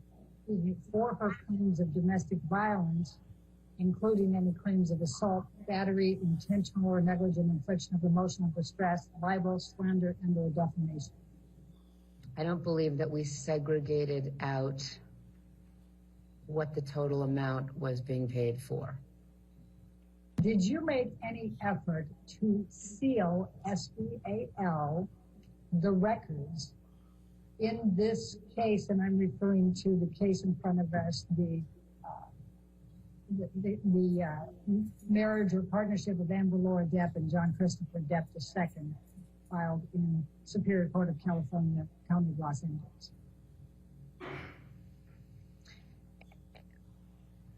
When you say seal, do you mean by the court, to ask the court to seal the file? Yes. I don't believe so. And why not? We don't do that. I'm going to ask you to take a look at what has been marked as Deposition Exhibit number 13. And this is a subpoena of you for this deposition. Did you receive that? Do you want me to scroll through it? Would you like to? No, I believe that we received it. All right. And you are testifying pursuant to this subpoena, correct? I am. I'm going to ask you to look at what has been marked as deposition exhibit number 14. And this is for the corporate designee of Wasser, Cooperman, and Mendoz. You see that? I do. For today's deposition. Is it your understanding that you are the corporate designee on behalf of Wasser, Cooperman, and Mendoz speaking today? Yes. Thank you. All right, ladies and gentlemen, I think given the hour, that'll be all the testimony that you hear today, okay? So we'll go ahead and recess for the day. Make sure you don't do any outside research and don't talk to anybody, and we'll see you tomorrow, okay? Get some good rest, all right? Thank you.